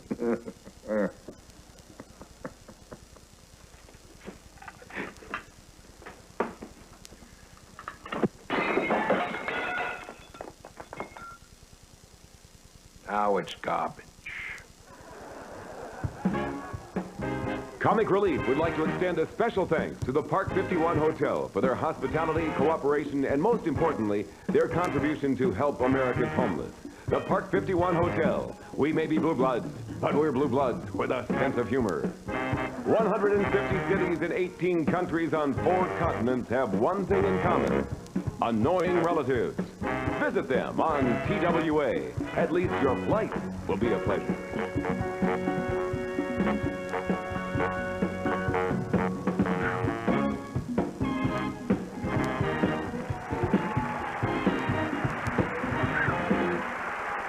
That's it. I'm the last comic. That's it. Yes, it's almost over. You made it. And it's so much fun you did it all. Thank you. George, Barbara, thank you.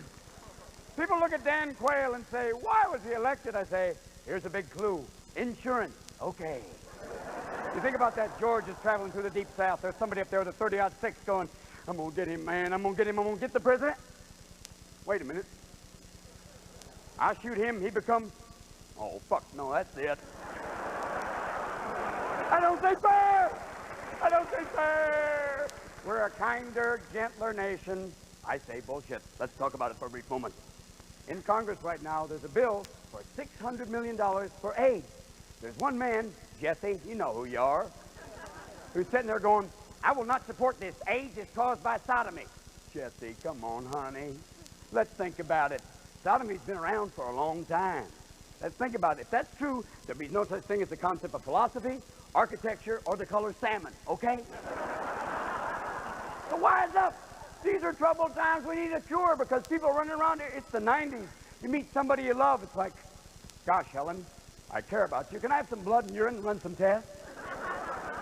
That's what you're left with because the only thing between you and death is Mr. Condom. That's it. And the guys are going, I'm not wearing a condom, man. Takes out all the sensitivity. These are the same guys whose idea of foreplay is, yo.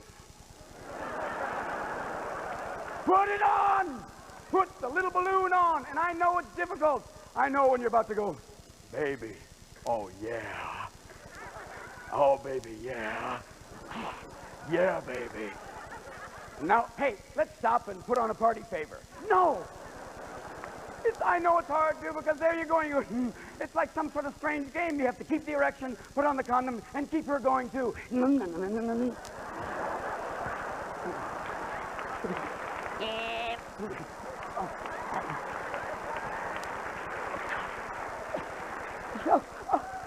Like beat the cock. You can't do it. By the time you've got it on, it's going, I'm melting. I'm out of here. I'm ready. I'm not. Let's go, let's go, let's go. Let's do it.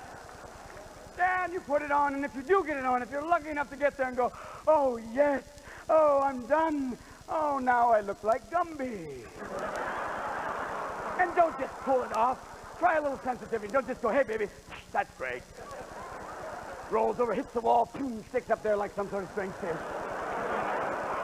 Go roll, roll, roll, put it away so the dog doesn't go. Because this is the 90s. What's sex going to be in the 90s? It's going to be you and you. That's right. Come home, put on that music that you like. Like, I only have eyes for me. And you don't have to fake an orgasm anymore. Who's going to care? You? I didn't come. Oh, I'm so sorry. No, that's what it's about. Because you're sitting at home there and you're watching some sort of strange porno movie. You're watching it. It's always, why must porno movies be the worst acting in the whole fucking world? Why? It's porno. It should be the best method acting in the world. It's incredible, but instead it's always, oh, mount me, you stallion. You know you're the best. Oh, come on, stud pony. Let's go now. No! I say, if it's pornography, let it be done by Shakespearean actors. Yes, Elizabeth, I will part you like the Red Sea. I will drive thee to China, cocksuck crowd now, know my name. This is it, don't you see? It's come down to that. And you think about it and go, yeah, that's true, Robin, but what the hell are we going to do? Maybe eventually the sex will be in the year 2000. Honey, I'm in the airlock now. That's all right, Bob. Leave the sperm in a dish. I'll get it tomorrow. You got to do something. Wake up. You know what I'm saying? You got to wake up. Because George, they're all in there just working away. Yes, working away. And you think about it and go, the hell are we going to do? I tell you something real strange. There's something now called outing. When people come out. I'm coming out tonight. I'm saying it to you guys right now. I am a Homo sapien. I'll tell you this, man, because I love mankind. You know what I'm talking about. Yeah, baby, those people who walk erect, you know what I mean. Yeah, you know what I'm saying. People who aren't afraid to use that incredibly large fucking brain that we have. Reach out, help some people. That's why you're here. You people sat here tonight because you care. Just a little bit, a rat's ass. You wanted to do something. Thank you. That's what it's about. Because we're in this all together, baby. Maybe one day we're going to pull it off. Maybe one day this is going to be the incredible utopia that we think it is. We'll be living in peace and harmony. Everything will be just like, it'll be incredible, man. It'll be like we're at Montauk. Everybody's there. It'll be like Woodstock. There's a baby born. We'll live in peace and harmony, and along will come that comet again and go, fuck you. But we can do it. Don't you see? I see you all looking at me. They're all looking at me like, Robin, what are you talking about? Nothing. Just a dream. Just a strange kind of dream. And I'll leave you with one other idea. William Shakespeare, the man who wrote all of the most incredible plays ever spoken. This man had the second-grade education. Makes me doubt that maybe he was who he was. You know, here's Shakespeare. Right. I'm Will fucking Shakespeare. Here I am, coming home drunk one night, going, hey, what's this apartment number? 2B or not 2B? Good night. Thank you for doing it. Thank you for giving us shit. You know what I mean? You people are the best people in the world. God bless you all. You did it. Thanks for hanging this long.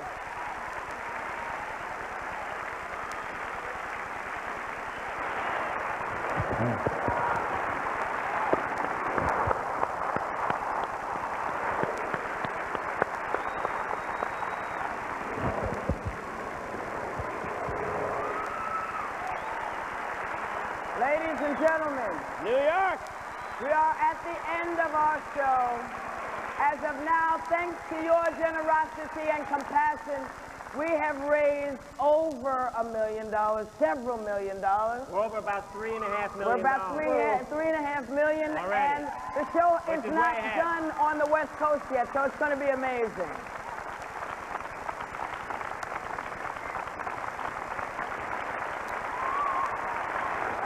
We did it. We did it, baby. All right, let's end this bad boy. For all of you who've only made a pledge, reach over and pat yourself on the back or any place else that's wonderful. And Monday, do one more thing. Call your congressman, ask for a change in national priorities. Right. If we cancel just one stealth bomber, we can give $800 million to the homeless people. You know what I mean? Guess what? One last reminder before we say goodnight. In our nation, where freedom of choice is a sacred blessing, it's important to restore that right to those of us who have lost it for the time being. Give us a call. The phone lines will remain open 24 hours a day, 7 days a week. So if for some reason you can't grab the phone right now, well, hell, do it as soon as you can. Special thanks to all the comedians, performers, staff who worked their tails off to make this impossible night How about the crew right here at Radio City and everybody? It's a big show. It's been a great week. And from all of us here at Comic Relief, thank you. Don't forget to make your call. And remember, don't be a greedy bastard. Those yuppie days are over and gone. Get the late excuses you have mastered. It's time to throw away the barrier. Days move on. The war on poverty still raging. The movie changing, no bad fear. If a bikini wax don't pay your income tax, send it over here. Over here. Over here. Take it go, over here. But the gangs are aiming to not keep the homeless people of our land. Lend a hand, lend a hand. Send a 5 or a 10 or a grand. We're gonna do, we'll see it through. And we won't give up till it's over here. Comic Relief 90 has been presented by HBO and Canada Dry.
That we need to help, we need to help Americans that need some peace.